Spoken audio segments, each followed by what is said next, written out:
Good morning, everybody. Welcome to day 3. We made it. Hope everybody had a good evening. Before we begin with today's agenda, I'd like to introduce the chair of FGMC, Herb Nakamayak, and he'll be providing a bit of a presentation. Herb? Good morning, everybody. Welcome to day 3. Thank you, Jen, and thank you to the team for all your work, Game Council Chair, and everybody, all the leaders from the communities. I want to recognize you all. I have a presentation. So today we're talking about Indigenous knowledge today. Sorry, lump in my throat. And we're talking about dedicating today to someone who left us, and also his funeral was held yesterday. We're going to do a commemoration of Tony Green today, which I'm trying to get on the screen here. We're doing a little short presentation here on remembering Tony Green and his Indigenous knowledge from Polytech.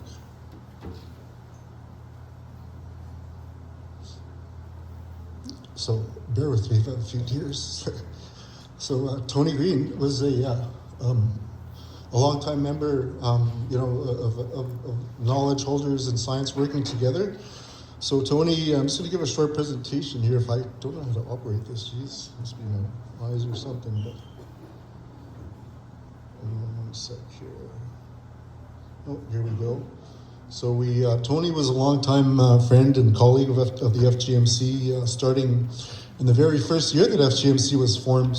He started working with the FGMC on projects, and here he is looking at the Brock River Test Fishery in 1986. So I don't know how many people were here in 1986. I was making trouble back then, but certainly spent some time out in the tree line with Tony. I remember Billy and Eileen Jacobson were at Rendezvous. James was at 5 across the lakes probably. My family, and Charlie Rubin, Billy Rubin were at Soquel Lake, and Jim and his family were at Anderson River. So all of those connections, bring us here today, and why knowledge is so important for us to consider every time we think about something, rather than just looking at the one facet of it, which could be science. We need to look at the picture of the whole, which is Indigenous knowledge, and that's 365 days a year, not just one season that we're talking about here. All of these monitoring programs that I'm seeing are basically held in the summer, so we need to think more broadly, as Tony and many of the knowledge holders here did. One sec here.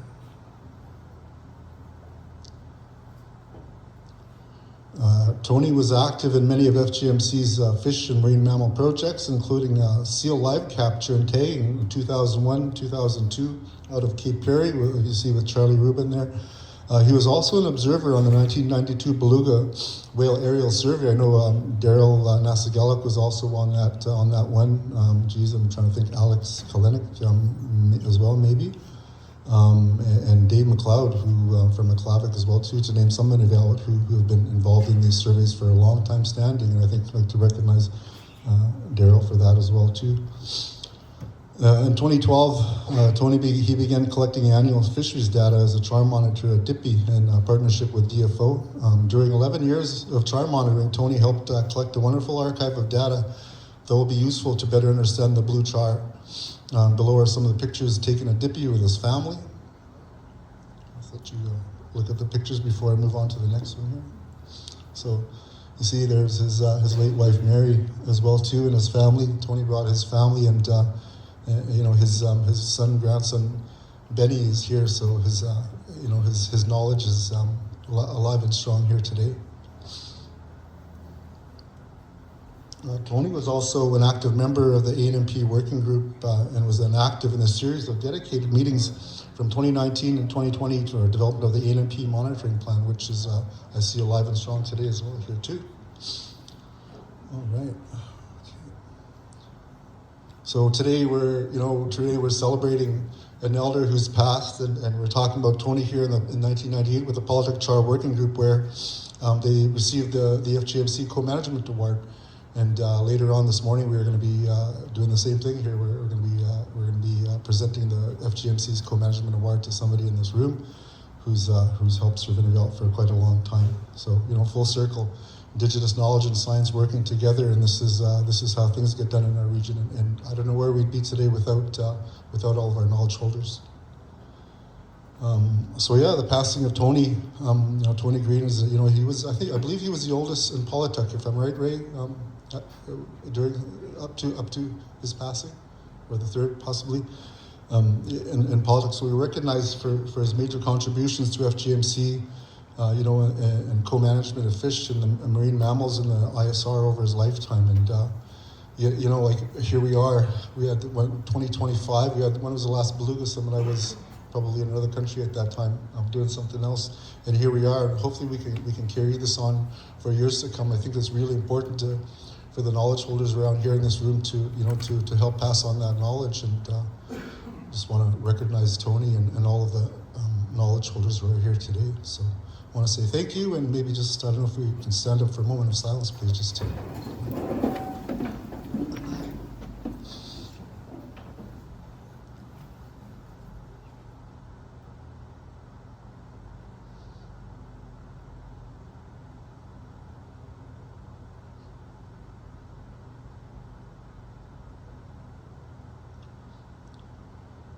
Thank you, everybody, and I wanted to start this today off with this commemorating, and I know there's going to be a lot of heartfelt conversations about the work that we're doing as FGMC.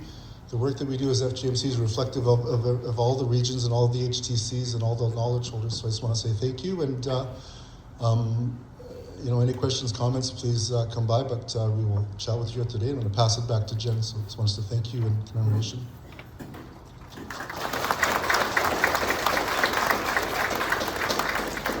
Thanks, Herb. So with that, I'm going to ask all the facilitators from the breakout group from yesterday's session to come up. And what we're going to do is we're going to do a bit of a summary of what was discussed in those breakout sessions and open up the floor for some discussion. And then afterwards, we're going to have a panel discussion on technologies. And then we'll have a quick break after that. And then we'll move on to this third section of the summit. So who's going to start? Shanda's right there. So I'm just going to...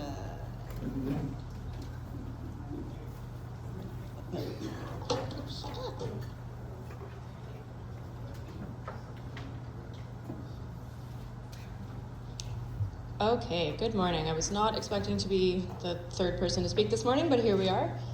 So yesterday I was facilitating the Country Foods breakout group, and we talked a lot about information flow between harvesters when they're harvesting things and they're not sure about stuff and wanting to get information on those samples, and how a lot of the time those samples go out and potentially nothing comes back, or it comes back, years later when it's not really very useful for that harvest and knowing what you're eating.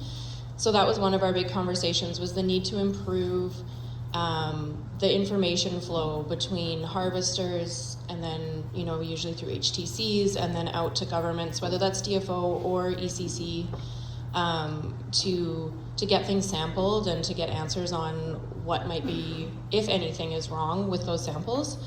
And then getting that back, and getting it back in a quick fashion, not the longer term. And we did talk about how there's different goals sometimes for samples. Like researchers are often looking to do a broader research project and bring a whole report of results, whereas harvesters often just want the information on their sample that they sent for their own concern and ability to feel safe in eating that food.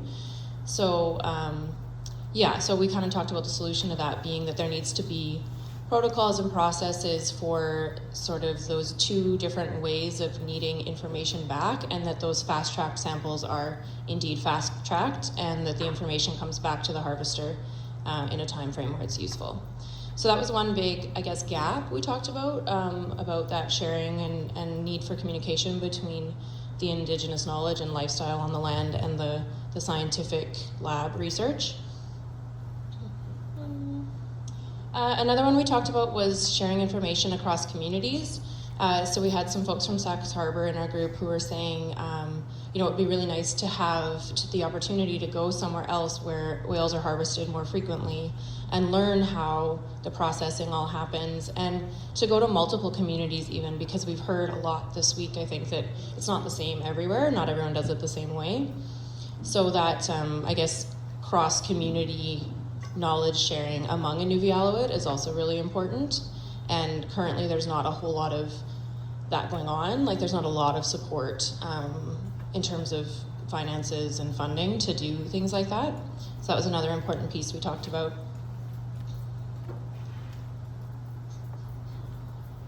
And I think the last big piece was just in regards to how important having good communication about traditional foods is, and the huge impact it can have when that communication is done poorly, and how it can create fear in folks for not being able to eat what you've been eating for a long time when research is shared in a way that causes that fear. So how important it is to make sure that researchers are working with the right people, so people like Sonia and Chloe, whose job it is to sort of bridge that gap between scientists talking about science and people talking about their own human health.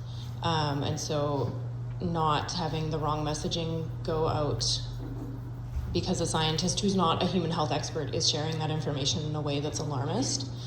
So that was a key point we talked about too, and just how long-lasting and big those repercussions can be. I think that's all. If anyone else in my group feels like I've missed something, feel free to yell it out. But otherwise, I think that's all from the Country Foods knowledge sharing group.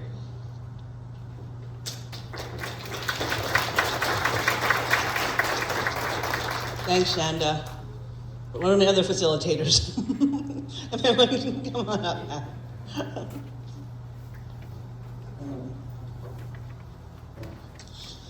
Good morning. Hi, just a reminder, I'm Adam Morris from the Northern Contaminants Program. I helped organize the group on contaminants and microplastics we're talking about mostly. It was mostly the researchers around the table, but we did have Julian from Polytuck and Jasmine that joined us and gave us some feedback on contaminants. And so some of the things we talked about. Oh, I also don't have our notes, so I'm kind of winging this. Jason was sick today, so. Ship traffic and pollution from ships was a concern, which we had heard about earlier. We talked about wastewater from the ships. Also, little paint chips from the hull of the ship, because the paint is apparently made to come off the ship, so that the invasive sea creatures don't get transported across the different parts of the world. None of us were really aware of that except for Natasha, but she let us know that. And if the paint is like a latex based, it could be considered a microplastic as well. There's also potentially microplastics from the wastewater in the ships and from other activities that they're doing. So curiosity about whether the ships are introducing other things like that. There's also some questions about contaminants coming from the town sewage and how much treatment there's given to the sewage before it's released back into the ocean.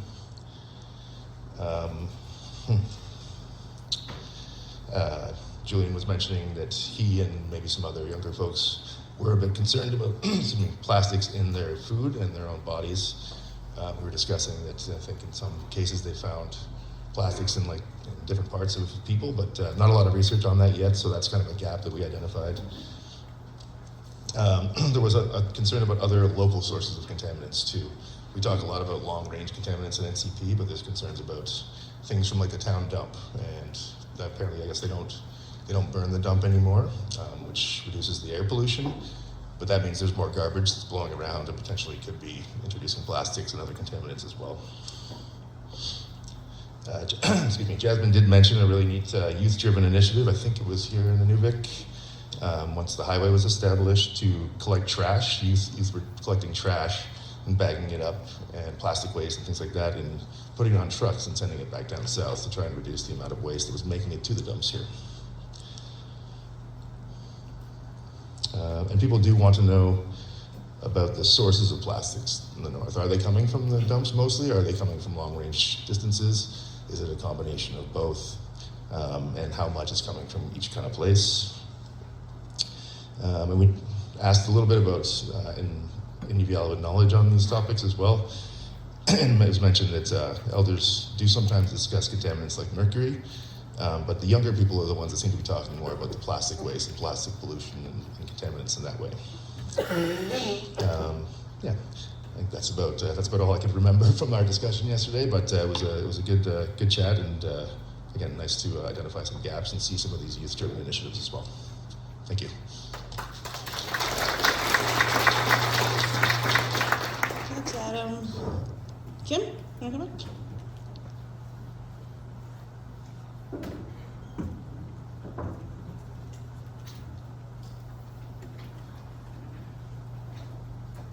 Hello. Good morning, everyone. I'm Kim Ovitz, and I'm here to talk a little bit about our experience yesterday in the breakout group on behavior and habitat use. Thank you. Perfect. Would have been a little bit of a workout. So we were yesterday over by the drone project posters talking about behavior and habitat use, and we had a great group of people, all in Nunavut contributors, which was really nice, aside from our team facilitating. And we ended up having a great conversation about different behaviors that have been observed kind of more at a local scale, so around places where people are living, they're camping in the summer, they're transiting, and we had folks from Aklavik, from Inuvik, and from Tuk, so we're hearing these perspectives from Hendrickson and East Whitefish and Shingle Point. Correct me if I'm missing anything, anyone that was in the group. But it was really interesting to hear that some of the things that we're seeing in the drone project, some of these behaviors or some of the things that we're seeing over in Darnley Bay are also being observed in places like East Whitefish or Shingle Point. So it sounds like there's a lot of knowledge from harvesters about where belugas might be feeding or what they might be feeding on. We heard some discussion about belugas giving birth and how that's something that's been observed. Also some behaviors around transit or around kind of playing or milling, hanging around. And these are a lot of the things that we're seeing in our team a little bit further east as well. Besides talking about the behaviors, we were also reflecting a little bit on the potential of new technologies for giving us a new perspective on the whales. Really, we had quite a bit of discussion around the skin condition and the body condition. So looking at these high definition images and saying, okay, well, we see these circular depressions. What could that mean? Have we seen those somewhere else before? Thinking about the scarring that we can see on the whales. So we talked a little bit about kind of the origins of those scars and what that might mean for where they're migrating to or what other animals they're interacting with, for example, polar bears or killer whales. And one of the things that was nice about this conversation is it kind of gave us an opportunity to reflect on the role of technology for bringing people together and for sharing this information. So just by having some drones on the table or by having some video on the wall, it sparked a lot of discussion that maybe we wouldn't have had otherwise. It kind of gave us this platform, this equalizing platform to share information across boundaries. Outside of this, there was some talk about how behavior work can be complemented by oral histories, and that there's a ton of knowledge that goes back many, many generations, and that that's a very rich source of information to think about as we're thinking about behavior and site use, but also about changing conditions in the context of climate change. Another thing that was mentioned was that the use of video and the use of technologies has changed so much over time. So we were saying, maybe 10 years ago, people would be less comfortable using technologies to think about things like behavior. But now today, with Facebook and people posting, kind of the relationship with those tools is changing, as are the perspectives and the level of comfort around the sharing of imagery. So we were discussing that a little bit too. And basically I think there was a lot of interest in the use of tools and technology and collaboration and looking at behavior. It seems like something that is very relatable to both researchers, scientists, and community members, and something of interest for the future. Thanks.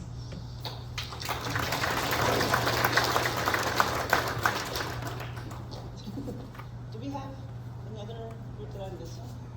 Oh, there, Laura, okay.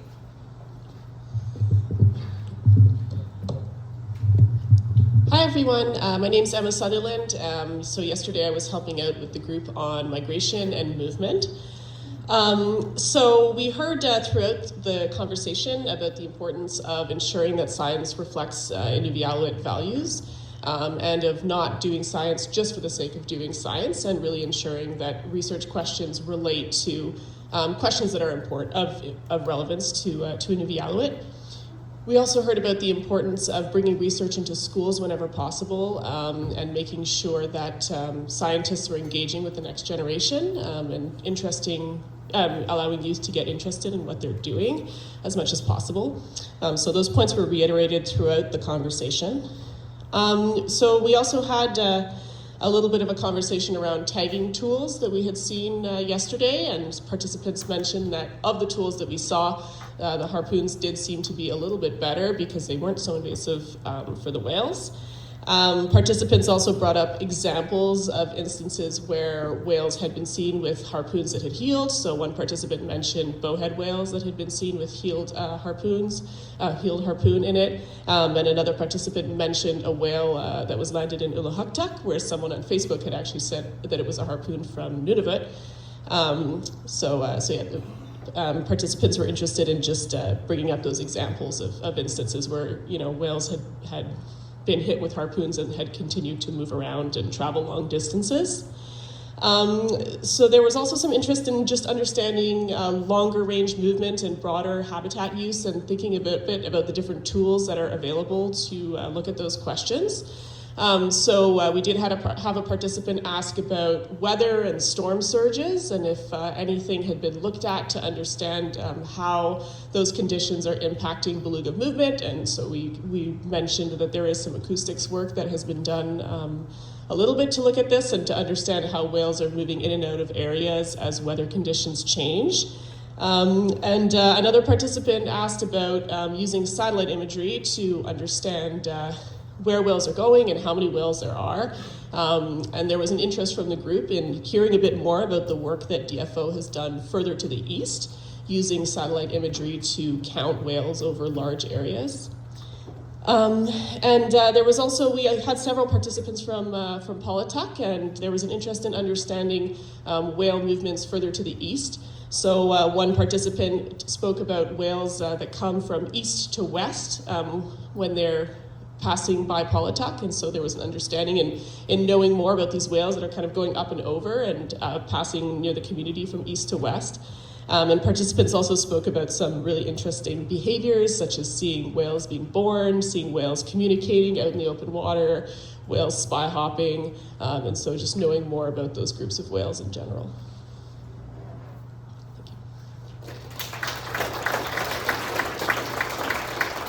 Lara? Hi, so I was facilitating the Beluga Health breakout group, and so I'll do my best to summarize what was said, but please, anyone jump in too that was in that group. So similar to what we heard from another group is that, that for community members or for harvesters, when a whale that looked sick was sampled, hearing back in a timely manner is really important, and just recognizing that this is their food. So recognizing that as a gap.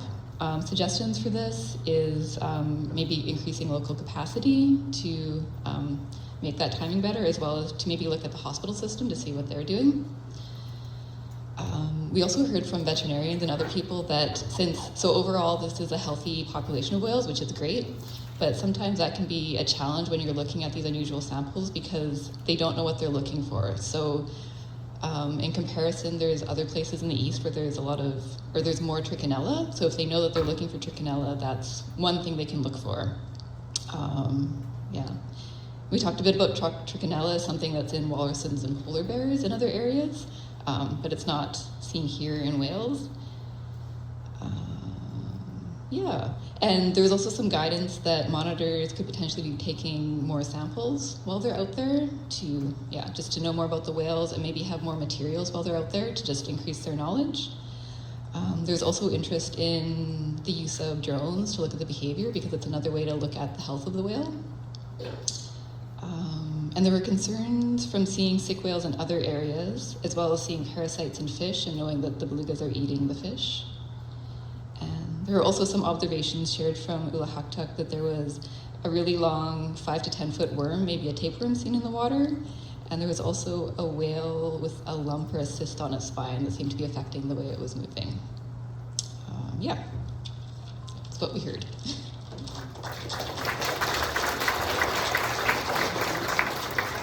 Thanks, Laura. So we have a few minutes. Oh, did you have one too? Oh, was there an extra group? Oh, you don't have to. Okay. Yeah, I was in the group that talked about beluga population.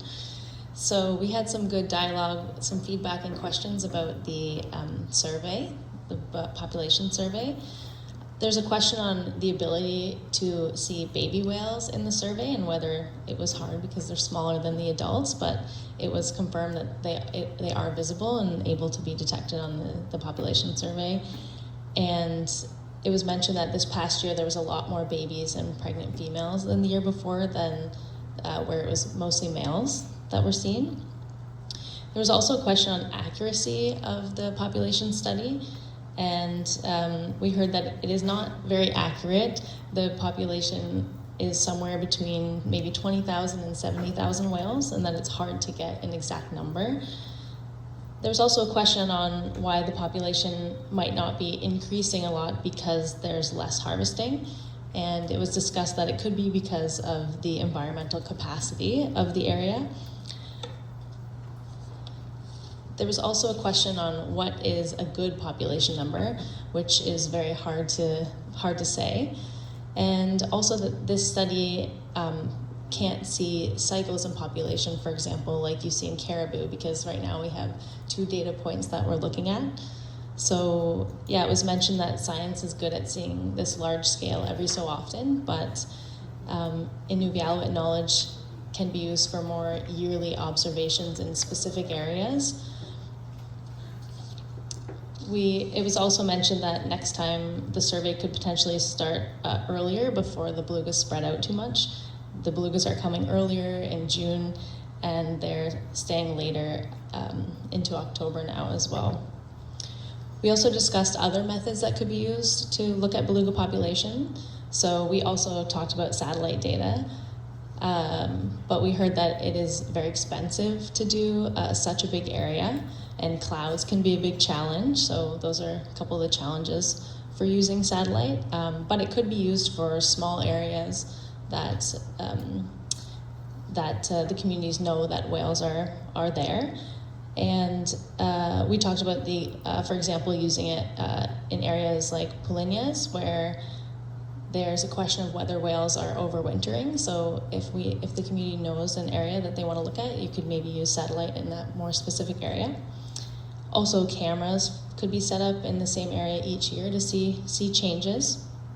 We also heard that genetics and photos are used to see repeat individual whales for bowheads, for example, to look at population, but there are too many belugas for this method.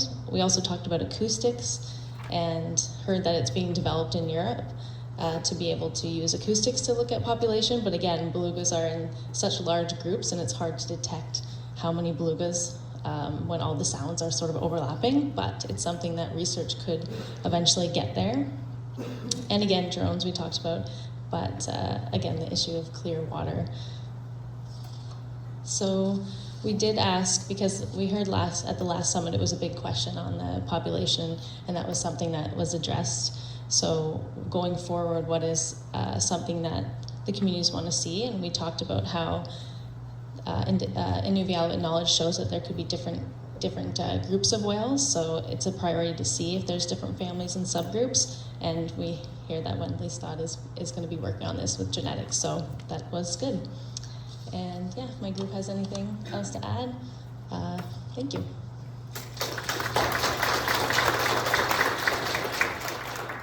Thanks, Lauren. Okay, now we have a couple of minutes.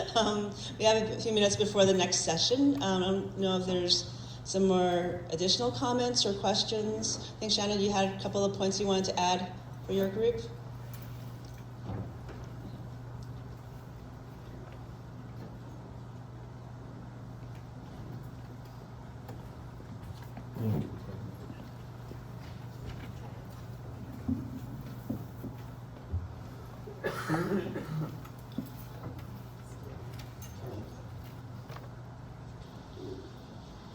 Morning. I just wanted to add something that Clara pointed out that I had missed from our group, which was the interest in biomonitoring of people as well as animals to see, if there are things like antibodies that mean that people have been exposed to certain things, or other things that you can find out through blood testing and other human testing. So that is another option for seeing how food is impacting human health.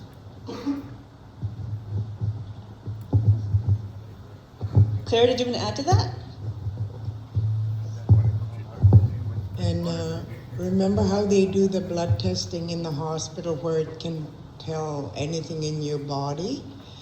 Why can't they do that with the beluga too? Like, I'm just wondering, because it would be easier and faster, and we'd get faster results. I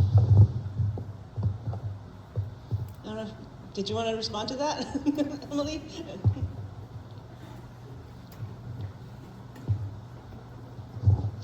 So I know that there's already blood being collected as part of the monitoring for some indicators. There is a whole lot of different things that we can look for in blood.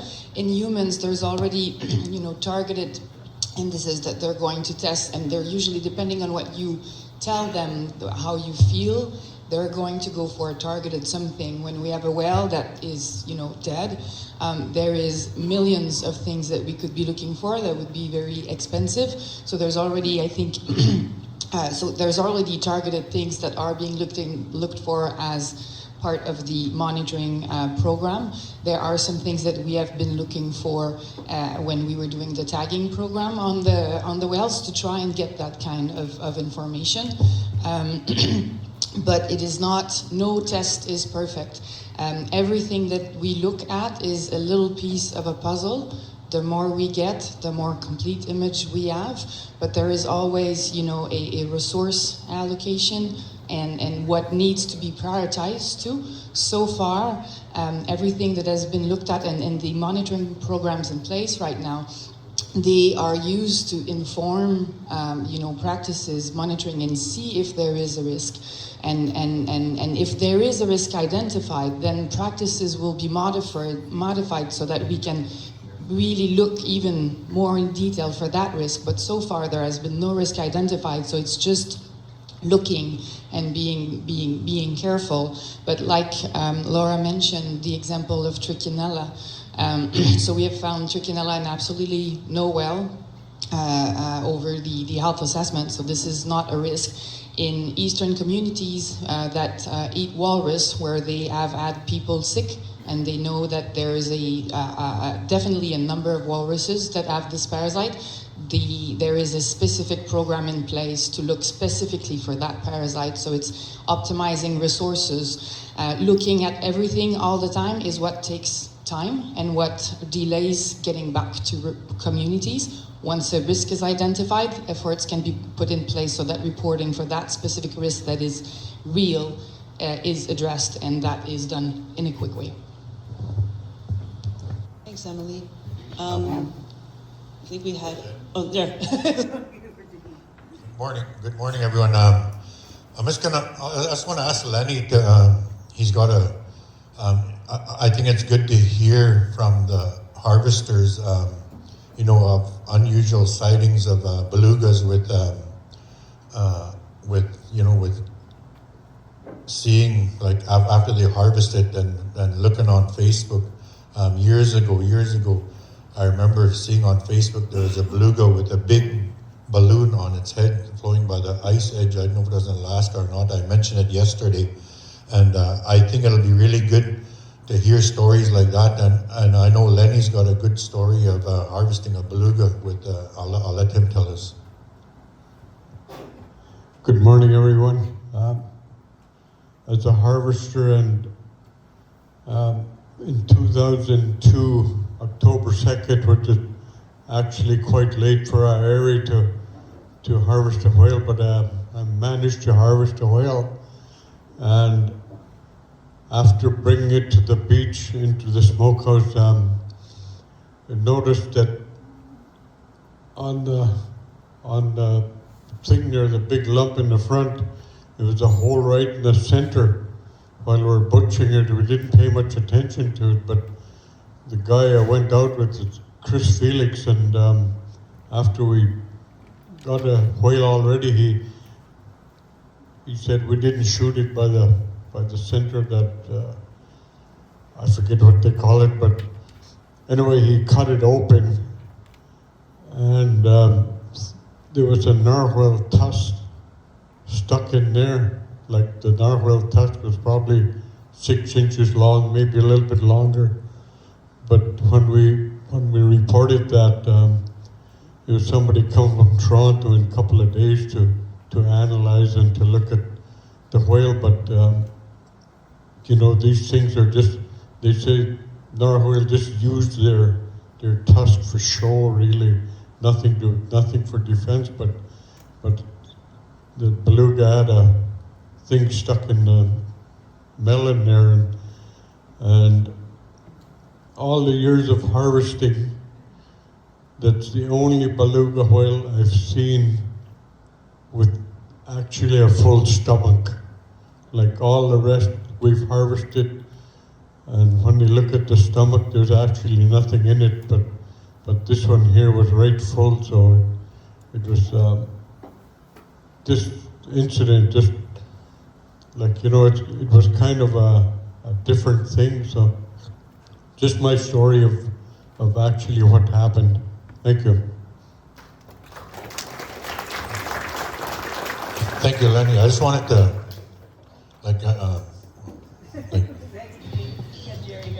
Hi. My topic is past contaminants, like the whalers. They contaminated a lot. Dew line, weather stations.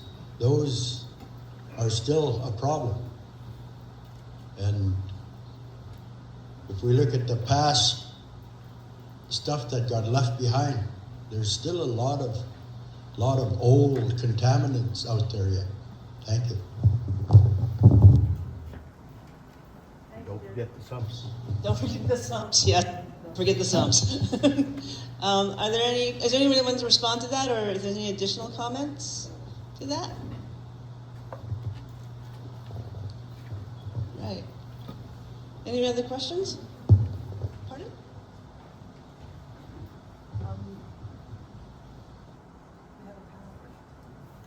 Okay. All right. Is there? Oh, Ray. Yeah. I gave you guys a minute. Hi, not a story necessarily, but something that was just brought to my attention, and it's always, like you ask about getting results early, but really a lot of that has to go south. I think there was a question one time of having a laboratory established here for simple things like aging, maybe getting quicker answers on the health and immediate quality of the muck duck, you know, that kind of thing. So it'd be nice if we could put that back on the table. Thank you. Thanks, Ray. All right. I'm not seeing any other hands. So, thank you everybody for contributing and participating on all the breakout sessions. I imagine there was a very rich and insightful dialogue to be had in each of the groups. I'm going to pass the baton on to Kim, and she will introduce the next panel for this morning.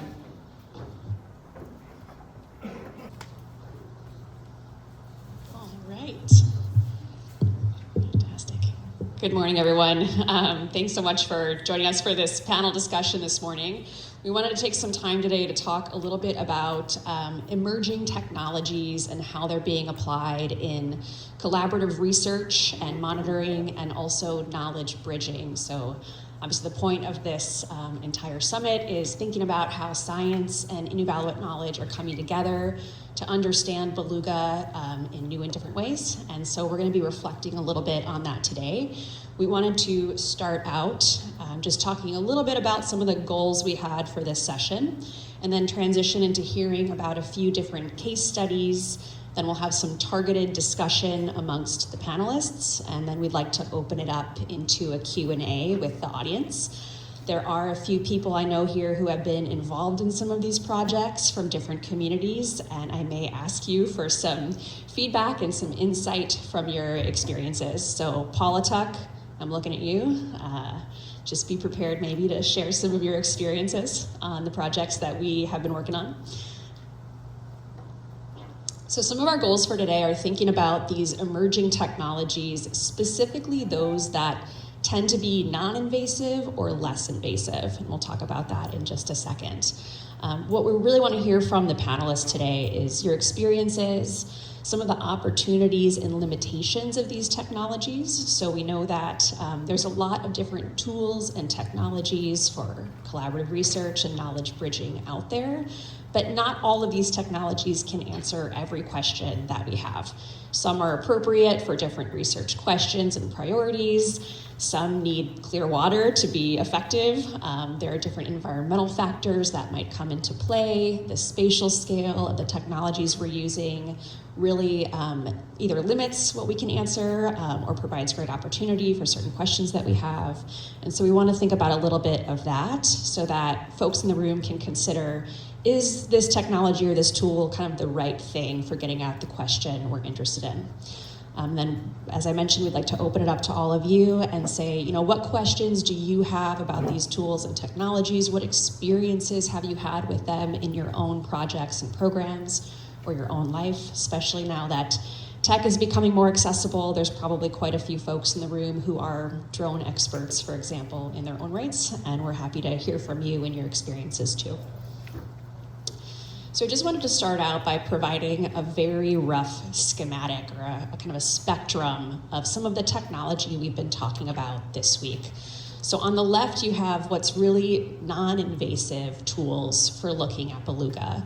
This includes things like satellite imagery, so images being taken at such an altitude that there's obviously no interaction with the whale at all. Also on this side of the spectrum are things like passive acoustics. So this is when we're putting a hydrophone in the water to capture information on the soundscape, beluga behavior, beluga communication, presence and absence. And so this is another situation in which belugas are expected to not really be impacted by this technology too much. The same is for small drones. So as you saw last night in our drone project video, we're using drones to look at things like behavior and site use, and the altitude that we're flying at is such that we don't see any reaction from the whales that we're filming. So these are all tools for learning about animals in a way that really isn't impacting them directly, or the impact is so minimal that we're not seeing them react to it. So we don't expect there to be a lot of disturbance. Obviously, this is important for capturing things like the natural behavior and activities of whales. So if they're being disturbed, we're not able to capture that information on their natural state. Increasingly, small drones are also being used to take samples. This can be samples of the blow emitted from the blowhole of a whale. It can be used for taking biopsies in some situations. Marianne's gonna maybe just mention a few of the ways that her team is working with these different technologies in the Eastern Arctic, so we can learn about that. And then, of course, we've also been talking about different ways of tagging, and that includes tagging that is less invasive. So these are remotely deployed tags or harpoon tags, which Shannon and Dennis are here to tell us a little more about. And these are tags where we're deploying them, with harpoon, or right now, some people are also considering using drones in some contexts to deploy tags. It's not something we're doing yet, but it's something we can talk a little bit about if people have an interest in that. And ultimately, even though we're still using tags, we're trying to not capture and handle them. So all of the way over here on the right is kind of that tagging that requires capture, and it's a little more intense for the animal. So today's talk is going to focus on these less invasive tools and technology and how we're using those to look at beluga. I'm going to start off just by talking about some of the drone projects. So this will be Marianne and Kevin and Shannon, if you want to weigh in at all from the tagging side of things when you're using drones, that works too. But let's start with Marianne. And Marianne, maybe you can just tell us a little bit about the projects that you're working on using drones, who you're working with, what kind of questions you guys are trying to answer with this technology. Thank you. Okay, so I stole this photo, so don't take it.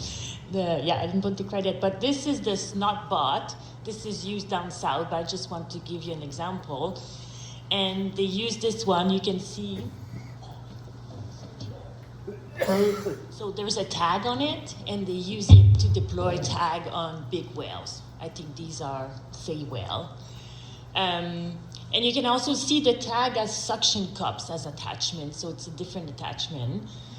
So a few things. So we've been working with Ricky Killebuk in Penginton, Nunavut, so that has nothing to do with that. And he's an amazing drone pilot, and he's been taking lots of shots of bowhead whale and belugas. And he also deploys tag, but the way he does it, it's with a CO2 gun. So you can deploy tags like that remotely just by shooting the tag in bowhead whales and belugas. And then he was like, wait a minute, I can use my drone and deploy the tag and get exactly where I want to be. I can use a camera from the drone to really see and target, and then just drop the tag. Hasn't worked yet, but he's working on it. And according to him, and he's been doing that for, I think, 8 years now, doing the drone and the tagging, he thinks that's going to be the best way to do it. You can really select the whale you want to deploy the tag on, because you can use your drone to go and select the right one. So we're quite excited about that, and we've been working on with him. There's a few technological things we need to fix or figure out to be able to actually deploy tags from drone, but these people have figured it out for whales in the south, for sei whales. And yeah, I wanted to point out that these are suction cups, so it's a different way to attach tags to whales. So it's like, I don't know, my kids have bath toys with suction cup, you know? So it just, the good things about it is that it's even less invasive because it just sucks, but it doesn't stay super well. Like, it stays less longer, and you really have to have a good shot for it. Like, I don't know, my kids always throw their suction cup in the back to throw on the wall, and that's a game if you can make it stuck to the wall.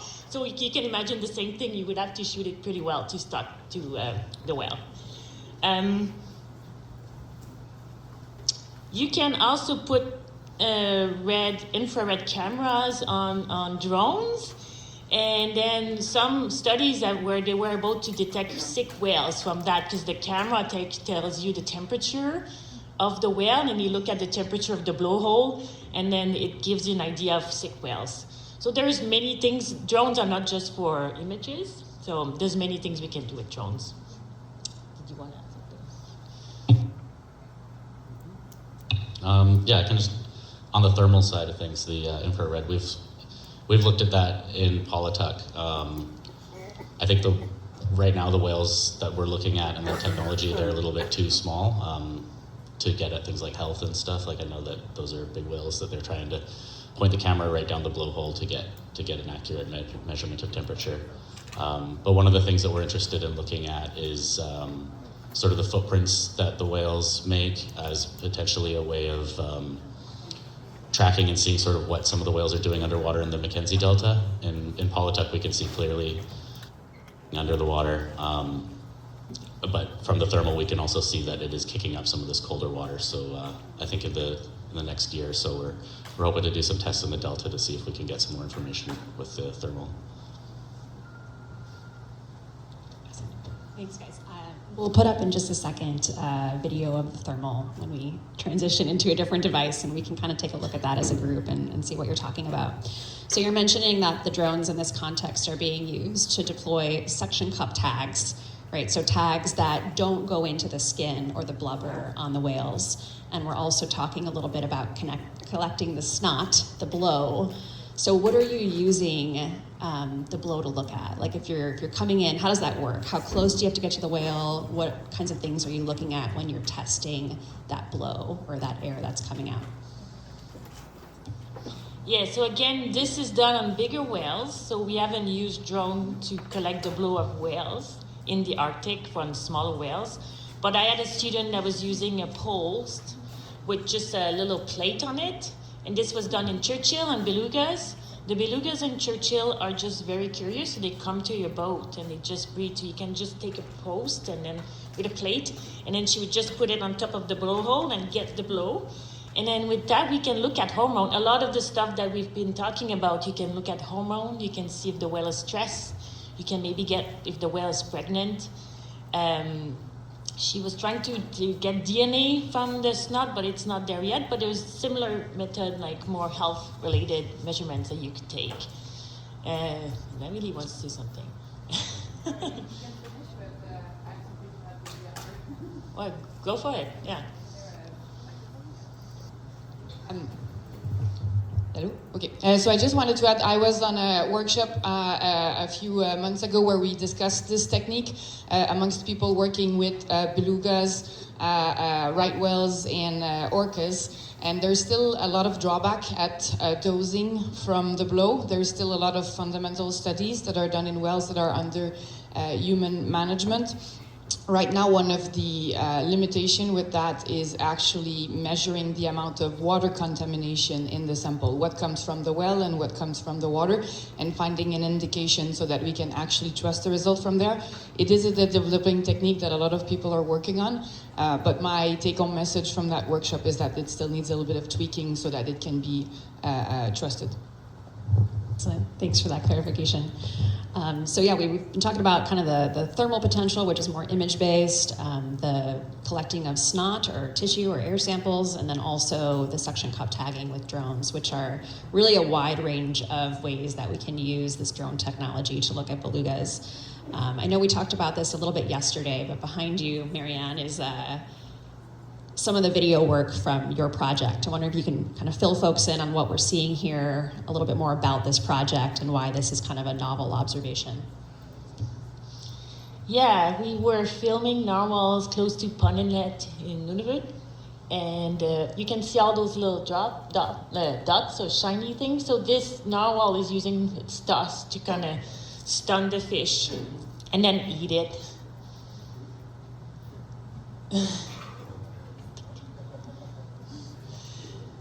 So the people who made the drone footage was like, why are they, the narwhals were kind of shaking their heads and they were kind of wondering, and then it needed the drone, and we were able to slow down the images and to like zoom in, and then we could actually see what was going on.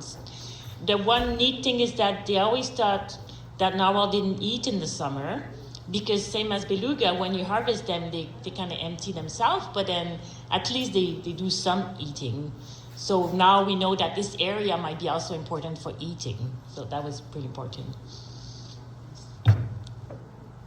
Just to keep on time to make sure we have enough for harpoon tagging, we'll keep moving, and then we'll come back with this in the Q&A.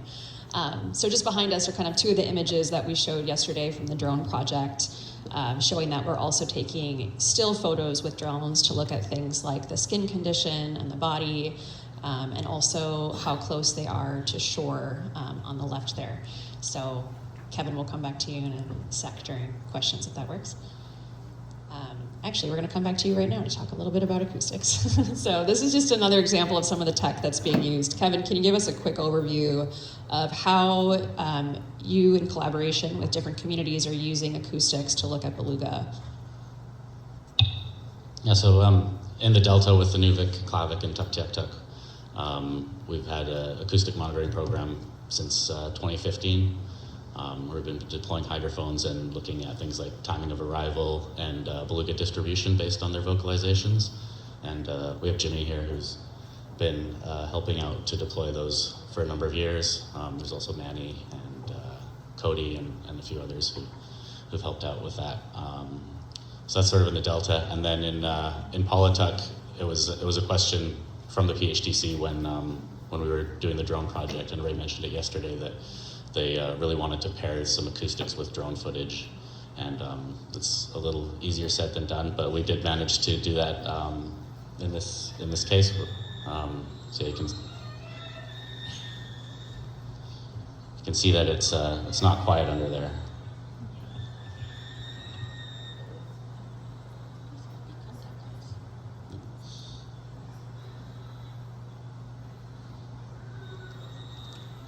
So yeah, Marianne just mentioned to me that those calls are probably contact calls, so calls that the whales are using to keep in communication with one another. And I think just the acoustics kind of builds that more holistic picture of what's going on, because you can't hear this from above the water, but as soon as you drop a hydrophone in, then you can hear that the whales are constantly talking to each other. How far away from where you put the hydrophone are you picking up sounds from belugas? Like, what is the spatial kind of footprint of that? We'd figure probably within 1 kilometer, 2 kilometers, but that's something that we're looking at figuring out a more precise answer to that question, because that's the question that we get from a lot of community members. But it is, sound does travel pretty far, so it's further than if we were on air communicating with each other. So. And then for the drone work that both of your projects are doing, what's kind of the spatial footprint of that? How far away from where you're launching are you able to collect data on belugas using the drones that you're using in your projects? For our drones, sort of within 7 kilometers. We typically take off from shore, but we can take off from boats.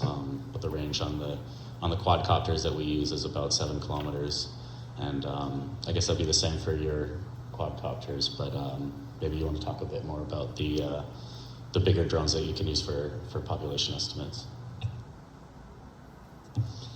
Yeah, in the presentation yesterday, I showed the Sea Hunter. So I mentioned it needs an airport, it needs a paved runway, and like 6 pilots. So it's not something you do like just, you cannot just be trained. I mean, you need to be a proper pilot to do it, but it added 8 hours autonomy. So it runs on gas. So it's basically a plane. It can go very far. For the survey we had planned, they told us they could go all the way offshore, but they were quite careful. I guess they didn't want to crash it, which is fair. So they stayed close to the land, but it could go for 8 hours. So it's hundreds of kilometers. Thanks. We're going to switch over to a few slides on the harpoon tagging. Jimmy, did you have something that you want to share? I just wanted to share about the acoustics with Kevin and the work that we do. I think it's important too, because traditional knowledge plays a big factor in where these are located. And depending on what the HTCs in Nunavut want to record and to what data they want, placements of these acoustics and the equipment that collects all these data is brought to the HTC, and the members decide where would be the best place to place these. Yeah, thank you, Jimmy. I know a lot of these projects are pretty much completely founded in Inuvialuit knowledge in terms of how we're using the technology, where we're putting these devices, how we're interacting with the animals, especially in terms of mitigating disturbance. And for our project in Polytech, we worked really with Tony Green, who was influencing how we understand, is this technology okay to use with whales, and what does it look like to see disturbance and to avoid disturbing the animals, which is a really important part of bringing in these new technologies. So we're going to just transition to hearing from Shannon and Dennis a little bit about the harpoon tagging pilot and how technology is being used in that context. Thanks, Kim. So maybe I'll start and then we can play the video. So you heard a little bit about the harpoon tagging pilot yesterday. Really, this was something that we were asked to do when we proposed the live capture tagging program. When we went to the communities, people said, there's got to be a better way to do this that's less invasive. And so we talked about what that could look like in the ISR, and people wanted to see something that was more similar to the traditional way that people follow whales and harpoon them. And James Pokiak mentioned this yesterday. I think this really built on the bowhead tagging program. That was a collaboration between Tuck and Klavik and the North Slope Borough. And so for me, just thinking about building over time our kind of science relationship with community members and working through that. So I think what we were really trying to do was to see, can we even do this? Is it even possible to follow belugas and attach a tag with, we call it a dart or an anchor, which is kind of similar to a harpoon, and tow a tag, and how long will they stay attached, and what kind of data do we get back, and questions like that, just to see what's possible. So if we could go to the video cam, it's the next slide. This work involved a lot of people, but it really did. It really depended on New Valuate Knowledge to really propose the work based on values about Beluga, and then to help design that anchor using New Valuate Knowledge, science, and then engineering design from the people who make those anchors. And then really this is the deployment in the field of making it happen. So I don't know, Dennis, if you wanted to talk about what's happening here or how you're following the whale to get the tags attached.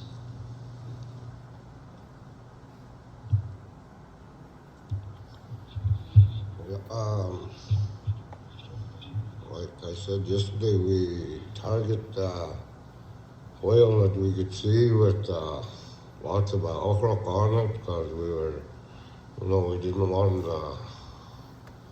the harpoon to hit the meat. So we picked the whales that were gonna tag, and there that part is tags in, and then we go after it for a biopsy. So you can see the tag there. So I think this one here, it took just under 6 minutes. So on there, gonna do that harpoon tagging. It was so it could be less stress on the whale.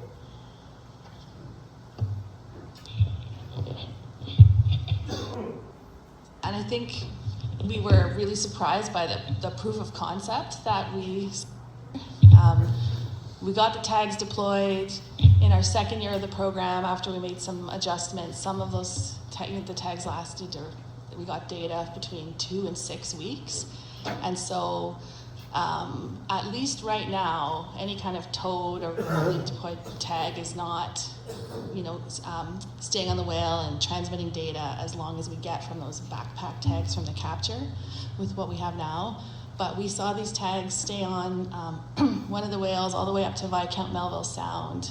And so we were really able to get some good movement data from at least within the Canadian Beaufort.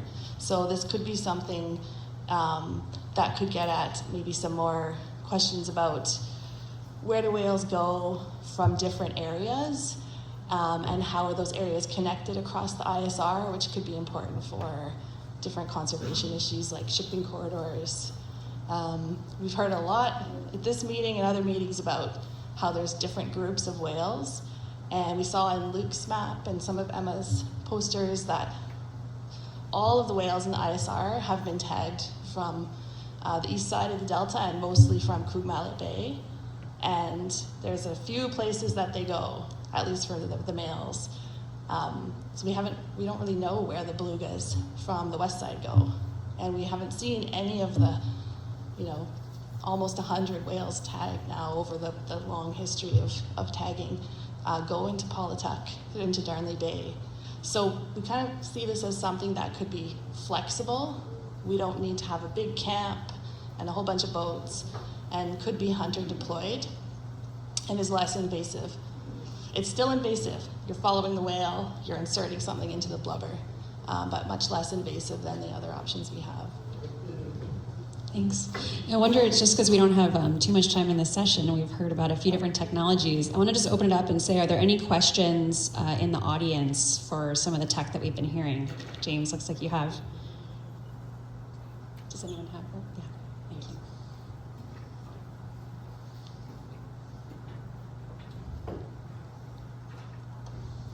Yeah, thank you. Yeah, thank you. Just got a couple of observations about the tagging with the harpoon. When we did the bowhead one, on the satellite tag itself, there was also a probe. So you got the satellite tag placement put on the whale, and it also at the same time is collecting that biopsy sample.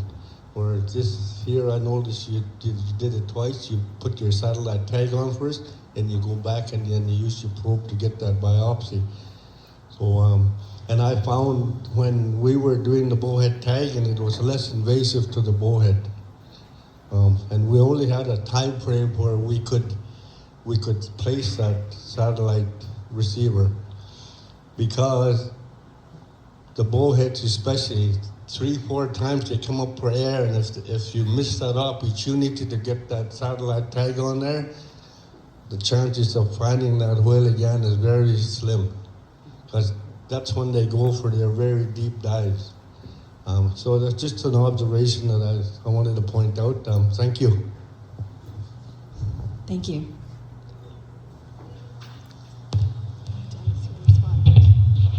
Yeah, James, I worked with you on the bowhead tagging, and you know that biopsy, it was, I think it was the second year that was attached to the harpoon. You know, it was, when they first started, they tried a air gun, but it was impacting the oil too much. Then we designed them a harpoon and get the biopsy. And I mean, it's good with a bowhead because you got size of the table, your target, to put it on. And you see, when we're deploying the harpoon, we're into this wide, that's our target. And you know, we don't want to get it right on the top, the ridge. We want it on the side. You know, we don't want to get it right on the point. And if you have it on the low side of the harpoon, you're going to miss the biopsy. It's a smaller target.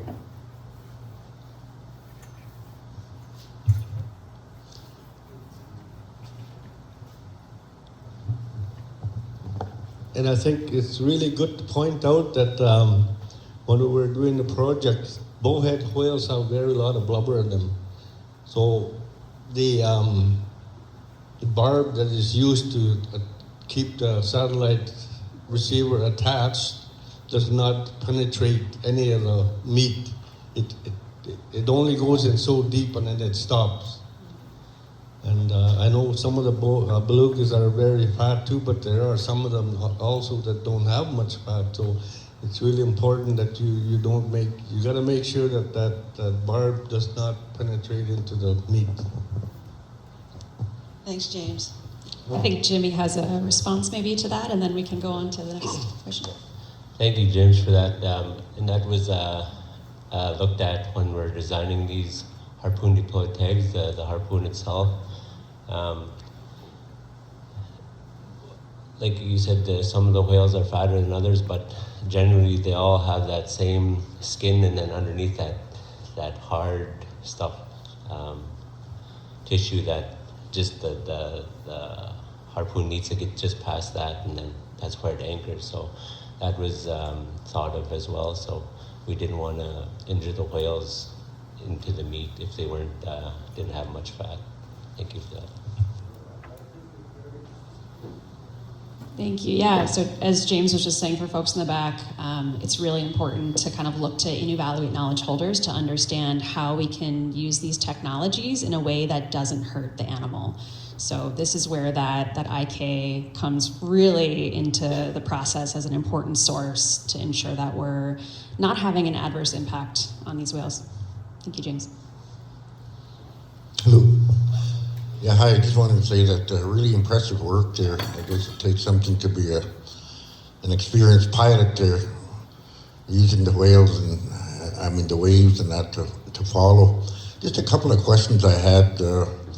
You know, we keep talking of newer technologies and less invasive ways to get samples or tag.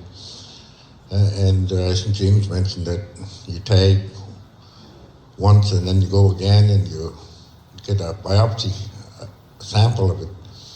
I can imagine the difficulty to make sure that you got the same whale that you're tagging and getting a sample from. I wonder if there's anything there that you can use once and get both out of it. I mean, I never heard of it as being an issue or a problem, but I mean, just lessening the impact, I guess, or to the whale. I really enjoyed seeing the action there, following the whales until you're right in front of, when you see how we follow our whales, you follow them because you can see them. And it's really interesting how you guys are doing that. Good job.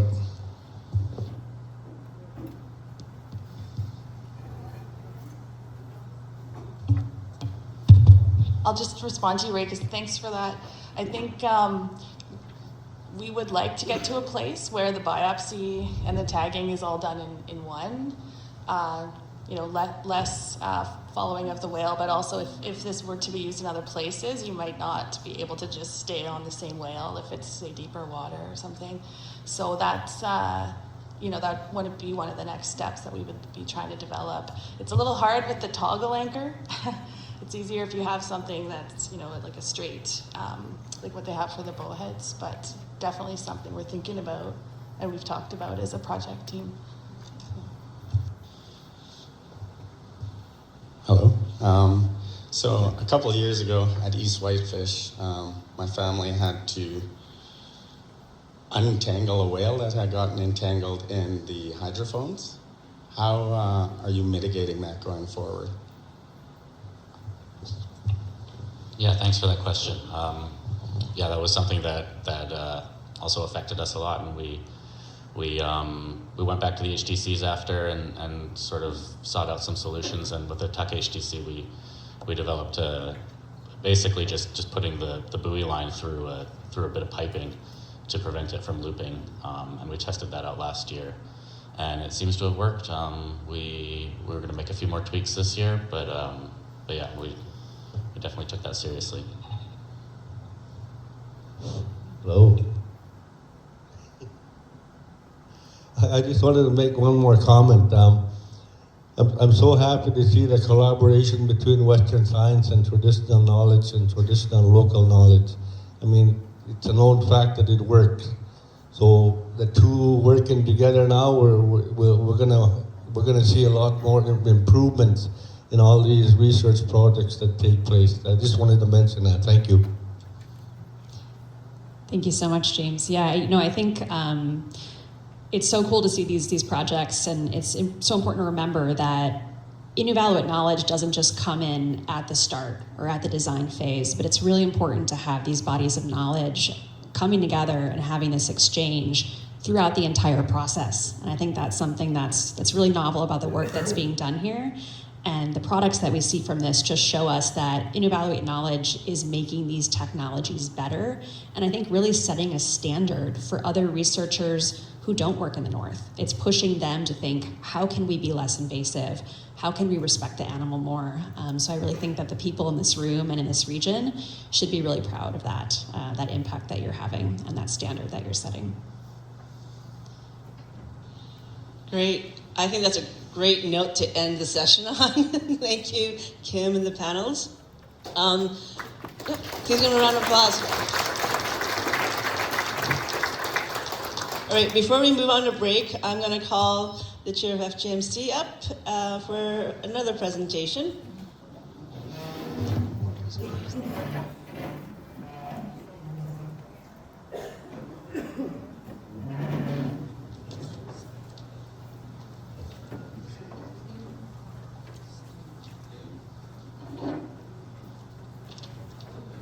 Hey, everybody, before we get to the break here, we're gonna present the FGMC Co-Management Award, and I just have a few things to say here. I'm gonna change my glasses. Sorry to show you my aging process here. So we're giving the Co-Management Award to Lisa Lassetto for all of her time and dedication. We know that Lisa's been in this region for quite some time, so I'm just gonna read this and give her the gift and the award, the plaque, and we'll take a break. So Lisa's career working with the marine ecosystems of the Beaufort Sea and the Western Arctic began in her PhD studies with the University of Manitoba in 2004. During this time, she was working with the Amundsen icebreaker studying beluga prey and fatty acids. In 2008, Lisa started at the Beluga Health Program at Hendrickson Island. She was blessed to work with Frank and Nellie Popiak of Tuktoyaktuk, who encouraged her to work with both the IGC as well as the FGMC, and here she is today. She has continued to work with the FGMC, the Inuit Fishers and Hunters, and Inuit Youth, DFO, and the University of Manitoba in various roles since that time. She has authored and co-authored over 100 scientific reports. That's quite a number. I only know a few others that have done more than that, and they're all amazing people. So over 60 special reports and publications on topics ranging from migrations and health of beluga whales, climate change, Arctic food webs, and collaborative research practices among Indigenous peoples in all of the Arctic. Lisa's research team grew over the years, and she has mentored countless students. Some continue work in the ISR today, providing relevant and respectful research to the region and to our co-management partners. One of Lisa's major contributions, and we see it living well here today, is in the ISR, is the science side of the creation of the TNMPA. Lisa is also great at bringing in collaborators and continue building off of the core Beluga Health Program here today. As a key component of ensuring that we are monitoring the health of the beluga together and aligning with Inuvialuit priorities. As we see, every conversation, there's priorities of Inuvialuit involved, so thank you for that, Lisa. These projects include Beluga Habitat Program and acoustic monitoring, Beluga drone projects, and many other programs exhibited in this room this week. Her work is especially strong with respect to involvement of Inuvialuit in all phases, from initial identification of issues or problems to field work, to workshops for communities, government, and academics, and to final primary and technical publications. Lisa was one of the main organizers of the first Beluga Summit, which led to countless new projects and collaborations between the Inuvialuit, DFO, and science. Today at the Beluga Summit too, Lisa's leadership will inspire and guide our co-management partners, research collaborators, and most importantly, the Inuvialuit and our future leaders present in this room here today. Together we shape a vision, a plan, and that complements the important work on key species to our region in a rapidly changing world that has a focus on the Arctic.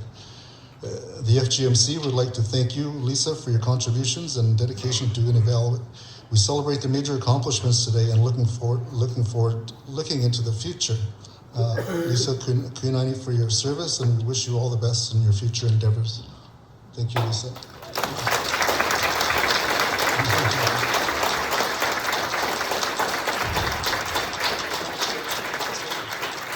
So we have a gift. We have the plaque here, as you saw this morning. We celebrated an elder, Tony Green, who received this in 1989, which is quite an accomplishment. And also Lisa, we're going to have to take it back because we don't have the engraved piece didn't come in with gold, I guess, if you call it 20-some years. So yeah. So here you go, Lisa.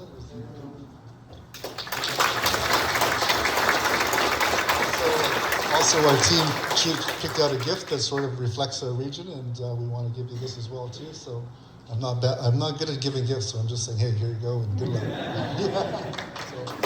Thank you, Lisa. If you want to share a few words, please go ahead. The floor is yours.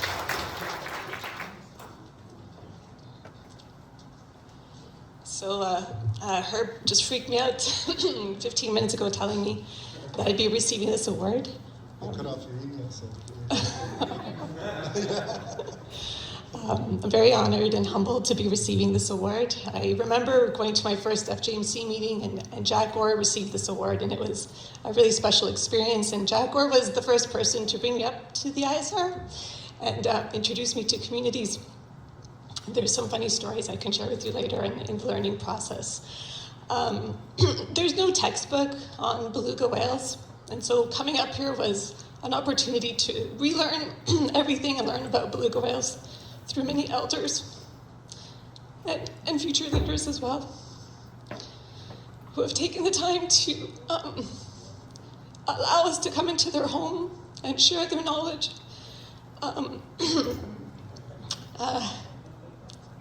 Recognizing that we're coming up here with a blank slate. It's been these really special moments where we sit together when it's at meetings like this, HTC meetings, or at conferences, where we bring our knowledge together and see new and inspiring ideas come forward to really push the envelope. And it's been neat to be at international meetings with the Nunavut together and people standing back and looking at what's been accomplished here in the region. And it is really because of the leadership of Nunavut. Nunavut have really pushed me to be a better scientist and ask more questions, more meaningful questions, and challenged me to do research in a different way. It's asked me to take steps backwards and redesign how we do things. And as you can see, the Nunavut have challenged the questions, and this room is full of so many experts in different areas of research that have come here to work together with the Nunavut and their knowledge. So I thank you for taking the time and being here at this meeting and seeing all the collaborations happening here to take us to the next level. So thank you for this award and for recognizing the work. Thank you.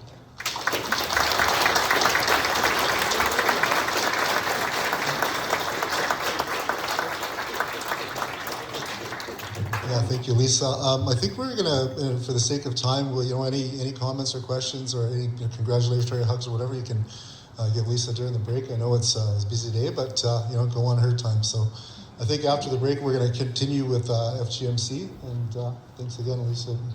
All you do is meaningful, and I think we're such an advantage with all the knowledge holders in this room and scientists. We are making the best of the best, and you've really led that through your work with elders and all the knowledge holders in the region. So thanks again, and big hand of applause, and see you all after the break.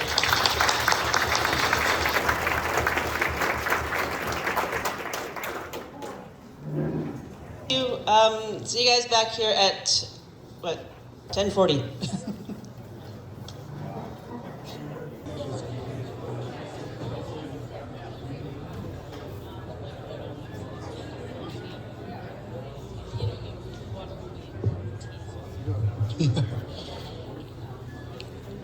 Hey, good morning. Hi again, everybody.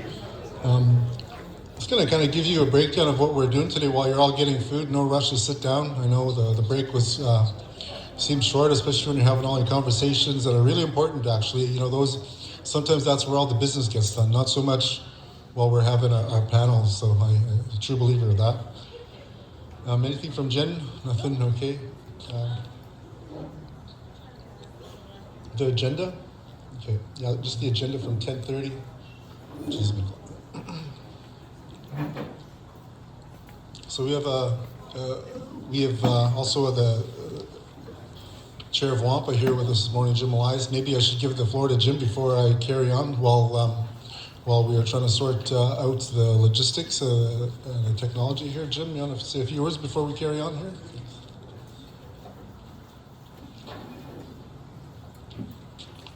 Yeah, thanks, Herb.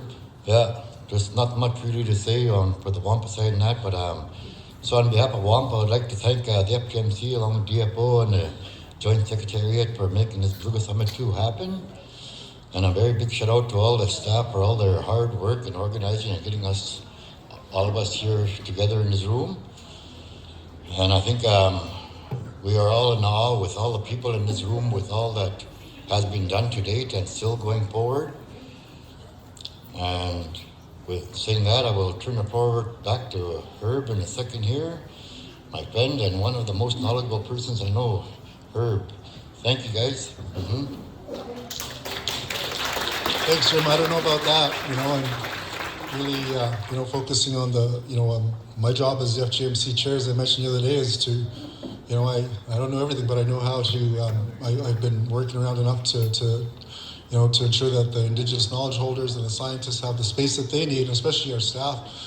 Before we start, I want to recognize our FGMC board members and our staff who really put all of our work together, and not just here in the region, nationally and internationally. So we are well represented all over this world. We have Eileen Jacobson and Stan Rubin, Jerry and Glangasek that are here.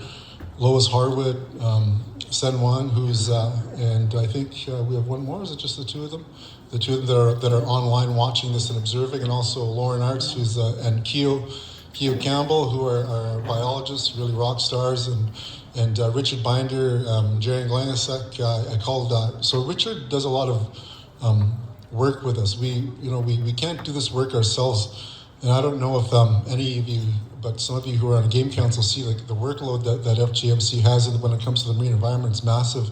4 people can't do it alone, so we share the work with our alternates as well too, both on the Canada side. So we have 4 Canada and 4 Indigenous knowledge holders that really make all of this work together. So I want to recognize all of you for that and what you do for us at FGMC. I call Q and Richard the A-team contractors there.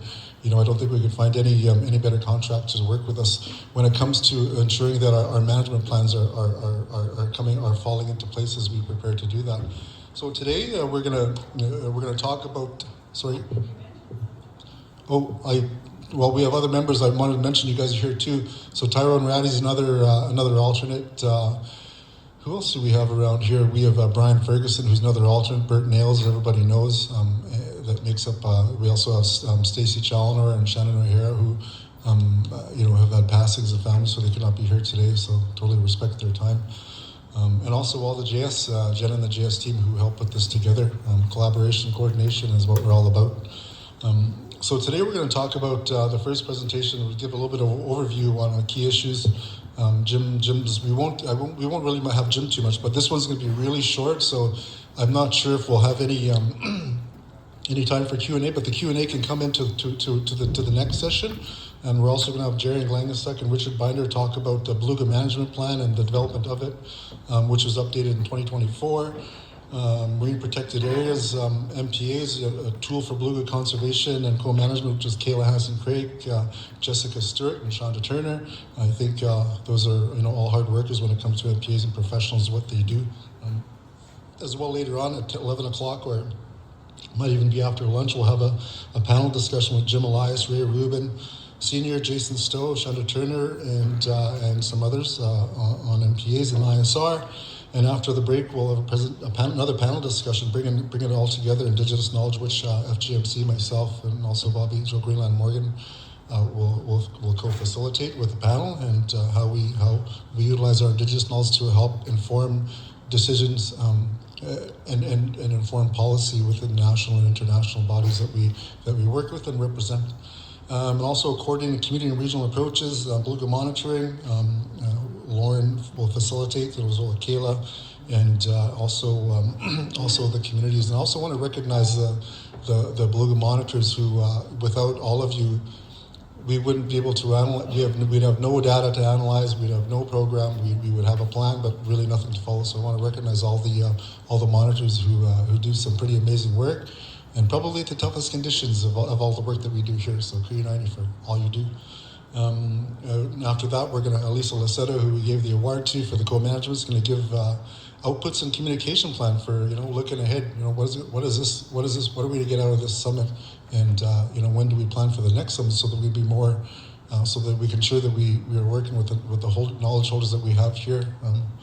And also we're going to wrap up a summer concurrent breakout sessions this afternoon and overview what we heard at the summit, and just a roundtable final remarks from everybody. I'm finding all these comments that we have from everybody is really quite important. And then we'll have closing remarks from Jason Stowe, from DFO, Dean Airy from the IGC chair, and myself as FGMC chair. So with that being said, I won't waste any more time. I'll get right into it. We're going to talk about management day introduction of FGMC and what we do.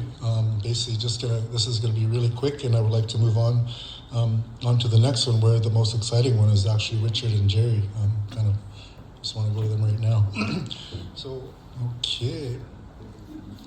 So I have a few slides here for you. So the FGMC was established through the IFA to assist Canada and Nunavut in administering the rights and obligations related to the fisheries under the Nunavut Final Agreement.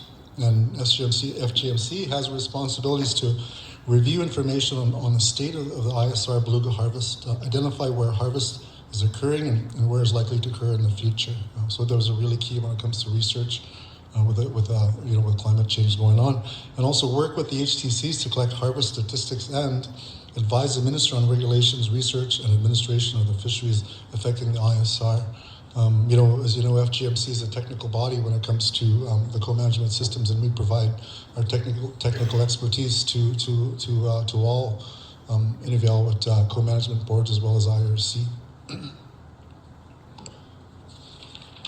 All right, the Beaufort City Blue Management Plan. I won't talk to it too much, but this is actually going to be the next session. So if you look at this, here you'll see all the amendments through time. And here we are today. We're into 2024.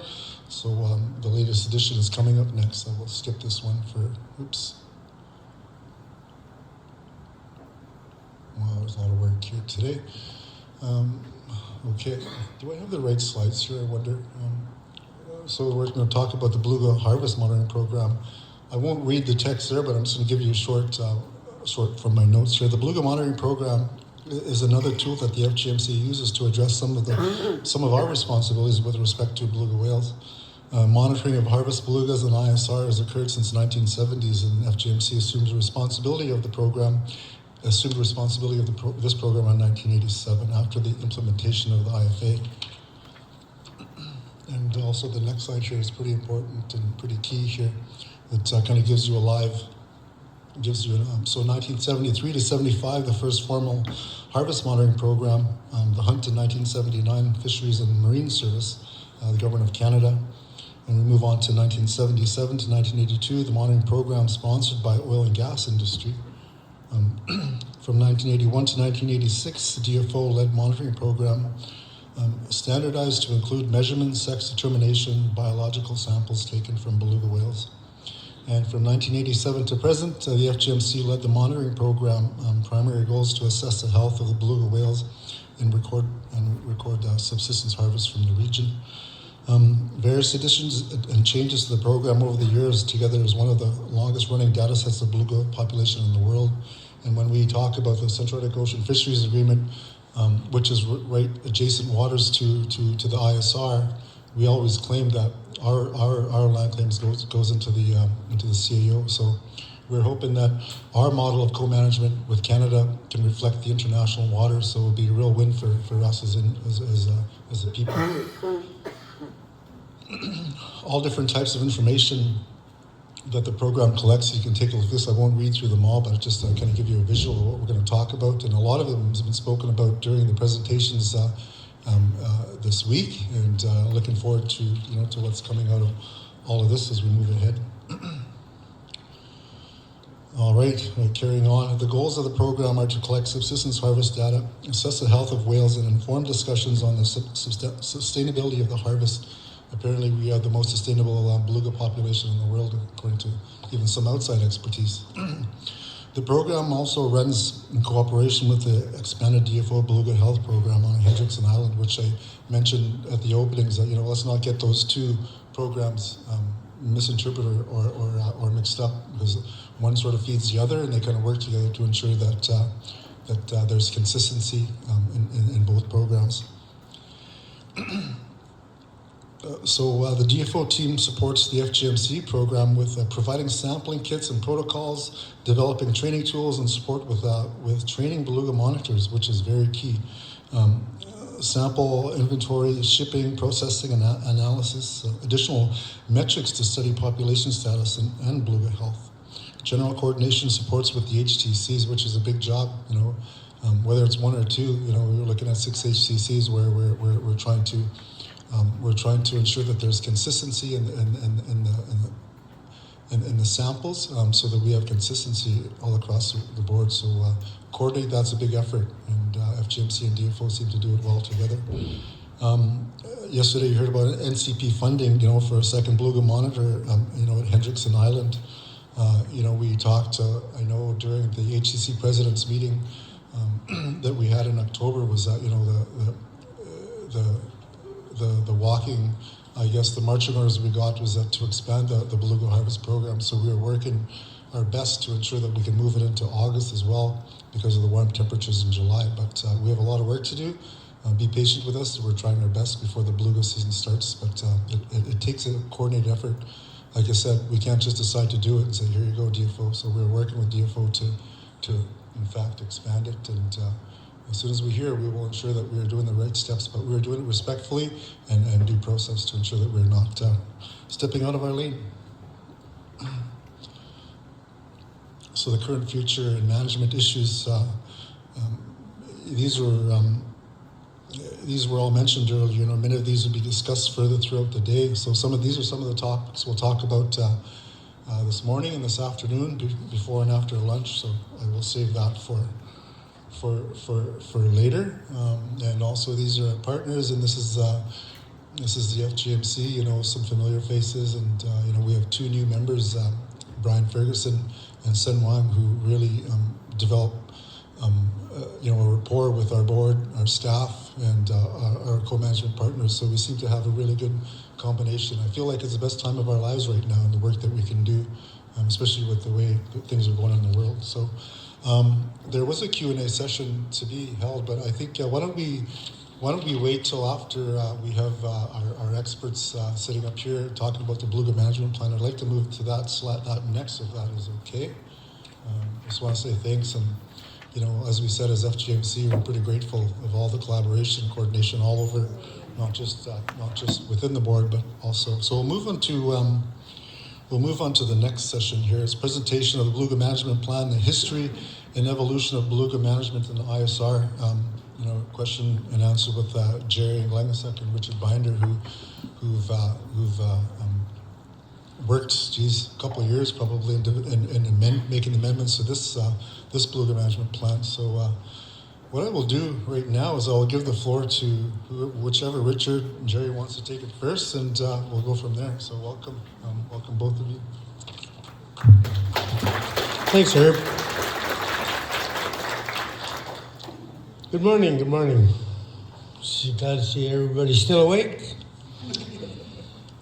Okay, Jerry and I are going to go over the developments of the Beluga Management Plan over the years.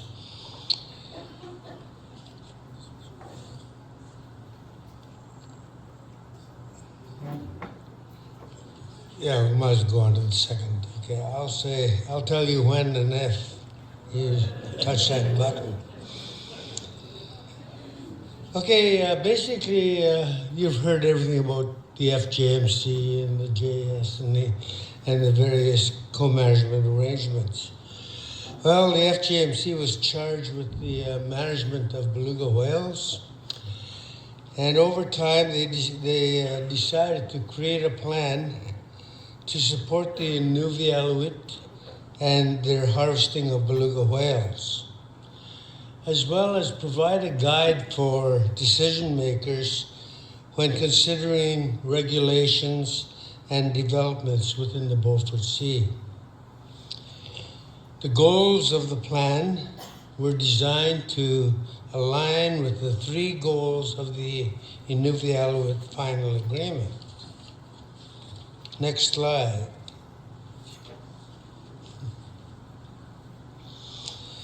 Okay, so the work begins.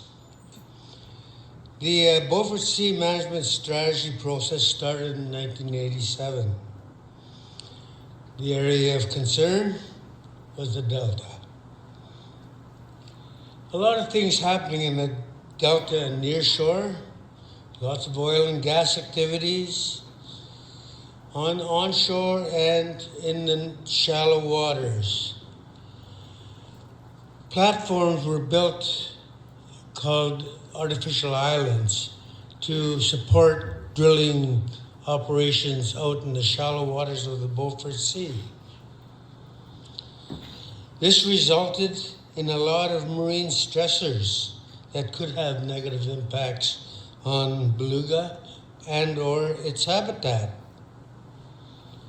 We also had a lot of outside pressure. The animal rights groups. They wanted a total ban on whaling. And they wanted to list beluga as endangered, all because of the St. Lawrence beluga population problems. So, to get the work done, the FGMC established a working group with representatives from Inuvik, Tuktoyaktuk, and Aklavik. The hunters and trappers appointed members to sit on this working group, and for the next few years, this group would meet fairly regularly, and we'd either go like into a Klavik or into Tuk or in a Nuvik. There was not so much activity happening to the north and to the east of us, so we just included the Delta communities. But over time, we'll see a switch in that. During the process, we had numerous meetings with the communities. We always made it a habit of we'd have our meeting with the working group, then we'd meet with the HTCs, and then we'd have a community session together so that we can get the issues that the communities had. And then we also took time to go into the schools and pass the information on to the students to let them know what's happening with co-management. So in 1991, the complete plan was approved, and it was the first Beaufort Sea Beluga Management Plan led by the FGMC, and demonstrated to the world that the Nunavut had beluga management under control. There was a lot of pressure, so we had to get it done. And in 1991, the first edition was released. Over time, for the next number of years, there would be several revisions, 6 to be exact.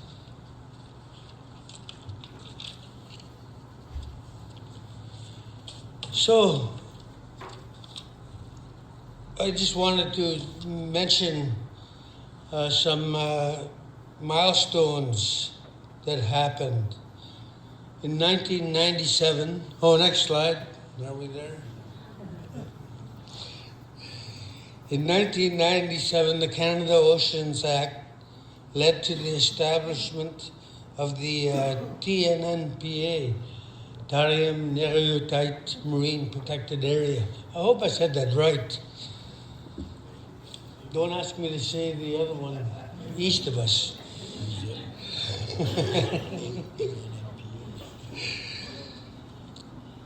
So the TNMPA was the first Arctic MPA, and the area designed as an important management zone for the Beaufort Sea Beluga Management Plan. Now the establishment of the ANMPA in 2016 and new concerns related to climate change, pollution, increased marine vessel traffic, all these had to be addressed. So that prepared us for the next or this version of the latest amendments to the Beluga Management Plan. Over time, we've added sections, like education, tourism, and everything else. In 91, we had probably a 10, 12 pager.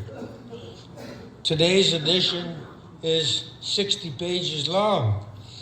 So that just goes to show how much work, how much information was injected into this plan.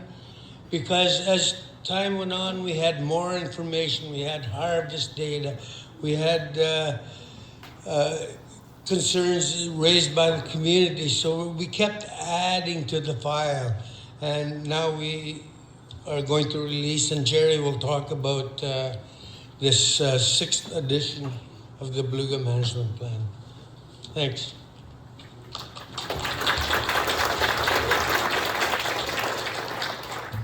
Thank you, Richard. The 6th edition updates for the Beaufort Sea Management Plan.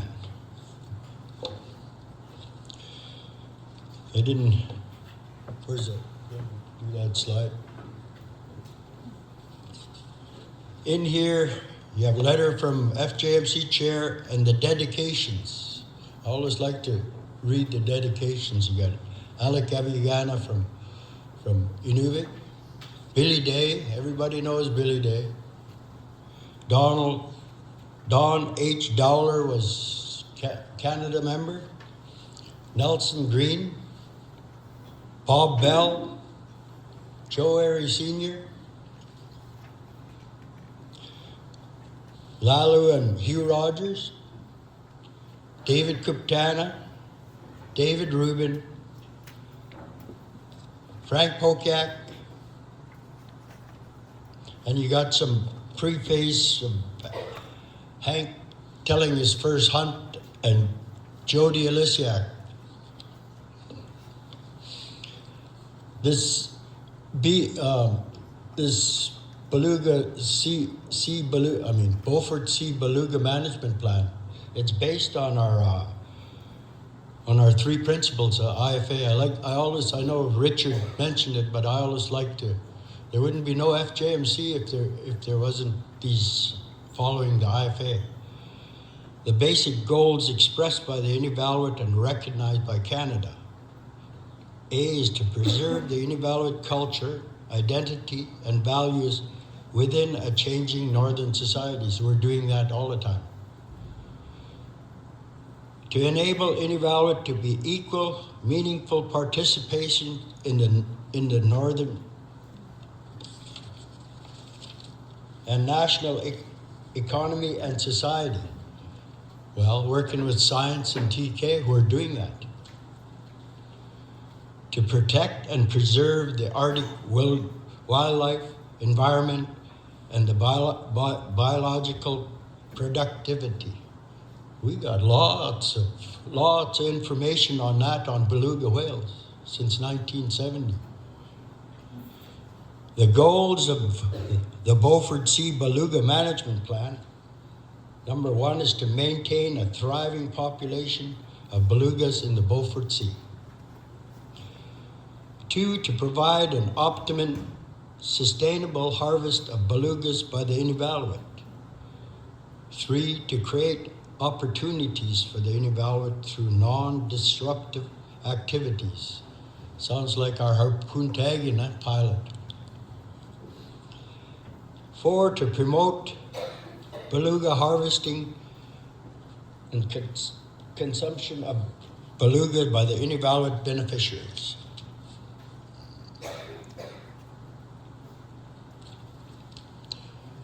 This is the range of our Beaufort Sea, and it really changes a lot.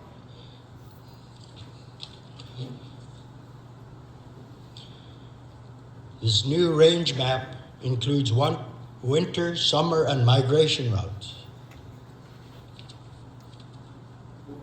Next.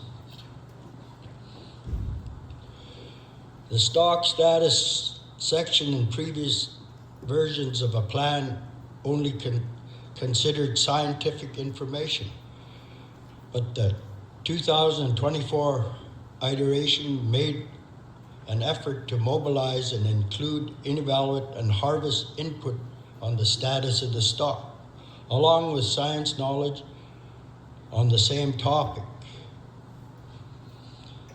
The blue box include harvester and Inuvialuit knowledge derived from 2017 EBSB stock assessment and the 2022 Beluga Management Plan Harvest Working Group meeting.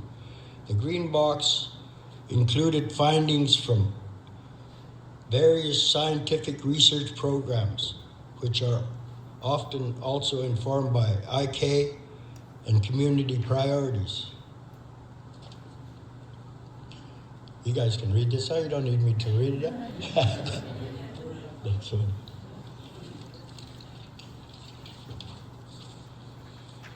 Updated harvest data.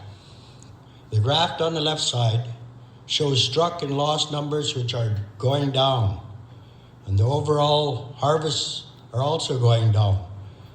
But there is probably some underreporting of the numbers. I could see that over the years, especially when the whales come earlier and leave later. We're missing a lot of whales if we don't follow the IK, what we see out there. The graph on the right side shows the timing of the harvest in the Delta, Edmonton, and Beaufort area.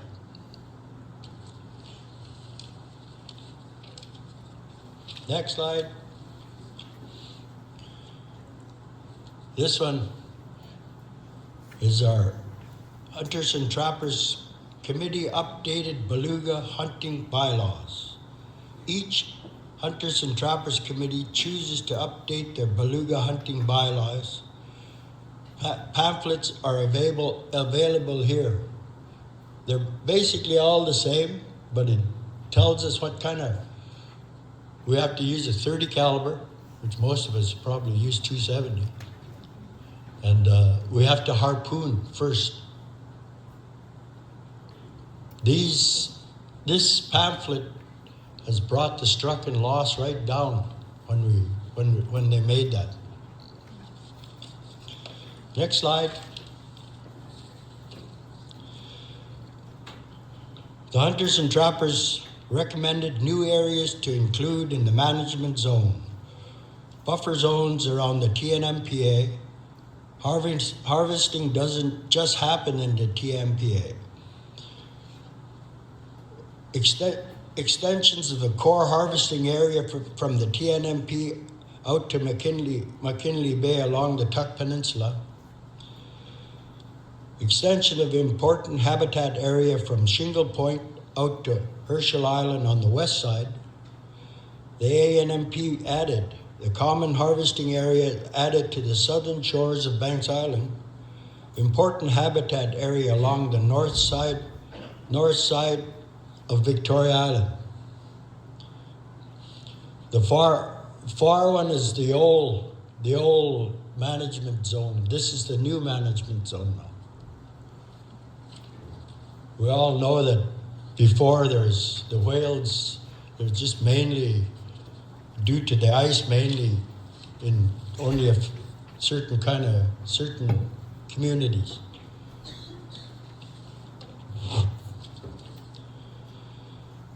Educational management.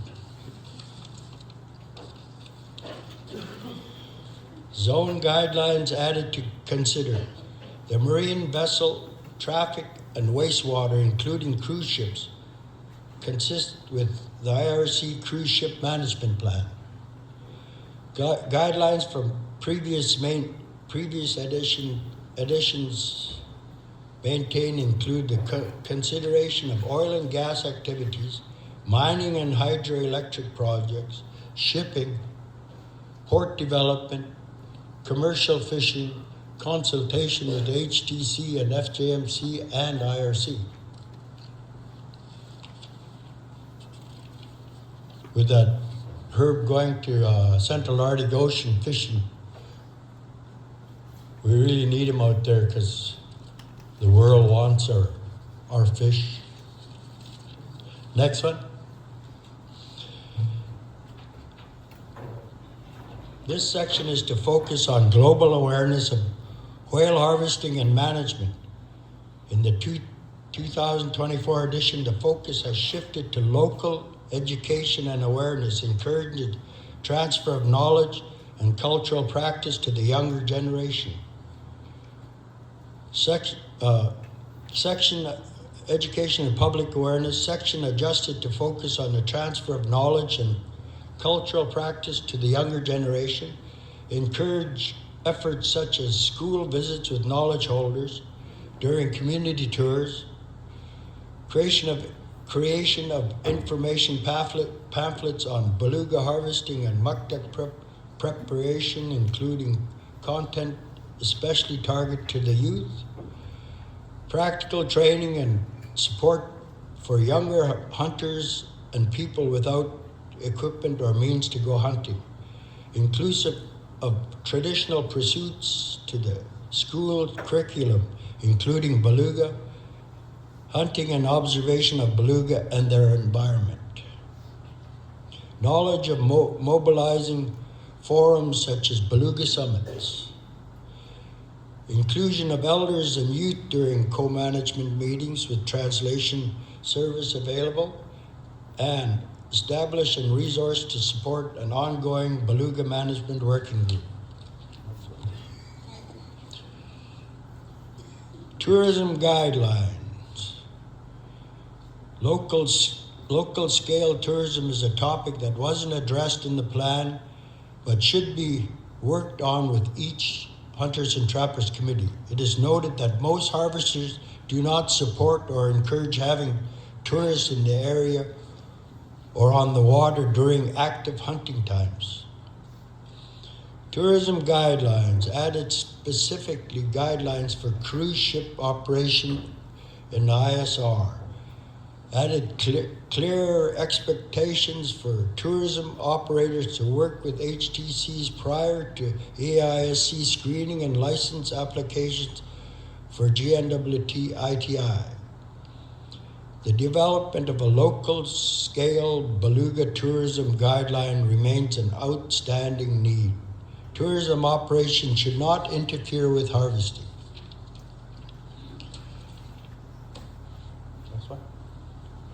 And I'd like to thank all these people and everybody.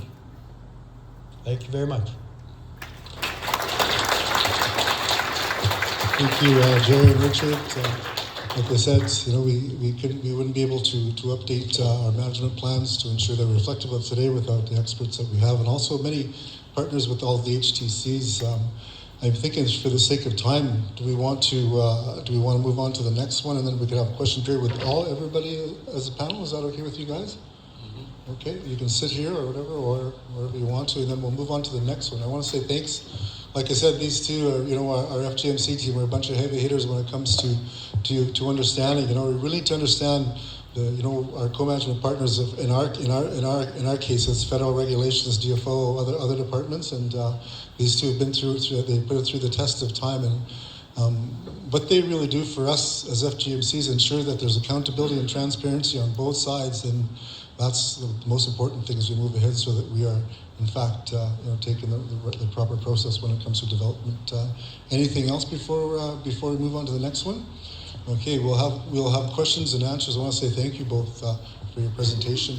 We'll move on to the next one here. The next one we have is a presentation on marine protected areas, a tool for beluga conservation and co-management with Kayla Hansen-Craig, Jessica Stewart, and Shanda Turn. If you want to come up and have your seats, and we'll carry on with your presentation. It would be nice to have a Q&A with all. We'll get Richard and Jerry back up here for questions and answers before lunch break, so that we can. I think it's important to have that question period, so that you can walk away knowing that you have what you need as we move ahead towards lunchtime. So we'll hand the floor. Who's taking the floor here? Shanda? Go ahead. All right. Good morning again. Thank you.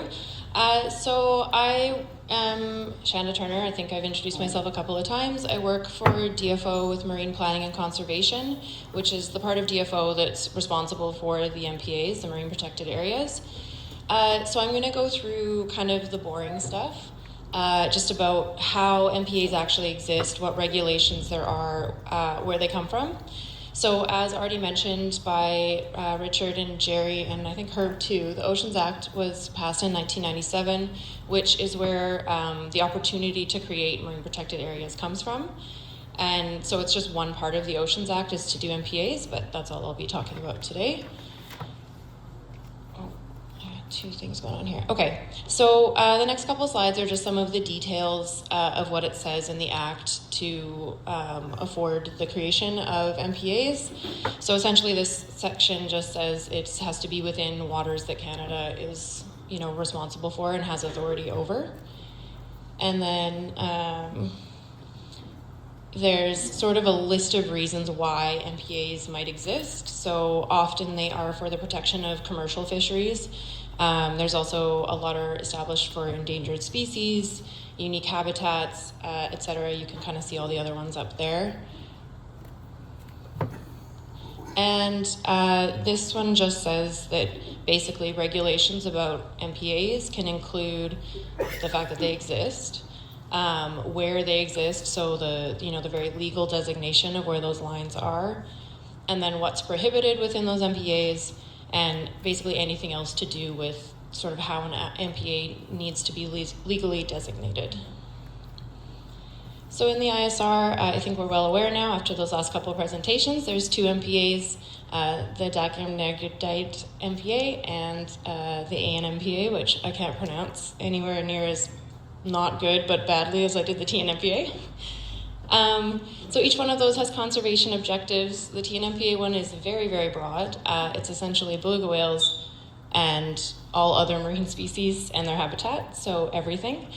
And then the ANMPA has two conservation objectives, the first of which is related to the Cape Perry Migratory Bird Sanctuary, and then the second is the first conservation objective that was established based on traditional knowledge, and that one's to maintain the habitat to support populations of key species, which you'll notice are important to Nubialowit species. So the prohibitions you'll see are a little bit different in each of the MPAs, and that's because the sort of structure of MPA establishment has changed over time. TNMPA was quite early in the establishment of MPAs. It was the first Arctic MPA. And so the structure of the regulations is quite different between the two.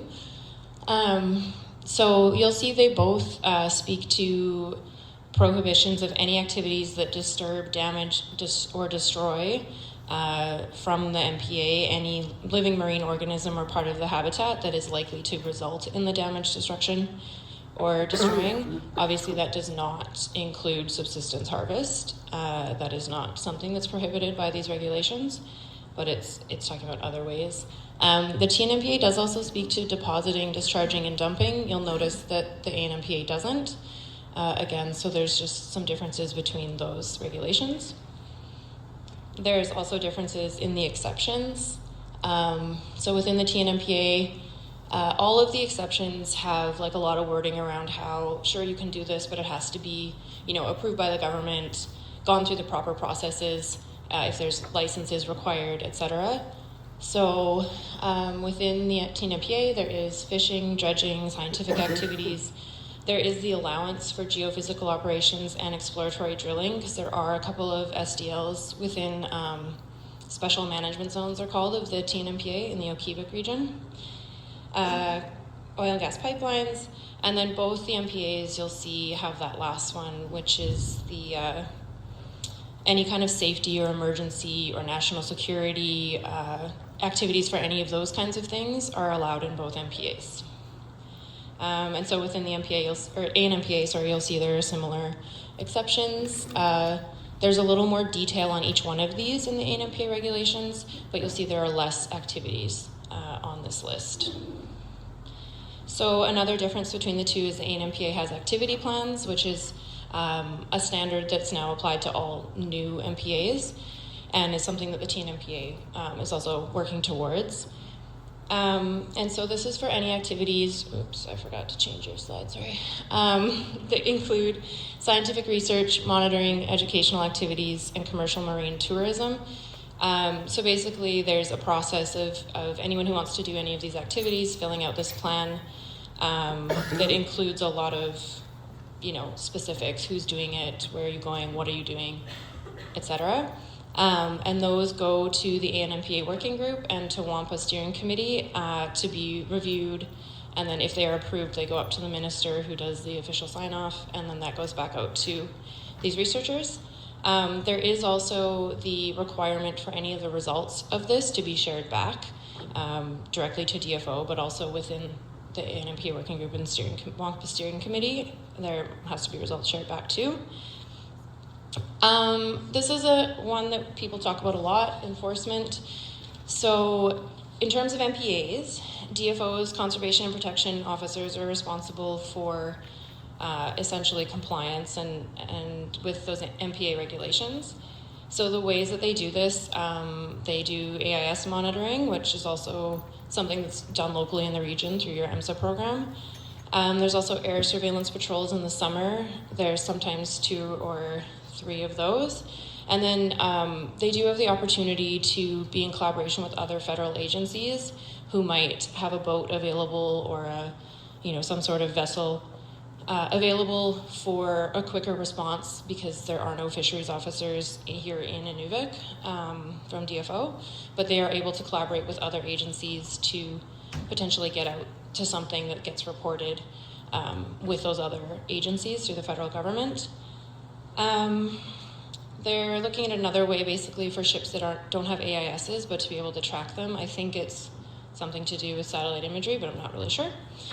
And there has been a bit of a shift in the change of contact for who CNP is. It's now James Wood. For a long time it was Terry Stein down in Yellowknife, and James is taking over that role.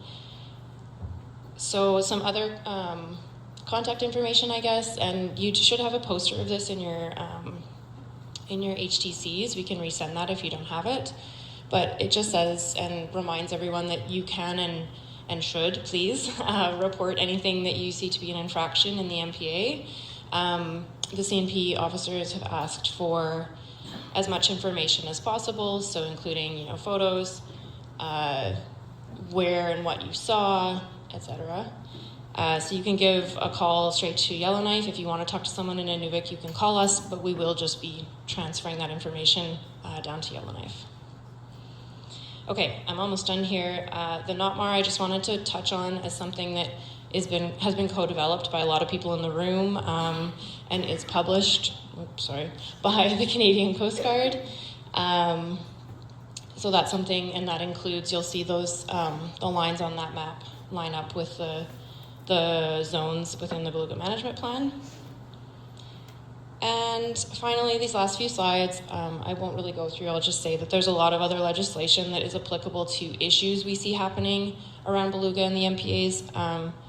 So there's the Fisheries Act, Marine Mammal Regulations, and then obviously the IFA, migratory birds, and then there's a whole bunch of shipping acts which Transport Canada is responsible for.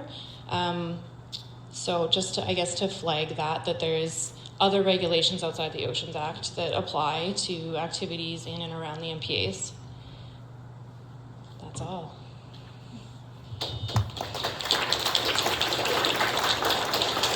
Thank you, Shanda. For the sake of time, I know it's 11:30 now. We have a couple more presentations and also a panel. I'm thinking we might, if everybody's okay with it, I would save the Q&A for after lunch. That way, everybody gets the time that they need. I know that we are pushing through 12, and I don't want to take anybody's lunch away, because I know a lot of you are in from out of town. You might have things to do during the lunch hour, so I really want to respect that and respect people's time. So we'll hand it off to Jessica and to Kayla. Good afternoon, everyone. I'm going to give Jessica a break. She's going to help me with changing the slides. I only finished my presentation probably about an hour ago, so we haven't had a chance to practice together, so I'm not going to put her on the spot. This presentation started off as a history of MPA development in the ISR. However, when I started developing it, it was very closely tied to the legislation around MPAs, and I didn't want to re-say what Shanda was saying, so I kind of took a different approach here, and I'm going to talk about the history of conservation in the Inuvialuit settlement region. Starting off with, as we've heard many times this week, the deep connection that the Inuvialuit have with the land and waters and the animals that we live with and survive on.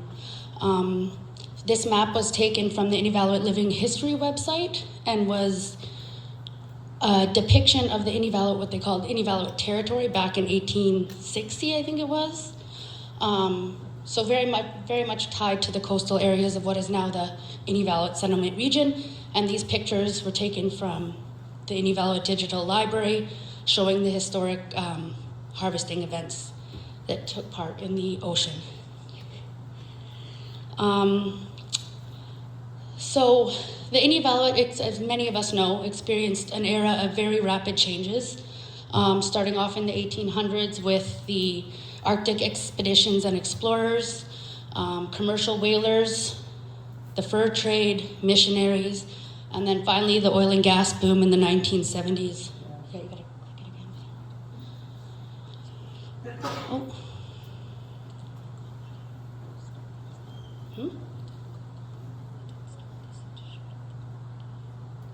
Oh, okay.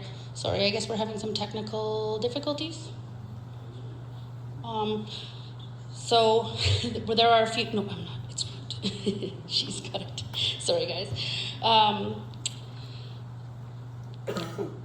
So the map.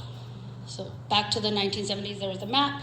The first proposal for a pipeline through the Mackenzie Valley. Oh, no. The map that's on this one. It's not. There you go. That one, yeah. Yes.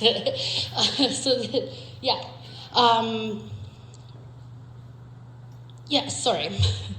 In response to competing positions between the Inuvialuit and the oil and gas industry, the then Minister of Diane, I believe it was, Jean Chrétien, called upon Thomas Berger to travel around the ISR and kind of investigate the potential for this. The final report from that initiative was released in 1977, and although he was not permitted to recommend against the pipeline, he did emphasize the need to balance development with environmental protection and Indigenous rights. Next slide. So the committee, around the same time, and experiencing all those rapid changes, the Inuvialuit could foresee the potential negative impacts to the land, the waters, the animal, and their livelihoods. And the Committee for the Original Peoples Entitlement was formed in the early 1970s. It included Inuvialuit elders, harvesters, and civil servants, and was the first Indigenous rights group in Northern Canada. And it spearheaded the negotiations with Canada that led to the Inuvialuit final agreement. Now, the Inuvialuit final agreement was the first example of conservation, of the priority of conservation for the Inuvialuit. And I've highlighted here some of those. So as was mentioned, one of the guiding principles for the IFA is to protect and preserve the Arctic wildlife, environment, and biological productivity. Section 14 of the IFA outlines the integrated wildlife and land management regime. The IFA also calls for the development of community conservation plans, which outline the sensitive habitats and harvesting areas within the Inuvialuit private lands of each respective community, and provides direction on potential developments proposed for those areas. And since the signing of the IFA, the Inuvialuit have continued with conservation in mind.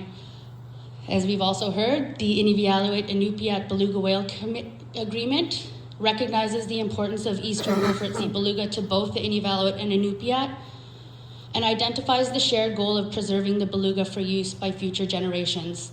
As we heard earlier this week, it was signed in 2000, and this year is celebrating its 25th year, so congratulations.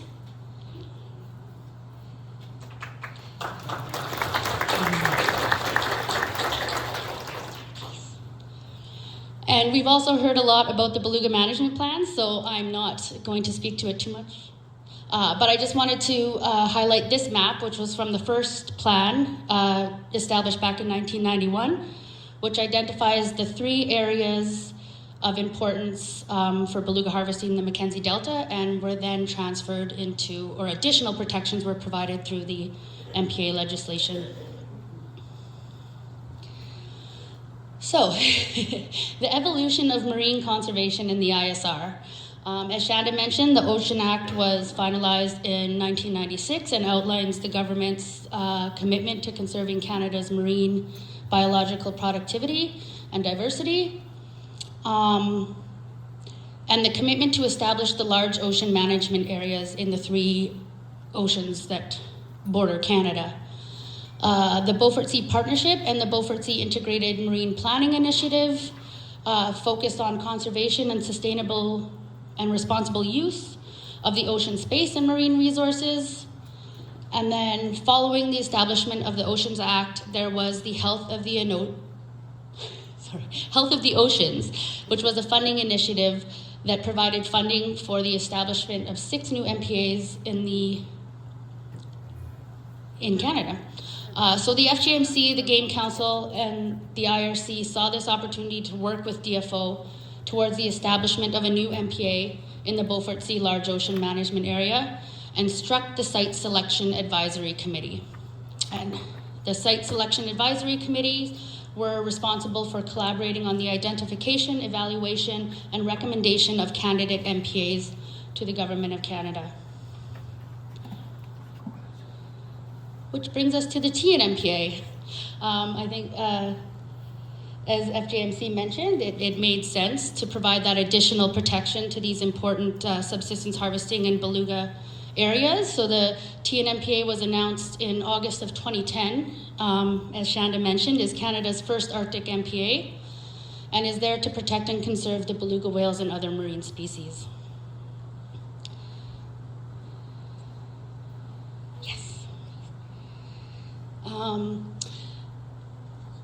And then the ANMPA, which was established in 2016, was identified and through the ANAOI Steering Committee, which comprised of members of the Polytech HTC, DFO Oceans, FJMC, IGC, and IRC. And they were negotiating the boundaries, the conservation objectives, the ecosystem, socioeconomic, traditional knowledge, cost benefit, and regulatory intent of the MPA. At the time of their establishment, the MPAs and the ISR were unique in the fact that they were both established proactively and not in response to a resource or an ecosystem that was already experiencing impacts. So our current co-management process for MPAs and the ISR. So prior to 2017 and the establishment of the ANMPA, the WAMPA, or Western Arctic Marine Protected Area Steering Committee, was the advisory group responsible for the co-management of the ISR MPAs. However, after the ANMPA was established in 2016, and after hearing from the TNMPA communities and the TNMPA members on the WAMPA that they would like an opportunity to discuss MPA priorities with their fellow communities around the TNMPA, we established in 2017 the MPA-specific working groups. So the TNMPA working group has 2 reps from each of the HTCs and 1 future leader of each of the HTCs of Aklavik, Inuvik, and Tuktoyaktuk, 1 DFO member and 1 FJMC member. The ANMPA working group consists of 4 members and a future leader appointed by the Polytech HTC, 1 DFO, and 1 FJMC member. Sorry, I gotta wrap it up here. I now understand that stress that comes with that. And the WAMPA SC, which includes the same members, FJMC, IRC, Game Council, and 3 members from DFO, 1 from MPC, Science, and Fisheries Management, provide regional guidance to the management and coordination to the management and monitoring of our ISR MPAs. So my final slide here is just to speak to some of the lessons that I've learned in my experience with working with MPAs and the ISR. While the TNMPA and ANMPA provide examples of how Inuvialuit and the federal government have worked diligently together to identify and establish appropriate conservation areas, I'd like to speak to some of the lessons I've learned. So funding. Although improving, MPAs should have long-term, consistent, and secured funding to continue the important work of the working groups and the research and monitoring that occurs in each MPA. Timelines. The government timelines don't always align with community timelines. We're sometimes trying to balance the the push to conserve with the need to keep going back to the community and ensuring that we're checking and balancing ourselves with the community as we develop the management and monitoring plans. As Shanda kind of spoke to, enforcement and compliance monitoring is something that we hear we would like to improve, and we would like more presence in the ISR, specifically around the MPAs. And communication. I think it's really important to be open and honest and clear in our communications when we're sitting across the table from our co-management partners. And it's important for everyone at the table to know exactly what we're there to do and be on the same page. So, thank you. Thank you, Kayla, Shanda, and Jessica. So right now the time is it's 11:45. I want to save this time here we'll have a panel discussion with Jim, Ray Rubin, Jerry Glangasek, Shanda, and Kayla and Jessica. We'll do some questions before lunch. Like I said earlier. Yeah, I'm inviting them all up already. So we'll get any questions you have on the Beluga Management Plan, what you heard this morning about this part here. I'm kind of a stickler for time, because sometimes some people are sitting there and almost falling asleep. The reason I'm like that, just before they start drooling, I want to save people. It's not because of time, but it's people. So we'll have anybody have any questions about the Beluga Monitor?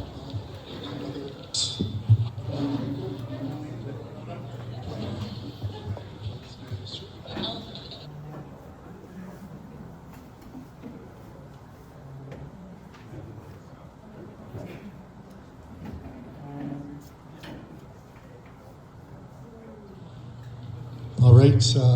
Again, thank you all for your presentations. Like I said, I know everyone's got busy lunch hour. It's our last day and things to do. So I'm going to open up the floor for any questions that anybody might have. I know sometimes it seems like these they overlap, but that's just the way it is. So there's any questions on Richard had to go pick up his grandkid from school, which I have to run for 12 o'clock too. So we're all on the clock here. Any questions about the Beluga Management Plan or the MPAs? The floor is open for anybody. Thank you all for your presentations. Amazing work, especially on the Beluga Management Plan. That's really nice to see. My question is about MPAs and new MPAs. Ulukaktok is interested in having marine protected areas, especially with all the cruise ships that are coming. We see about seven cruise ships a year that come through the Northwest Passage and through Ulukaktok. We're really interested in starting that conversation, and just for the sake of it, I really want this to be highlighted with everybody in the room that I think it's time we start looking at new MPAs and supporting that work in small communities. We don't have protected areas. We don't have migratory bird sanctuaries. Victoria Island is unprotected, oceans and land. So I think that should be a priority moving forward and working with the OHTC on that, Juana. And thank you again for all your work. Thank you, Janine. Anybody want to answer that? Anybody have a comment on that? That's more of a political question, but I will pass it over to Ray. Go ahead. Yeah, thanks for that. I think it's really valid that, coming from your community, similar to ours, Taps and the Clavit, Inuvik, maybe a good way is to express, because you got a lot of information, a lot of data, why you want to protect certain areas, what species of animals, marine mammals, stuff like that, and how it plays a role in supporting your community, your culture, Give them a good basis to have a strong look at your concern and willingness and yearning to develop protected areas. Thank you, Ray. It's a good segue to, compiling data, ensuring that you have, what you need, and I think awareness. I know Ulukaktuk's been doing this for a number of years now, as long as I've been with FGMC, and I think the word is getting out there. I think, we just need to all triangulate to ensure that, we can get there together. Any other comments, questions, Jerry? I agree with you, and I think those openings in May and June should be researched and they should be protected. That's one area that's close to your area, your Palugmas. Those open leads that open up in May and June when the whales first come. Maybe use that for another point to get your MPA. If it is up to me, I would do a conservation area in the Beaufort Sea. Thank you. Thank you, Jerry. Ryan? Hello. For the TNMPA, you mentioned that all marine animals are protected, but then you only mentioned that our harvest rights for beluga are protected. Are they protected for everything that exists now and everything that might exist in the future? Like if salmon start coming, can I go net all the salmon I want out in the MPA? Thank you for that, Ryan. Okay, I'm going to preface this by saying I am not the regulations and compliance and enforcement expert. My understanding, and as how I read, the Canadian Constitution, is that you have Section 35 Aboriginal rights for harvesting that are not trumped by other legislation. So and the MPAs are established for Inuvialuit and by Inuvialuit in collaboration with DFO. So at this point in time, there would be no intent to restrict harvest. I cannot speak on behalf of the government, into the future, but that is not the intent of the MPA regulations. And my understanding is that the Canadian Constitution would protect those rights regardless of what species specifically it is, as a non-expert on the legislation. If I can just add as well, even though there's no legislation, or there may be no legislation, there are ways you can protect species in your area. That's basically community volunteer. As an example, our char in the Hornaday system, we have quotas that are set by the community that are managed by the char working group. So it doesn't encompass all species, but those of concern to the community as a priority. Thank you, Ray. Jim? Yeah, our MPHs are pretty unique compared to the rest of Canada on that. Our MPA here, our waters freeze up in wintertime and then it thaws out in the summertime and that's when we protect our MPA. But I think that's very unique when the Inuvialuit and FJMC and that got together and put these two MPAs in place and that. And the reason being to put in place it was for our harvesting area, and that's our traditional food and that, and to preserve it and that. Not like the rest of Canada where there's species at risk and of special concern, and that's how their MPAs evolved around that. But like what Kayla said earlier, where the Inuvialuit and FGMC are pro bono and got the MP up and going, so we didn't have to reach that spot where we'd have to have special concern our beluga whales or our fish and that, and it was basically put on there so we could have our traditional harvesting food and stuff like that. And thank you. Thank you, Jim. Ryan, I think Kayla has an answer as well too. Thanks, Herb. Yeah, so none of the MPA regulations impede on any Inuvialuit right to harvest, and I haven't seen it for a while, but I'm pretty sure there's a clause in the IFA that states that any contradicting legislation, the IFA will take precedence. So just to say that, yes, your Inuvialuit harvesting rights are protected in the MPAs.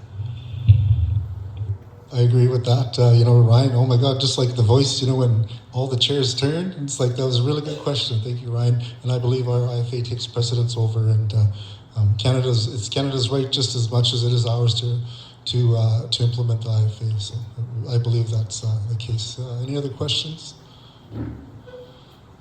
Oh, Eileen? Yeah, I'm just wondering, there's 4 communities in our ISR that harvest from the ocean.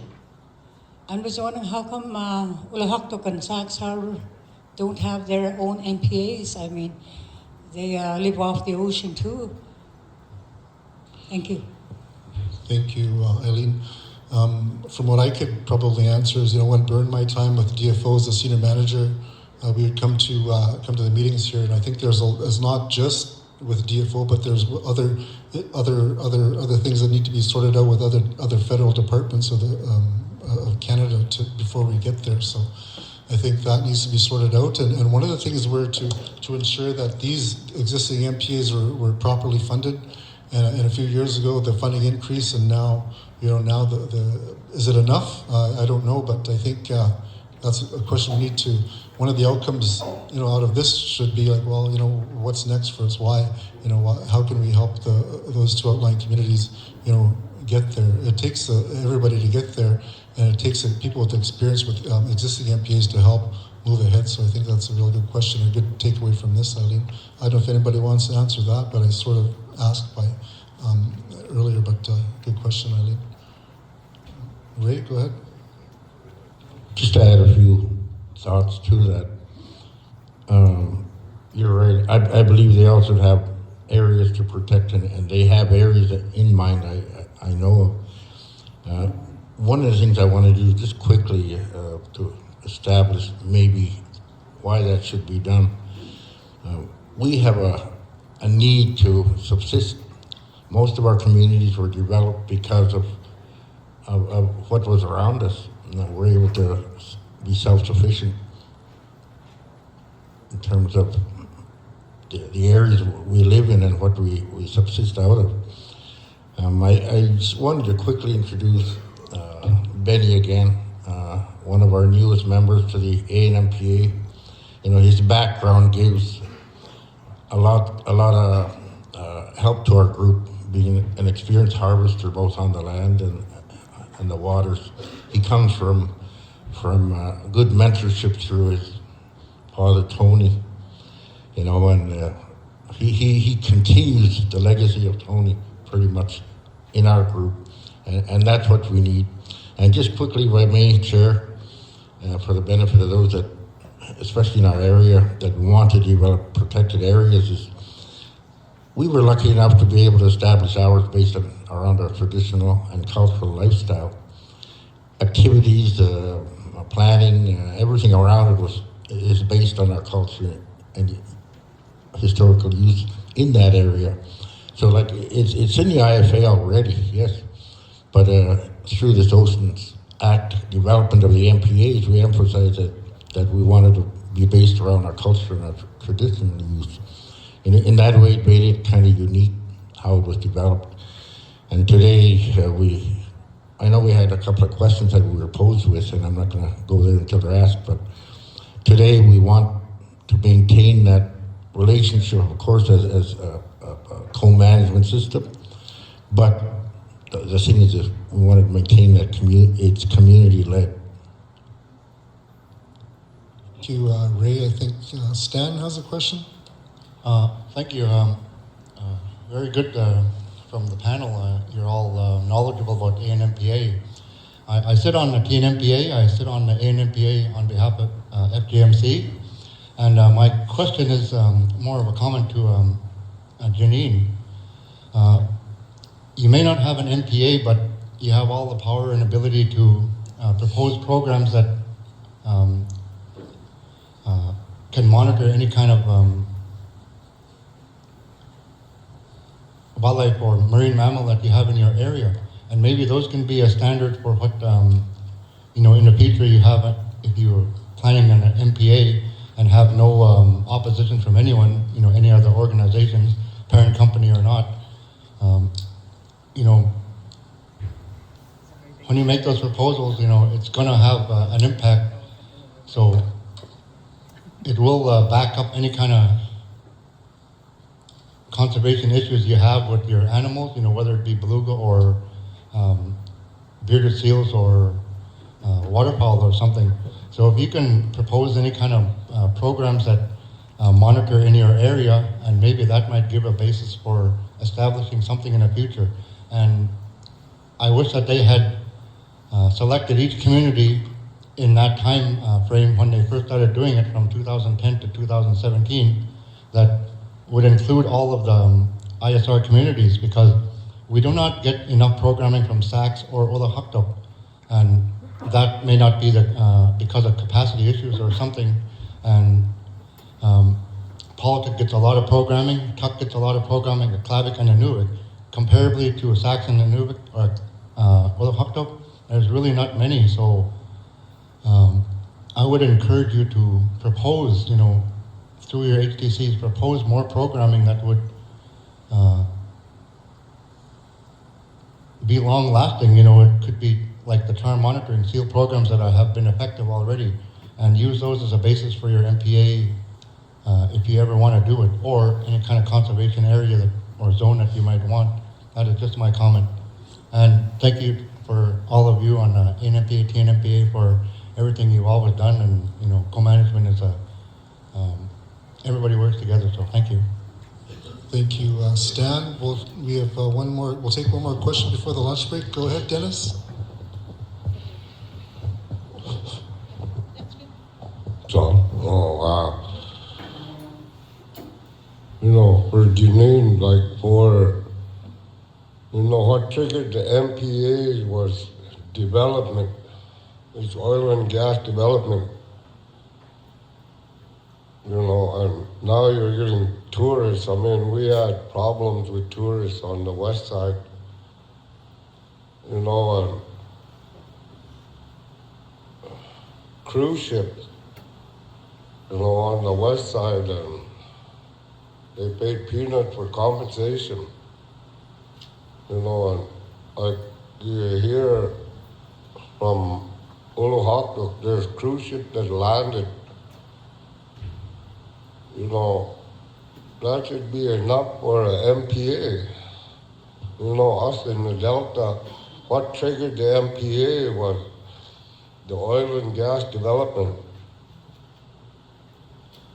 And now they're getting cruise ships. They're saying it. That should automatically trigger an MPA for Sax and Olo. The big push on, because Inuvialuit was concerned with the Mackenzie Delta. That's where the main oil and gas. When you look on the west side in Shallow Bay,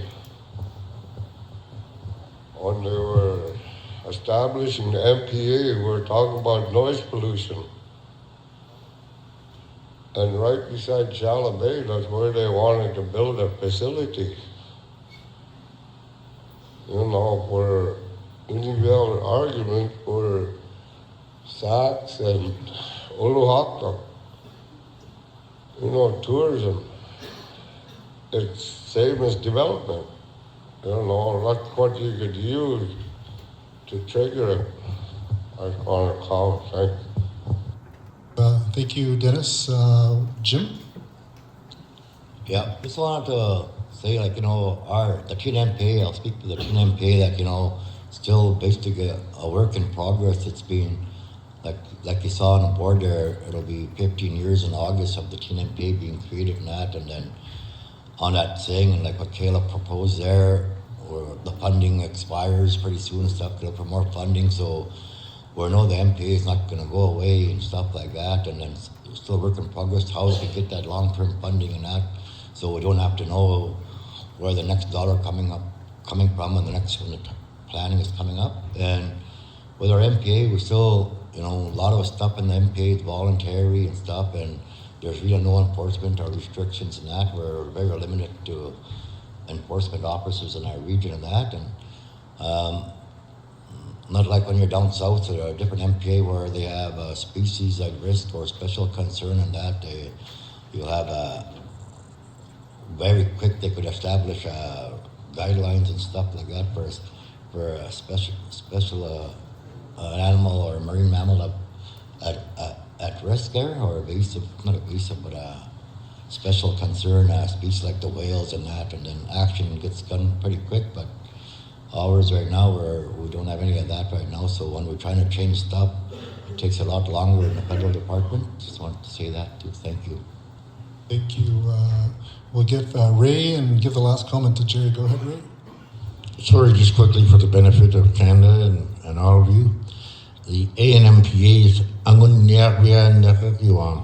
dedicated to the late chief negotiator with the IFA, Nelson Green. I know the time is 12:05 now, so I'm going to give the last comment to Jerry from FJMC. Real fast one. I forgot to mention Richard Binder. He's in here as he did a lot of work from the start to the finish, and he's still doing. And if he wouldn't say it himself, but I'll do the bragging for him. Thank you.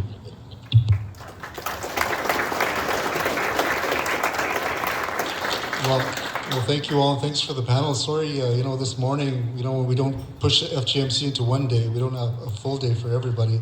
It kind of crushes things. So that just reminds me to all the presenters, and I'm giving all the presenters this morning, heck, I'm like, the time you eat up today, for your presentations, choosing to everybody else's time. So I just wanted to share that. But today is an FGMC day, so this afternoon we'll start off with breakout sessions. So it's 12:05 now. We may as well come back at 1:35 if that's okay with everybody. We'll start then, so you have your full hour and a half. Thank you, and we'll see you after lunch.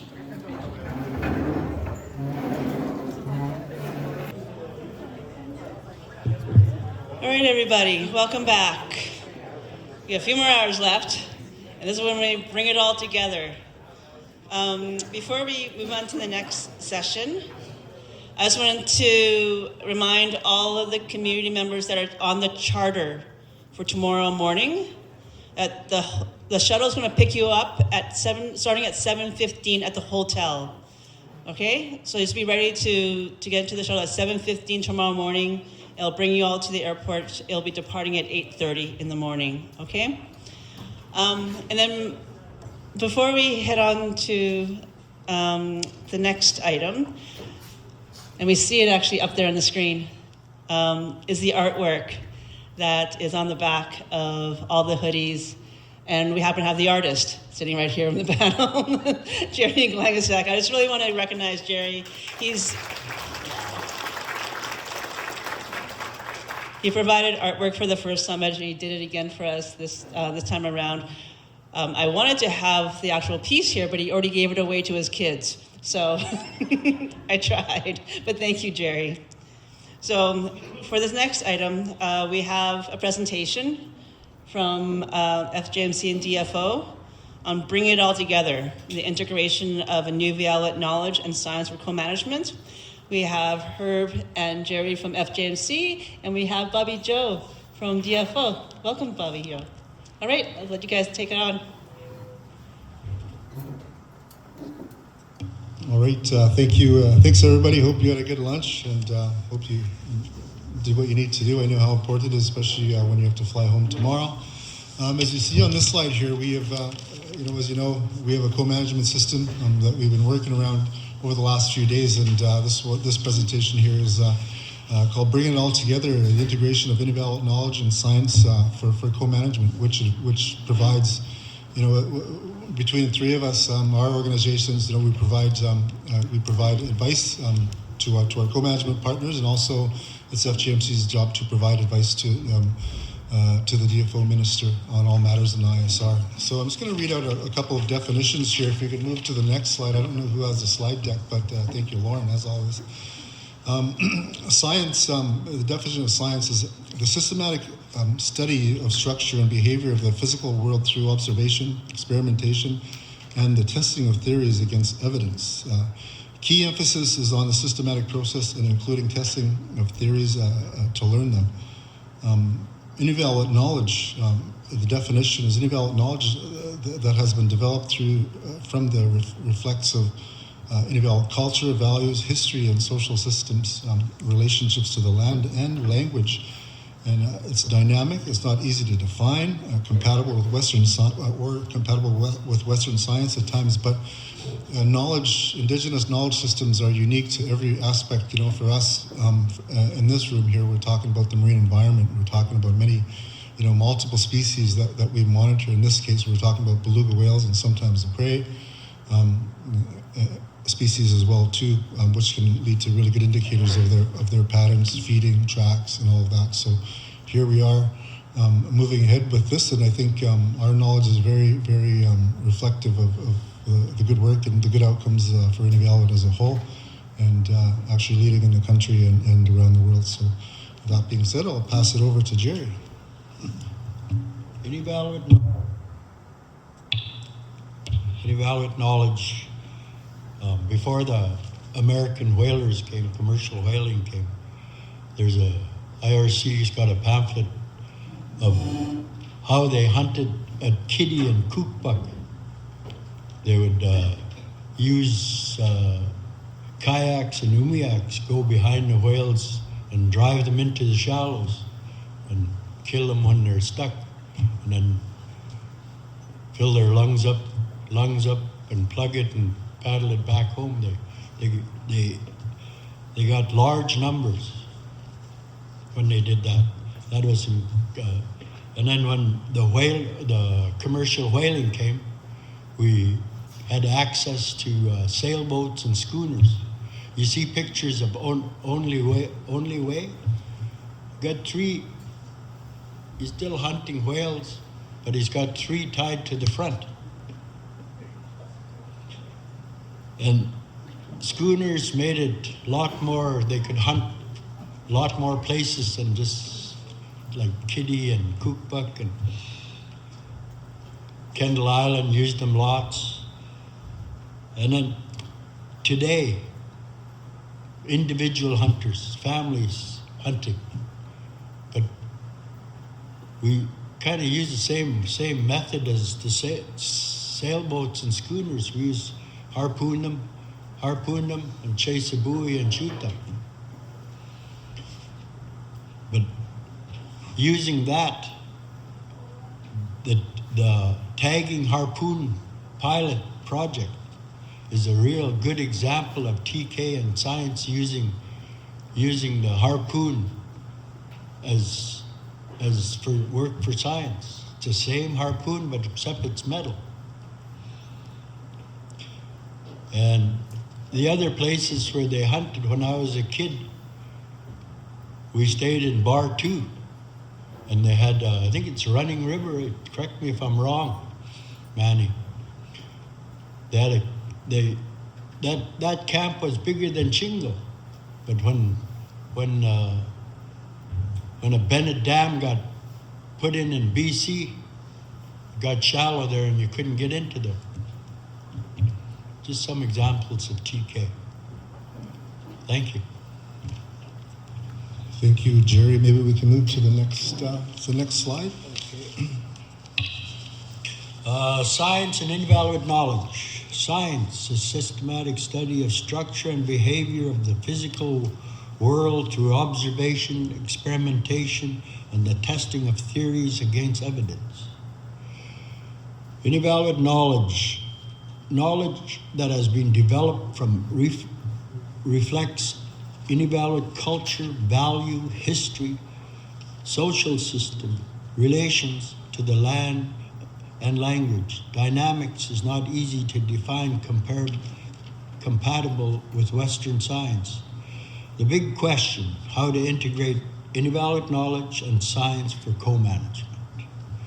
Co-management is an important term here, which involves sharing the rights and responsibility of management with a balance of knowledge, value, and practice from both sides. I hope I gave a good enough example of TK or local knowledge or IK. Thank you. Thank you, Jerry. Putting on the reading glasses again. Maybe to the next slide as well too. It's on the strategic. There we go. Sorry. There's a list of there's 4 points there on how we utilize our mobilize and apply Indigenous knowledge with the science. We do it through regular FGMC business meetings where we one example are the community tours. Every quarter our business cycle is that we tour 3 of the 6 communities every spring, and we separate them by the coastal communities, and the three coastal communities in 1 year, and then the 3 delta communities the next year. We don't have the budget to do everyone, and sometimes because we are board members, we don't have the time as well to do all at once. In the past, where they did, factoring in the cost of travel and doing business, we try to do our best. But that's where we get the community concerns, and we get to speak to some community members on some of their findings. That's at times that's the best way, because we can't get everybody all the time.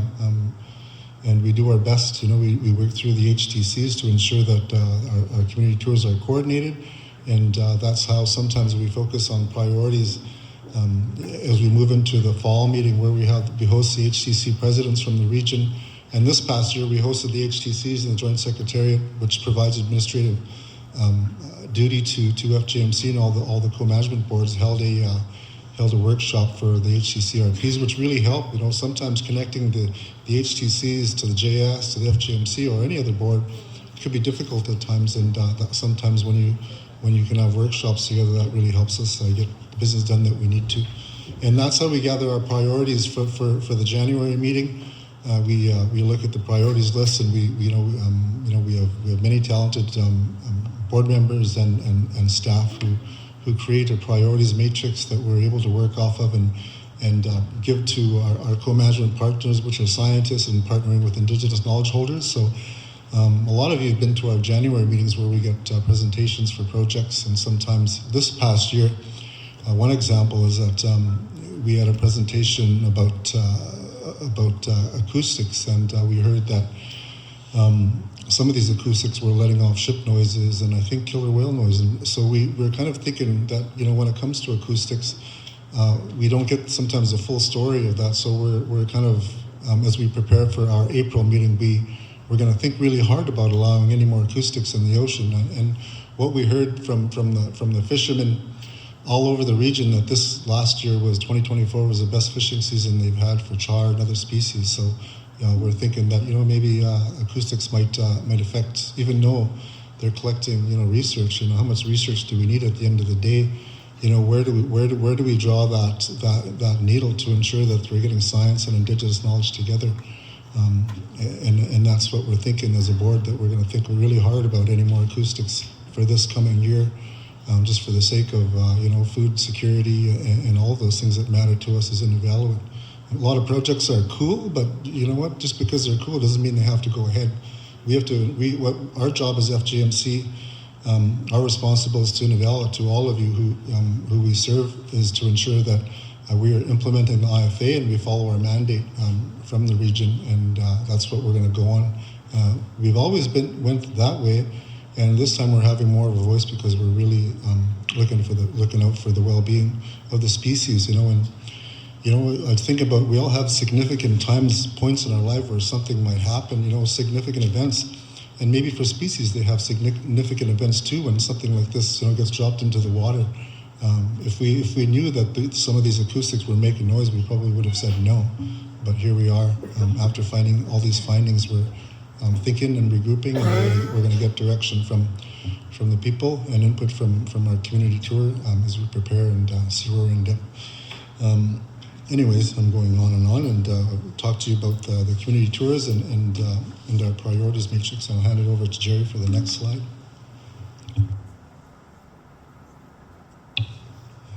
Inuvialuit knowledge is the foundation of the Inuvialuit Settlement Region Beluga management. It is crucial that the community HTCs, their members and youth continue to be involved in the process beluga management to protect the resources that are very important for the Inuvialuit. That's a quote from Richard Binder. The Beluga Management Plan is another example of how FJMC has tried to mobilize and apply Inuvialuit knowledge. Thank you. Thank you, Jerry. So we're moving on to the next one, other ways to mobilize and share Indigenous knowledge. All the communities are doing it already through the HTCs and Game Council and other co-management boards, the terrestrial ones where we are the marine. it's a good way of informal. It's I guess some people call it an informal way of transferring knowledge, but it's working just like this here in this setting, where you have experts, you have elders, you have the hunters who are the experts when it comes to all safety and everything, and the future leaders coming together, and that's a good way to transfer. And I hope to see working groups, with many familiar faces as we move ahead. Field camps are amazing. I know some communities are doing it. Definitely sitting down in meetings, such as this. And I encourage all the youth, young future leaders that are involved here, to stay involved. Maybe pick a mentor before you walk out of this room at the end of the day. I know I just got a request from Greenland with ICC. I'm like, okay, well, I'd like to do something here at home. Social media is a good way, but we need to ensure when we talk about social media memories and photos that, that we're not exposing someone, without their permission, without their consent. That's really important. And sometimes I've been around the world long enough to see when I can pick it out when I see, could be a scientist or somebody from another group around this world, looking, taking data from maybe our region or other Inuit regions and regurgitating to reinterpreting to something that is sort of similar to ours, but you can catch when it's actually from a region. I think we've been around this long enough to understand that. And we need to ensure that we protect our rights that way. Another good way is exchanges. I know, I'm going to put our former HCC president from Tuck on the spot here, Daryl.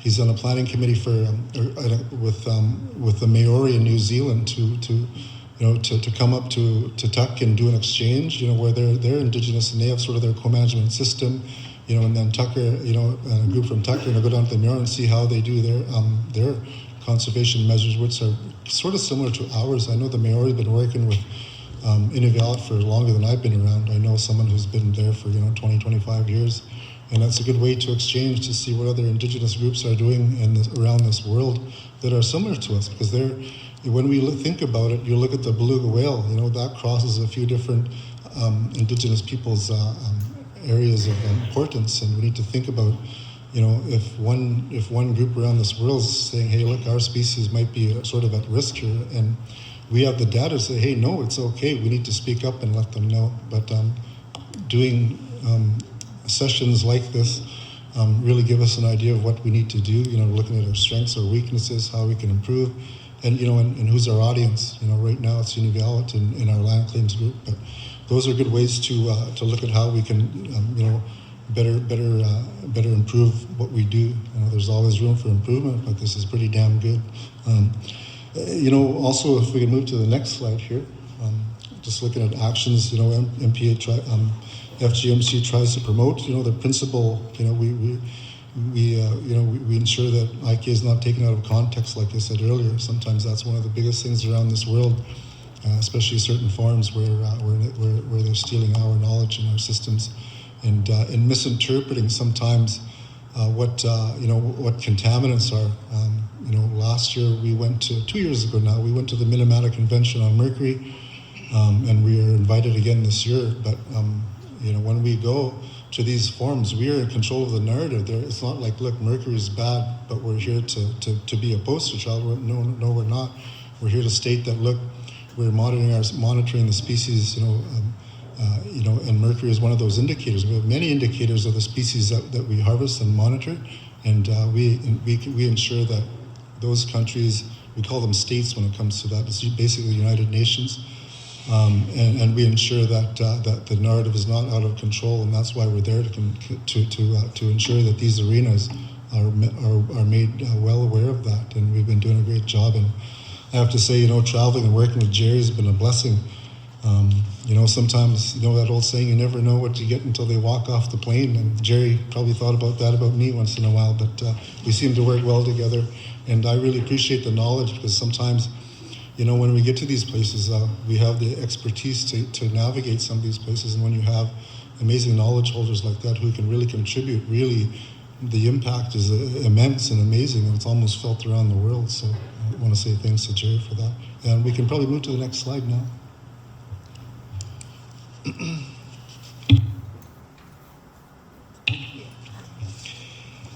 Actions to improve incorporation of IK. Number 1, retain, train, enable, and accommodate Indigenous and Northern staff managers at all levels. 2, have a IK holder senior decision maker at the same table and level as other decision makers. 3, work towards development of an approach to comply and apply IK mobilized and share in other ways, informal ways, in all its forms, so that it's integrity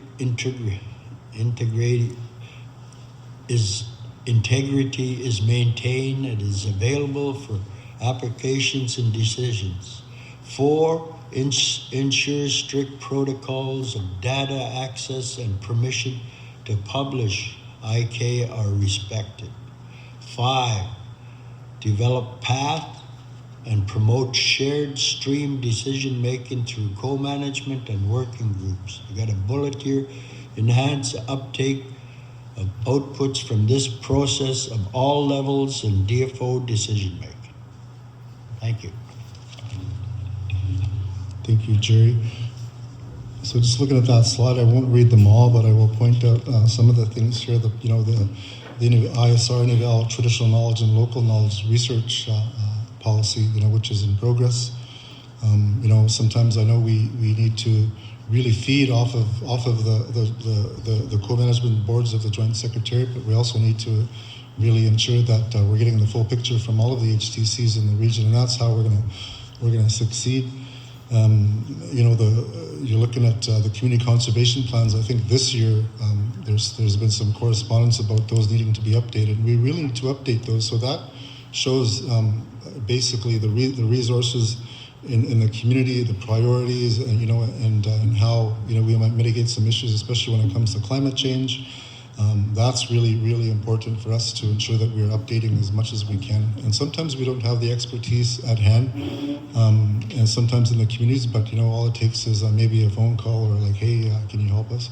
We could probably find the people if we don't have them within FGMC, which we usually do nowadays, and it seems to be like we are able to take things on, but not too much. We have right now we're working on a ring seal management plan, and that's response to the species at risk, possibly uplisting the ring seal in 30 years or so to become a species of special concern. So FGMC, we responded to the minister, we disagreed with it, and then now we struck a committee to develop a ring seal management plan, which is going to serve it's sort of one of the first ones that's going to be more comprehensive. And we think we're about 1.5 years to do that. We do have to seek funding for it, but we know that we're well on our way to do it. So we have some very capable people like Lois Harwood, who's online listening, leading all of those things. And a lot of this work is, sort of, a segue from Lois's career as a DFO scientist, and and then she moved to us at FGMC. And so we have a combination of knowledge holders and scientists that can really hammer this home just within FGMC. And the document is just like the Beluga management plan is it shows it's a reflection of Inuvialuit. Other platforms or other initiatives, the MPA database, which is under development. A lot of, when it comes to data sovereignty, it's very important to ensure that we have our rights again. Another good, which many people don't really know, in Inuvialuit, we do co-manage with the Gwich'in on the West Side Working Group on Dolly Varden. Keo has been a big part of that over the many years to make it actually a really successful program, along with DFO. So those are just things that we do as FGMC that you don't hear or see of every day because we're so focused on our own region. Another really cool thing that just happened last week in Iceland at the Central Arctic Ocean Fisheries Agreement, because we are Canada, so I travel, so myself and a Canadian scientist are the heads of delegation for Canada. We have support, both from Canada with an ICC. They want FGMC's, because we're the legal entity in the marine environment, they want to see FGMC's and DFO's co-management model to reflect the offshore, which is quite a compliment to all of you here, when it comes to development of those regulations. So, and they've asked us to they've handed the outreach to us as a group, so we'll see FGMC probably doing community tours, and or having it on our agenda, community tours to give awareness, because we do need negotiators. We can do all kinds of work, but sometimes finding a good negotiator is difficult. We always do. They're everywhere at every level. But we're just very fortunate to have it at all of those levels, and it's experience and expertise of everybody that gives us direction to create the narrative which we have, and we want to continue to do that. I won't do any more here, but I'd like to pass it on to Bobby Joe from DFO. Thank you, Herb. That kind of rhymed, Bobby Joe from DFO. Good afternoon to everyone. Very happy to be here. For those of you who don't know me, my name is Bobby Joe. My hometown is Aklavik, and I live here in Inuvik working for DFO. I took this job with DFO just a year and a half ago, and one of the best things that I enjoy about the job is being able to attend important sessions such as this, because as we talk about Indigenous knowledge and science, it's not possible without our working relationship, and just happy to be here. On this slide here, I just wanted to just begin by sharing some of the terms that I often hear as working with DFO and Indigenous knowledge, terms that we hear going across the territory. As Herb mentioned earlier on, there's no one definition. Each Indigenous community and each Indigenous region will define their own knowledge and be in control of their own knowledge. But I just thought I'd point some out here in the acronyms of IQ, AK, TK, IK, LK. You probably have all heard those before, and they all mean different things. But in my work experience, working with different co-management boards over the years, and with DFO particularly, we work with Indigenous peoples across the Arctic. So not just the various First Nations across the Mackenzie Valley of Northwest Territories, but with also all the different Inuit groups right across Inuit Nunangat. So with IQ, the definition is it's unique to Inuit and is the term used to describe the IK of the Inuit, and it directly translates to that which Inuit have always known to be true. With ancestral knowledge, it's defined, it's a term often used by Indigenous people and refers to the ancient knowledge that has been transferred down generations. It is looked at in a sacred way, respected as being most valuable because it is the old ways when referencing pre-colonization. And as we all know, things have changed a lot since colonization. With TK, IK, this is a term I think we most commonly use amongst us here in the Western Arctic. It's used to reference the knowledge that is traditional to that specific community or group of people. So it evolves with changes, and it's just for that specific group. Example, Inuvialuit TK or Gwich'in TK. And for me, growing up in Aklavik, I always felt very fortunate, especially now that I'm older and I look back, fortunate to have grown up and been raised in a community that is mixed Gwich'in and Inuvialuit, so best of both cultures. And local knowledge. This term I found, especially since joining DFO, when people talk about local knowledge, it's referencing knowledge that is local to the community, whether you are Indigenous or not. There's some folks who live here and their knowledge is considered as well too and valuable just based on experience and learning the experience and the knowledge that's been learned. Next slide, please. So with this slide here, I just wanted to just depict some of the photos of work we're involved in with DFO, and just to highlight that the transfer of the knowledge transfer is key in the work that we do with Indigenous knowledge and science. It's very important in building strong relationships and trustworthy partnerships.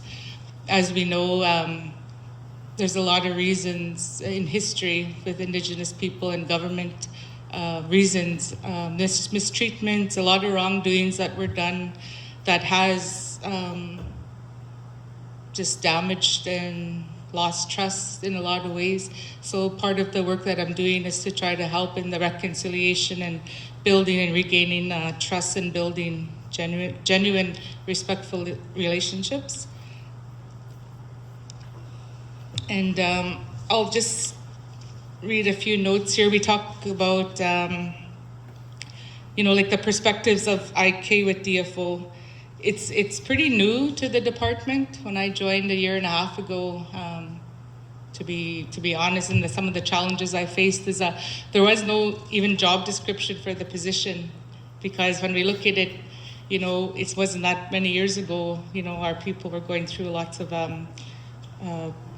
assimilation, all the things in history. So it's new, right? It's new to try to give us the honor and respect that wasn't there in the past. So it's definitely a work in progress. The long-term goal is to develop Indigenous policies and a toolkit to implement the framework in collaboration with Indigenous people. And for DFO internal, the IK files being led by a team at a national level. So we have a headquarters office, and there's people from all across Canada that work on that file together. And I just serve as a DFO staff rep at a regional level for Arctic region. And we definitely recognize in DFO, there's no one size fits all. We can't come up as Canada with a policy that we're gonna try to put on all Indigenous people, because if we do that, that's just colonization continuing. We have to change things around, so it's the Indigenous groups in each region that I mentioned, so that's a big region, each region to work with us to develop policies that they design and that will fit them. So it's not one size fits all, but we aim to work to find ways that are gonna best suit each region. So DFO knows that Indigenous people have the right to maintain, control, protect, and develop their Indigenous knowledge.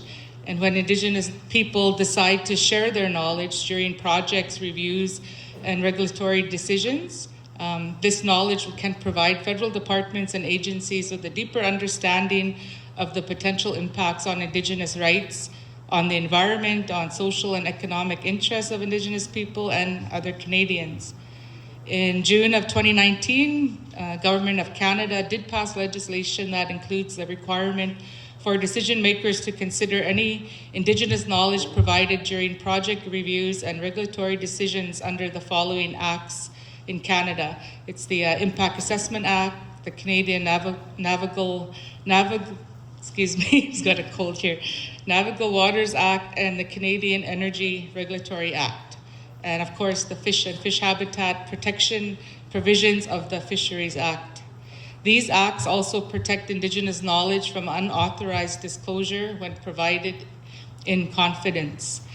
The framework is intended to guide the respectful, consistent, and effective consideration and protection of Indigenous knowledge under these 4 acts.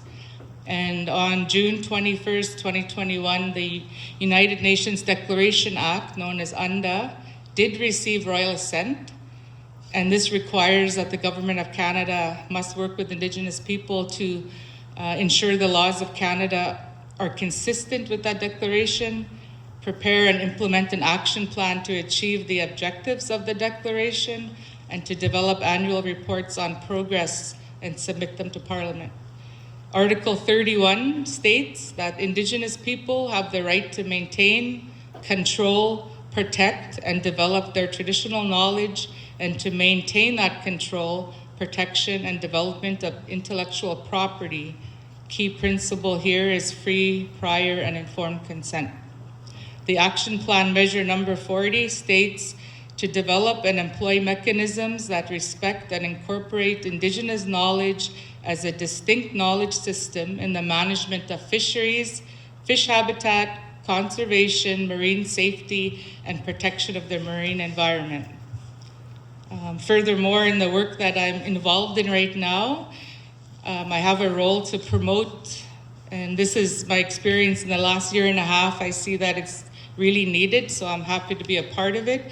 And that's the need to promote for internal education for DFO employees across the board, across all regions, not just Arctic, but in any region where DFO employees are working with projects that are in Indigenous territory, which would be everywhere, that we need to ensure that staff are well informed on the land claim agreements and various legislations and policies within Canada that affect the Indigenous group and the area that they're working in. And we need to do that because as public servants, it's our duty and obligation to help Canada meet everything that they've agreed to. Because if we're not doing that, then we're failing these agreements on behalf of Canada. So that's some of the work that I'm involved in addition to Indigenous knowledge and reconciliation. And let me see what else here. Just in respect of time, I think I'll leave it at that for now, although there's so much to talk about. I will leave it at that. And I just wanted to thank FJMC for the invite to be part of today's discussion. And as Herb mentioned earlier, there's that ongoing working relationship. He talked about community tours. I did participate and appreciate the opportunity to have participated in one of the tours last year. It was soon after I joined DFO, and although I was born and raised here in Klavik and Inuvik, it was the first time I got to actually go and visit Paulatuk, Ulhaktuk, and Sax Harbor, and I look forward to going back again, because again, the big key piece of these relationships is about engagement and being visible in the communities and just having that ongoing dialogue and interaction. That's the only way we're going to reach our goals together, and integrating IK and science, because it is so important. So with that, I'll turn it back over to the facilitator. Thank you.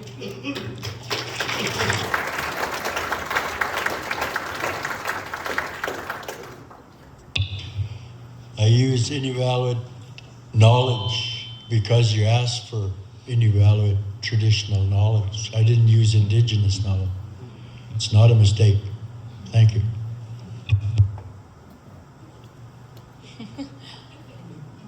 Well, thank you all three of you for all of your knowledge and experience.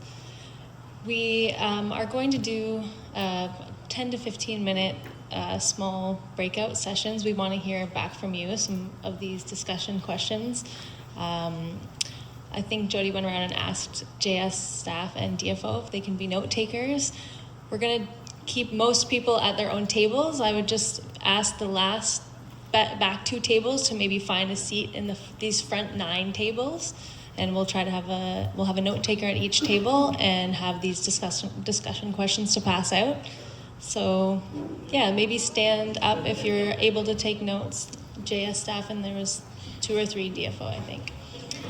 Yeah, move to the front 9 tables, and I'll go around and pass these discussion questions out.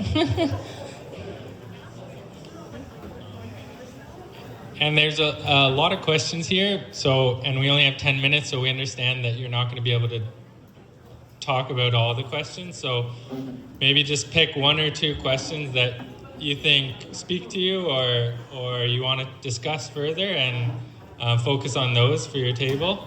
And yeah, what we're trying to hear back is if Inuvialuit knowledge and values are adequately being incorporated into research and decision making and management, or if there are improvements and where those improvements could be.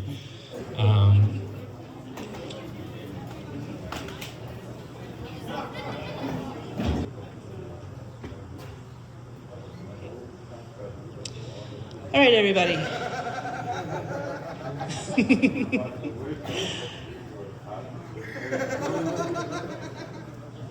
We'll be moving on to the next agenda item. And we have 3 concurrent breakout sessions happening next. And we're gonna, there's a couple that do have designated participants. So if you can listen up, and we'll be able to direct you to where you should be going to next.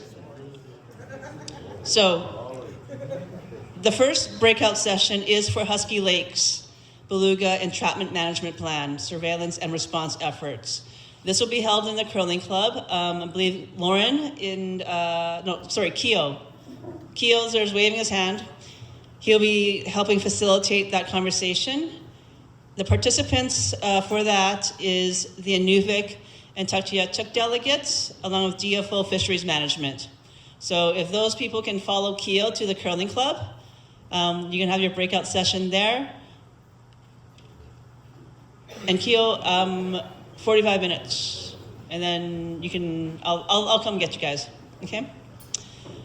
The second breakout group, we're gonna, for everybody else at, for the other Nuvvuagittuq to stay here to discuss coordinating community and regional approaches to monitoring beluga whales. So this is kind of a discussion on what your community is looking for in terms of beluga management and monitoring moving forward. So Lauren and Kayla I think are leading that one. So for those people, you can stay here. And that's the delegates from Aklavik, Palatuk, Ulahuktuk, and Sax Harbor, along with the relevant DFO science and FPC staff. And then our final session is on Beluga Summit 2 Outputs and Communications Plan.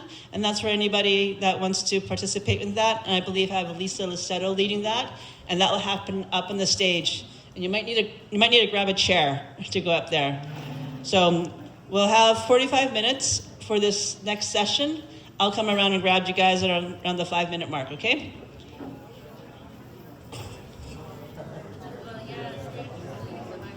Just anyone interested in the communication outputs, we're behind the stage.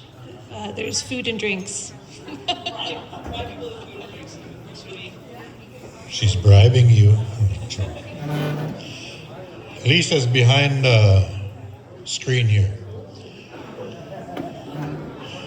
She's giving out free oceans hoodies.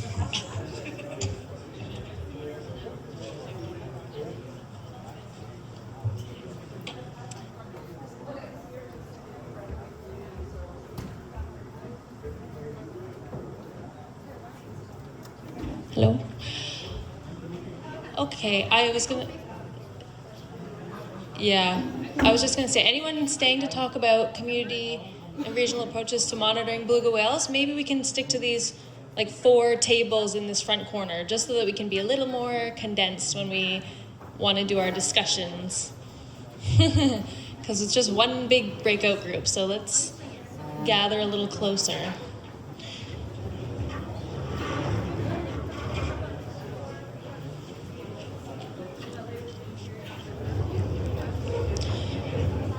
So I will be doing a bit of an introduction, and then Kayla will help me afterwards facilitate a discussion with the breakout group. Oh, we're going right together.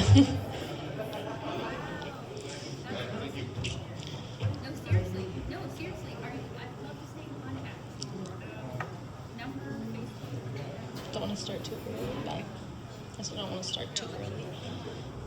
I don't want to start too early when people aren't ready, but...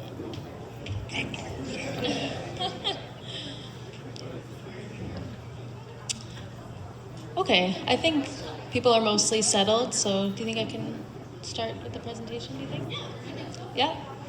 All right, Kayla will help pass out things for the discussion, but while she's doing that, I'll just go over a short presentation. I want to hear more from you and not myself talking. So we've already talked a lot about the beluga monitoring program over the last few days. So we know how important it is to collect data on harvesting and the health of beluga whales. And the different aspects that have been collected from this program has expanded over time. And we have information published in annual reports, in CSAS assessments, and in the beluga management plan. And the monitoring program is always changing over time, just as the harvesting of beluga has changed. So initially, for example, there wasn't consistent or substantial harvest in Palatuk, but now there is quite a few every year. And something similar could be happening in Ulahuktuk as well. So the program has to adapt to these changes over time, but it's maybe not always the most efficient. And so far, the beluga monitoring in the ISR is a bit of a patchwork between different approaches and different strategies in each of the communities. So that could be good because the harvesting is also different in each of the communities, but there's also improvements that could probably be made. So these are the different approaches to beluga monitoring in each of the communities. So some communities have whaling camps, for example, some don't. You can see here in Aklavik, there's 2 teams with 1 monitor and a junior monitor that stay on the mainland for 10 days and at Shingle Point for 10 days. So they have a 20-day monitoring period. In Paulatuk, there's 2 monitors for 20 days each with a total monitoring period of 40 days. In Uluhaktuk, there's 2 on-call monitors for 15 days each, so that covers 30 days, and they're based in town. And in Sax Harbor, there's harvest reward kits that can be picked up at the HTC office for harvesters to bring to their camps and with them when they're traveling. We also heard, as Herb said at our president's meeting, the interest to extend the beluga monitoring because of changes in temperature and leading to an extended harvesting period as well. So we have worked towards that, and we have requested funds from TNMPA to expand the monitoring in Inuvik, Tuk, and Aklavik, and also from the ANMPA for Paulatuk as well. So we're working towards extending the beluga monitoring because of the climate changes. So this is the beluga harvesting numbers that we have per community, and which could. We have a question on whether these harvest numbers are being recorded accurately. We, at FJMC, have the information that the HTC send us, so, and the 2024 numbers aren't finalized yet, but this is over time how many are harvested and sampled. So I think Kayla has handed out some documents, and I think she's going to keep handing some out. So we want to have a discussion about the harvesting in each of your communities to see what it looks like and the differences in the different communities. So where are the main beluga harvesting areas? What time of year is harvesting occurring? What's the start and the end? Is there a peak for the monitoring or for the harvesting? Who harvests in your communities and how does it occur? For example, a planned outing or at a camp. Has the number of belugas around your community changed in recent years? And how has climate change affected beluga harvesting in your community? So we're hoping to have some information and be able to fill it out in a table like this. We also, for monitoring, want to know what are the different approaches to monitoring in your community? Is the monitoring working in your community? Are the harvested whales being measured and sampled? And are the total harvest numbers reflective of the actual harvest? And how could beluga monitoring improve in your community and the support that is required for beluga monitoring in these areas? So I think we're going to stay as one big breakout group, so I will pass it on to Kayla to facilitate hopefully answering some of these questions with you. Oh, sorry, do we do it off mic so then they can... Oh, yeah, I think that was the end of my speech, so okay. We'll turn the mic off and I'll let Kayla yell at you instead. We'll let Kayla yell. You guys can get Yeah, get together. Let's give everybody a minute to take your seats and we can get back to the session. While we're waiting, can I please have the facilitators or whoever's reporting back from the last session to come up and get ready to provide a summary of the breakout group discussions.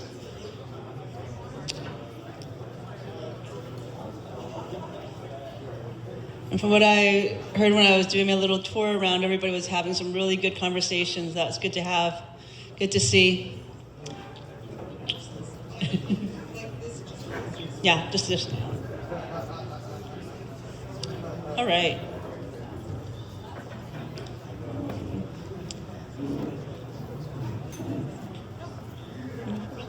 Just want to go? All right. So we're going to do a summary of the breakout group sessions that we just had before the break.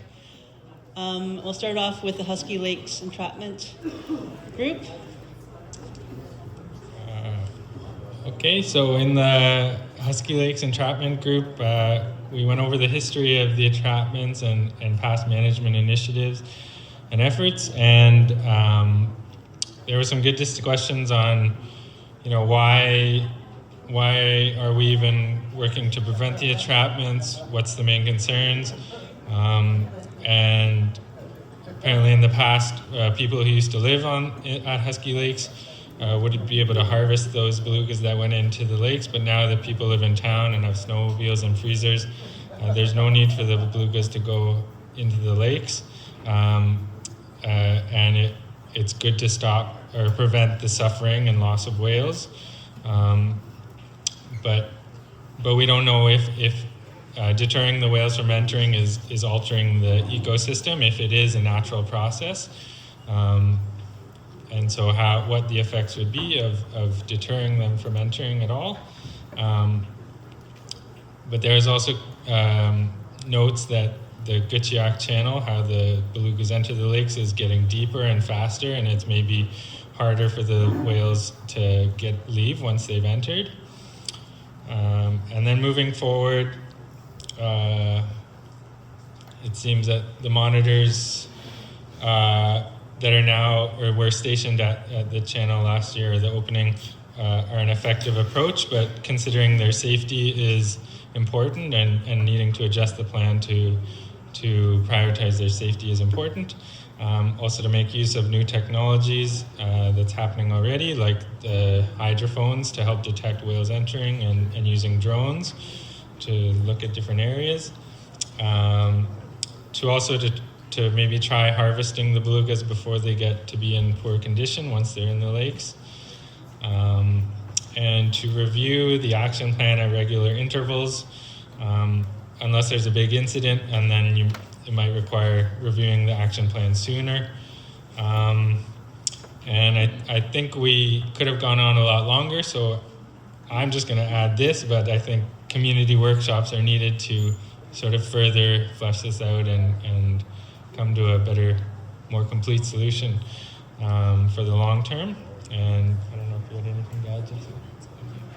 So yeah, that was the Husky Lakes group. Thank you. Thanks, guys. Kendra, did you want to present on the other communities? I don't know where Kayla is either. She was my facilitator, Kayla. So we did the 5 W's: who, what, when, where, and why. Kayla, can we get you to the front, please? Paige and Kayla.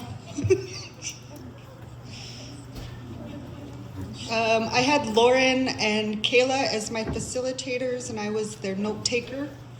So the changes in timing and locations of beluga harvests, they are getting more beluga whales up north in Minto. So up in Ulukaktuk, they're very plentiful now up in Minto. In the areas of Minto, they were able to draw on the map showing us distributions of their whales. They also noticed that when the Canadian Coast Guard and auxiliary ship were doing their scientific work a few years ago, they had placed some moorings along the coastline, and they noticed that year there were no whales, no char, and no seals at all that whole summer. A year and a half later, after the moorings were pulled out, they saw hundreds of whales and lots of seals and char come back. So the question that they have is, are the moorings having anything to do with the animals that are in the water? So for Sachs Harbor, they want more hands-on training within their community, so that the numbers of harvests are not accurately being recorded or documented in Sachs Harbor, because they don't have somebody there who knows how to take the samples that are being requested of them. And as we saw in the presentation, it says go pick up a box in Sachs Harbor. They don't know where the box is or where to bring it afterwards even. So that was a request, was to have more hands-on training, and then it was brought to our attention that they did try to go up to Sachs last year, but fortunately due to lack of accommodations, they weren't able to do it. So the plan is to hopefully go up this year and provide that training for them there. It was also mentioned that for the monitoring program that is happening, they do provide training via Skype. So there is training available for the monitoring programs. They just want to see more in-person training, not via Zoom or Teams. They're also seeing the whales come up earlier, so it's from mid-June to mid-July, weather permitting. And they're also seeing them up in Paulatuk. They're seeing them come through the community more often, like around the airport. And then it was also mentioned that the sick whales use the bay right in front of the community. They'll come right into the bay. So the whales are moving from June to August. A question was asked about sickness of the whales. There were some skinny whales, and then DFO had done some sampling on those whales in 2022 and 2023. And then it was also mentioned that you never actually know that your animal is sick until you look at the liver. So it's important to inspect the liver for any infections or discoloration. And if there is any signs of infection or discoloring, then to just discard the entire animal itself. So it was mentioned about the MPAs and how monitoring within an MPA should be automatic, and the HTC shouldn't have to apply every year for a new proposal. So it hopefully starts the conversation going forward to have a long-term permanent monitoring programs within MPAs instead of actually applying for the proposals. Anyways, the climate change is affecting the ability to harvest beluga whales. So one comment that was made by Paulatuk was they used to go out getting their whales in the morning, so early daytime between 6 and 7.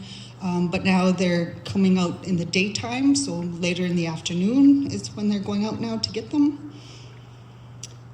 And then it was also mentioned for the community of Ulukaktuk that in the 80s and 90s they didn't have any whales, and within the last 20 plus years they're now starting to get whales. And so a question was asked was whether or not DFO and FJMC are keeping track of the beluga whales that are sinking, because they're not getting that communication or that information communicated, relayed back to the community. So they wanted to ask how did the whale, or why did the whales leave and what brought them back? Another comment was made for the monitoring program for the communities. They're pushing for monitoring activities, but then they're pushing the researchers back saying, we want monitoring, but we don't want you to touch our animals. So we kind of want to just identify that as, if we want to monitor these animals, we have to access your animal. But yeah, and then in the last 2 years in the community of Paulatuk, they've seen at least one female harvest beluga whale successfully in the last 2 years.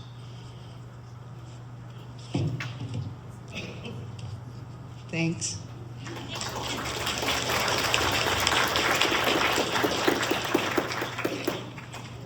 Okay.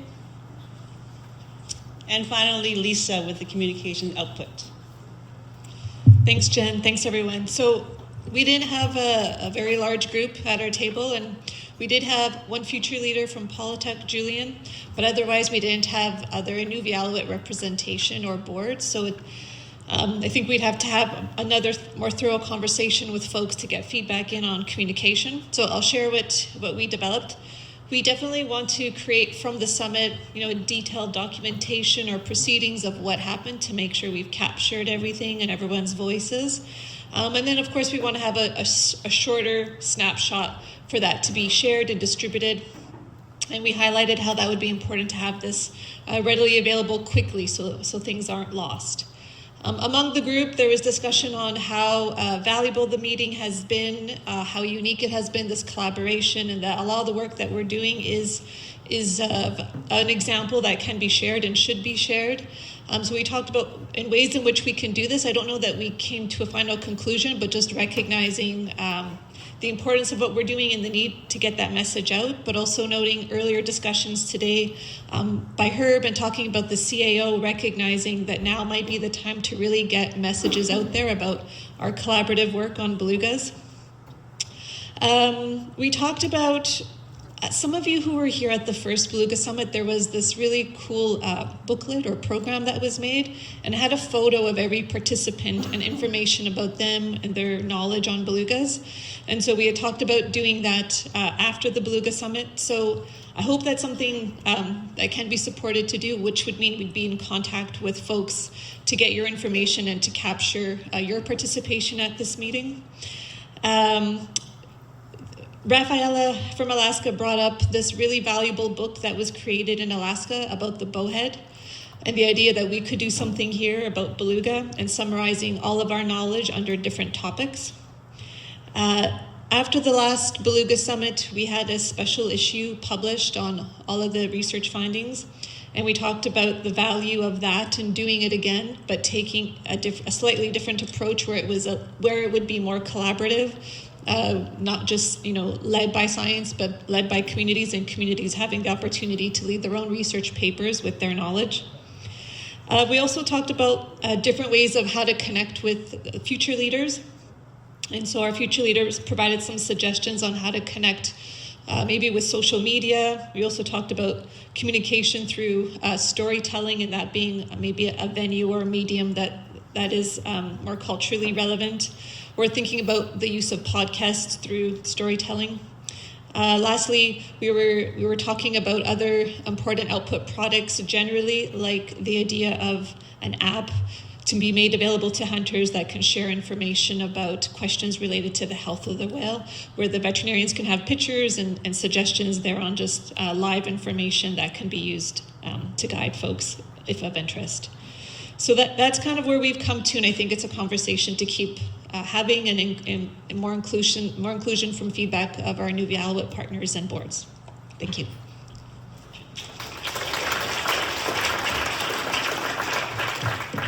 Thanks, Lisa. We did it. We've come to the final part of the summit and the wrap-up. Give yourselves a big hand of applause. It's been 3 pretty intense days. I'm going to attempt to provide a recap. I don't know why I gave myself this task. Okay, let's go back to day 1. I know that seems like a long time ago. It's when a couple of themes were initially seeded. So starting with the Inuvik drummers and dancers helping us open up the summit, where we had members from other communities joining in to help out with the performance, adding their voices and movement, making for a rousing start to the summit. And everybody coming together to help out was a major theme. As always, the drummers and dancers ended their performance with an invitational dance, encouraging the audience to join in and learn their dance, which leads us to the next theme. As Eileen shared, she learns best by doing. And it's an invaluable and key mode of sharing knowledge, by doing knowledge. Whether it's passing traditional knowledge on at whale camp, teaching your children, grandchildren, how to harvest, process, prepare their food. From one generation of beluga monitors passing on their knowledge to the next. From researchers to Nunavut, and from Nunavut back to researchers. Sharing knowledge by doing not only ensures the passage of knowledge, but also the building and strengthening of relationships. So these two elements coming together and learning by doing. This is how ISR research and co-management has figured out how to best navigate through the issues. And for much of it, there was no roadmap, just a point on the horizon to aim for. It took dedication and persistence, trust and respect from both sides, to not just figure out the answers, but more importantly, to work together to figure out the questions. From the crib of the IFA and the beginnings of co-management, we're now blazing the way for co-development and a more empowered and self-determined avenue for the Inuvialuit and wildlife management.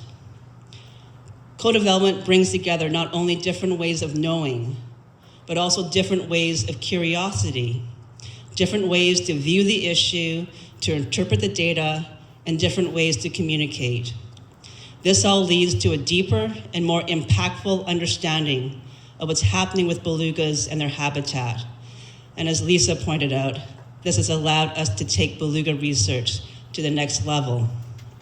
And that leads to the culmination of today, which started with a commemoration for the late Tony Green and the theme of legacy. The legacy of Tony Green. He was a man of great spirit and passion for his people and the wildlife. And his legacy will persist in the numerous research programs in Polituck, many driven by the community members themselves. The legacy of the early days of beluga management that have led to the many iterations of the FJMC Beluga Management Plan and then the development of the MPAs.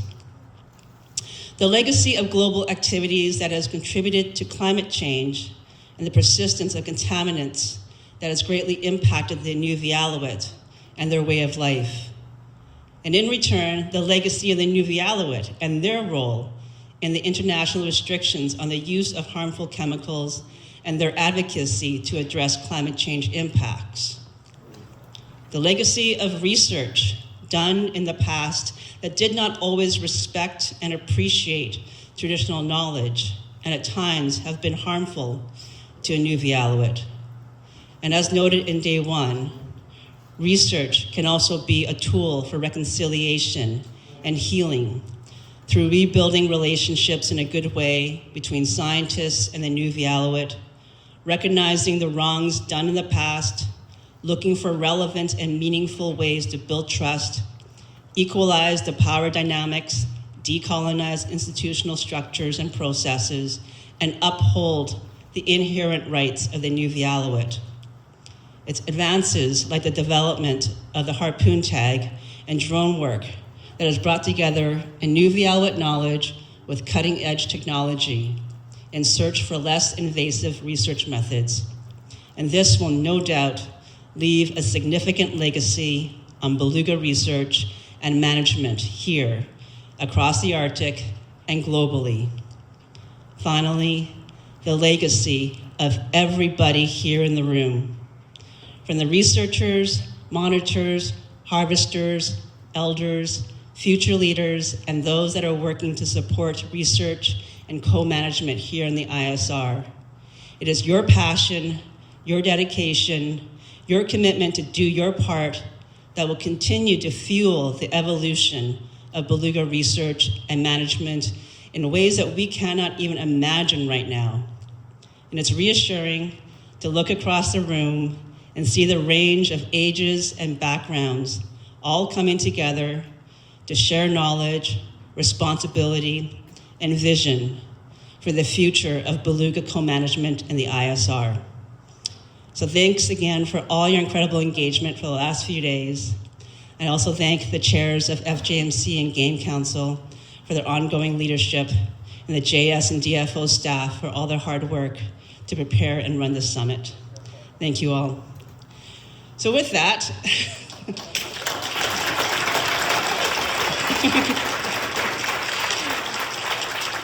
I'd like to open the floor.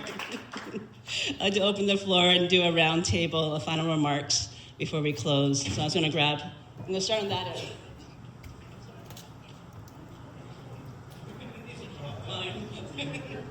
Check. You did your job, Jen. I'll run around.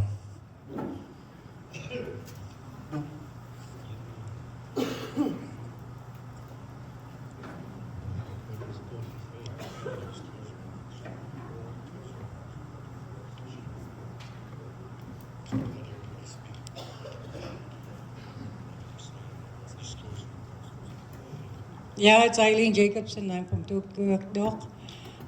This is a really good summit. First time being here as an elder, but I learned quite a bit from some other elders about certain parts of the beluga whale that they also take. and also just listening to everybody talking. There's some words that I don't understand, which I think should be like the researchers. I mean, you guys use too big words for me. Like I couldn't understand you, but I just nod my head, yeah. But anyways, it's a learning experience, and thank you for inviting me. Thank you. Yeah. Thank you very much from James Popak from Tuktoyaktuk. This second summit attended now, and this one here I think was quite a bit more information gathering than the previous one in 2016.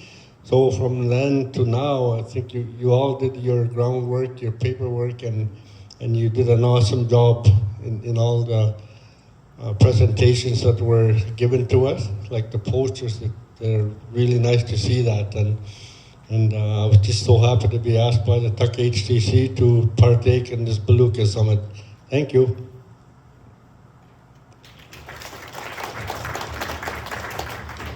Certainly has been an honor to sit and listen to all the elders and youth and science portion of it. I really wish you well on your travels home, and all the best in the coming years. Thank you.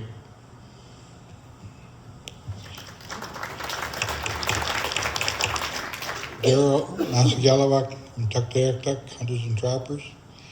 I didn't attend the last summit, but I learned a lot in this one. Thank you all to the researchers and scientists that did all the work in preparing your displays for us. And I think it's really important that we had so many youth here. It's really good to see future leaders come out in great numbers, because, you know, at the next summit or the one after or the fifth summit from now, you'll be the elders here. And I really appreciate your dedication for coming out. We really need to continue having young harvesters learn from older harvesters and from leadership like you have in this room. Great bunch of leaders. I thank you all. I had a good session here. Thank you.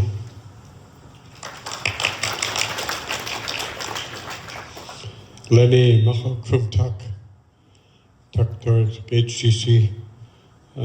Just like to thank for the invite when it did open. As soon as they asked me, I said yes. I was involved in the first one, and it didn't take me long when they said they're looking for somebody to come into the second Beluga Summit. But it was good to see all the people from the 6 communities and get to know some people I've never seen before. So thank you for the invite.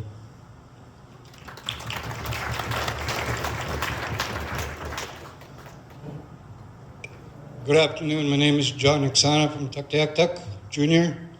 I was at the first summit. This is the second one, and I sure hope every 10 years they try to have one, because it's a lot of good information, brings people together, everybody together. So we're all sharing. We're all one people, one region. So it's good to see this happening, and I wish it could happen again. One thing we're missing, I think, is our monitors, the Beluga monitors that work for us. In Tuck, I know we got the same monitors pretty much. Would be nice for them to come to see all this as well. So maybe the next one we could invite them. But other than that, it's been great, and I thank you all. Good to see old faces, meet some new faces, and it's always good. Thank you very much. Safe travels home, everyone.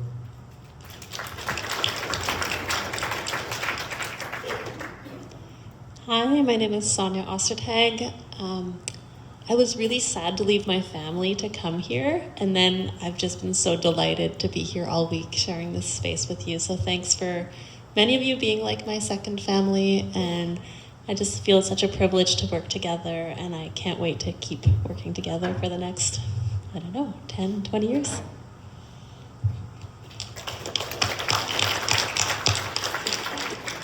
It's Adam Morris from the Northern Contaminants Program. I just wanted to thank you all for being so welcoming. It's my first Beluga Summit.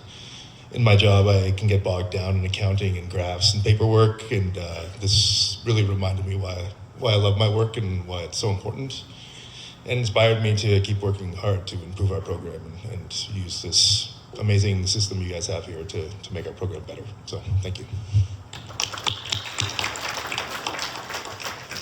Hi, Chloe Dolly here from the Department of Health.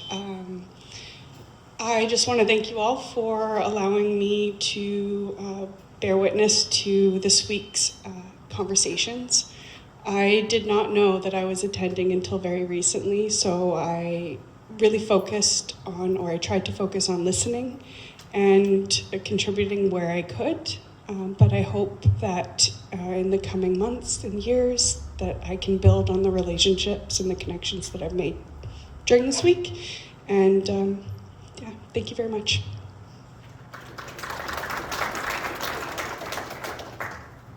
I'm Faith Gord from the Aklavik HTC. This is my first time attending the Beluga Summit, and it was really like lots of information, so it was good. Thank you.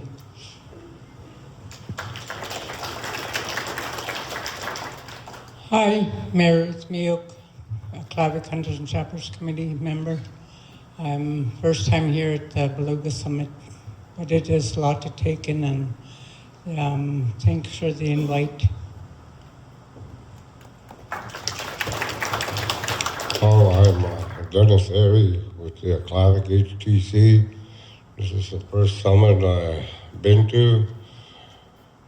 Been involved with a lot of research, and as harvesters, you know, it's good to take your grandchildren out. Teach them young, and when they come to harvesting, they'll have the experience. Thank you.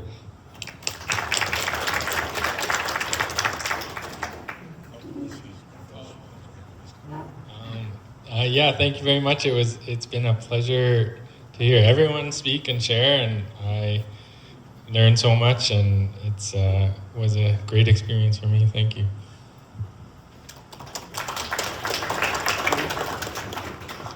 Hi everyone, this was also my first Beluga Summit, so I'll echo a lot of comments saying thank you so much. I learned a lot, and I hope I'm around for the next one.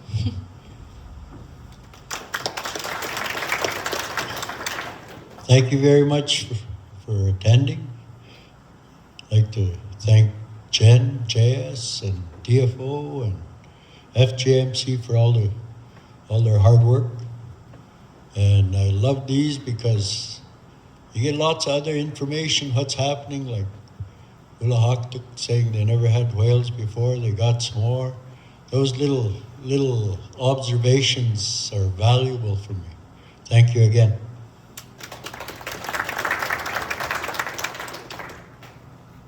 Hi everyone, Kim Ovitz based in Winnipeg. I just want to thank you all for putting on a really phenomenal event. It was such a pleasure and a privilege to be here to represent the collaborative work that we do with Polytech.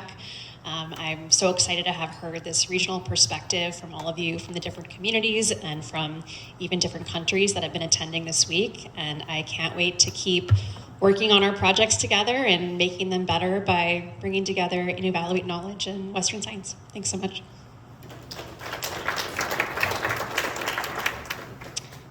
Émilie Couture, Canadian Wildlife Health Cooperative. I'm very thankful for the space that has been created for constructive exchanges and communications that all together are going to make our work with belugas continue to move forward and get better. Thank you, everyone. Hi, everyone. Kevin Scharfenberg with DFO in Winnipeg. This is my first Beluga Summit, hopefully not my last. It's been incredibly humbling to sit in this room full of so much knowledge and to be able to share back what little I could. So thank you. Hi, this is Ashley Elliott. This is my first summit and mostly just listening and observing. I do agree. I do wish the monitors were here. I've worked with some of them, and hearing their knowledge too would have been helpful. But listening to the harvesters today at the meeting was really, really cool to see what they're doing in all their communities.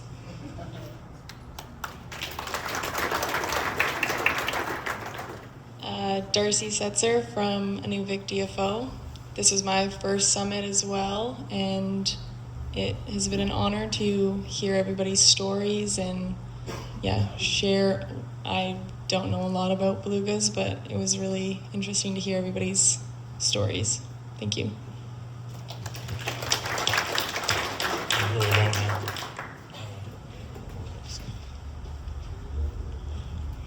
Vernon Amos. As a lifelong hunter and fisherman and someone who has also received a university education, I have always seen and understood how the two can be integrated to really enrich and strengthen each other. And I see that happening a lot more as time progresses, and I'm really delighted to see that. But more importantly, how about these youth? So good to see them out and see them engaged and interested. Give them a big hand. Cody Felix, ex-HTC. It's my first Beluga Summit, but I learned a lot of things here. And a lot of knowledge, lots of stories. Good to see videos of whales again. I haven't seen whales in a long time living in Sachs, but hopefully sometime in the future we'll be able to get some. And it was good that you guys heard our side of Sachs Harbor too, that we don't have much knowledge over there of hunting whales, but it'd be awesome if we can travel to different communities and try hunt whales, right? And learn, and there's people that want to do it too.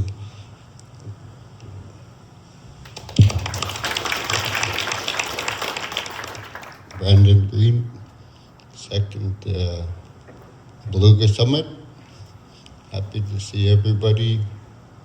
I hope you all do well. Safe travels home. Nakanua. Good afternoon. My name is Corey Rubin. It's my first summit attending. As a young whale hunter, it's just a lot of information for me to take in. I'd just like to say thank you to everybody and safe travels home.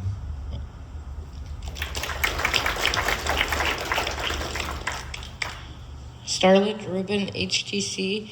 This is my first Beluga Summit. I really enjoyed it. I took in a lot of information, things that I didn't know, that I know now. I can go back to my community and share what I picked up here in the Beluga Summit, and thank you all for having me. Good job to all of you departments, every single one of you. Good job.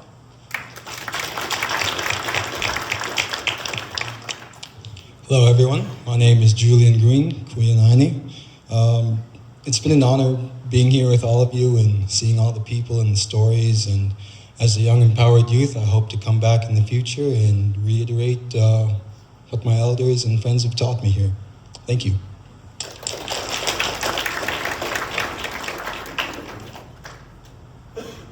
Hi again, Raymond Politic, NMPA. Yeah, I know we're all tired, so I'll try to be quick. When I was 2 years old, no, I'm kidding. No, I think the amount of knowledge that was brought in here right from the ground level, from the communities up globally, I think it's an inspiration to keep doing what we're doing and pass it on to the young folks to continue on. Thank you all for this great conference. I was here in the first one, but I was in another boardroom, and when I came to visit my peers and some friends, they got me to say their opening prayer, so I can say two. Thank you.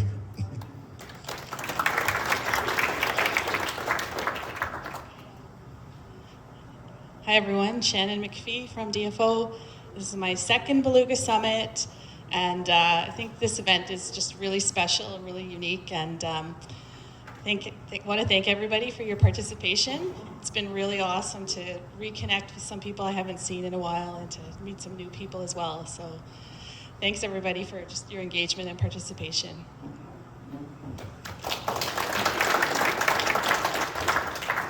Hi, Jasmine Brewster, Fisheries and Oceans in Inuvik, and I'm just really excited for all the research and all the stories and all the movement we're going to get from this Beluga Summit. Since everyone is staring at me this moment, if you signed the form that said I can take your picture, keep staring.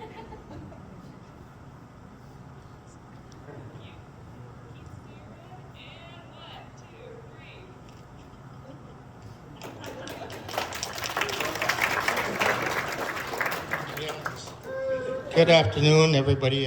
Sorry I missed the summit. I was away with my son, so I missed my own presentation with Sonia. And we're back home now, so I'm glad I'm here. Just got the tail end anyways, so good to see everybody. I wish I was here all week, but other things, family comes first.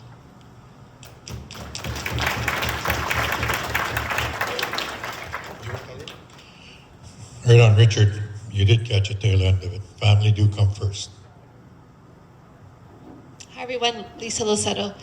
Thank you again for coming and for everyone taking the time to share.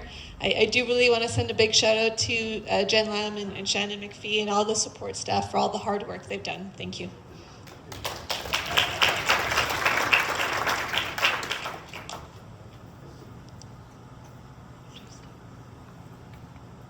I'm Jade from Inuvik. Thank you for having me. Good job, Jade. I'm Clara from Inuvik. I just want to say thank you very much. I've been to the first one, and for this second one, there was really lots of information and really updated equipment they use. And it would be nice if they had the summit closer, not 10 years later. Some elders don't live that long. No, really. Thank you very much. This was really interesting. And hats off to those who put it together.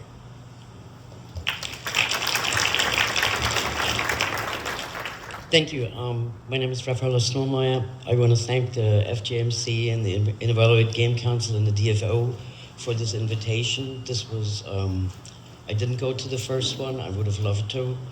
So this was kind of a dream come true. It was a tremendous meeting. I learned a lot, and I think I always learn a lot whenever hunters are sharing. So this was incredible. And I'm looking actually forward to the next II meeting. And that's going to be in Barrow this year, and to our continued collaboration under a native-to-native user agreement on polar bears and belugas. So again, thank you so much, and yeah, it was great. Hi, Amelia Dalpe. This is my first Beluga Summit. I feel very lucky to be here and to listen to all the knowledge that has been shared. So thanks again.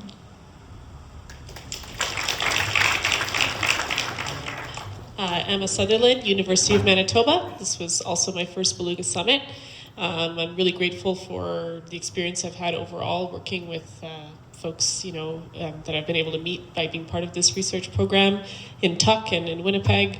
And I'm just so thankful for all the people who were willing to come, all the harvesters and community members who were willing to come share their knowledge with us. There was so much for us to learn. Thank you.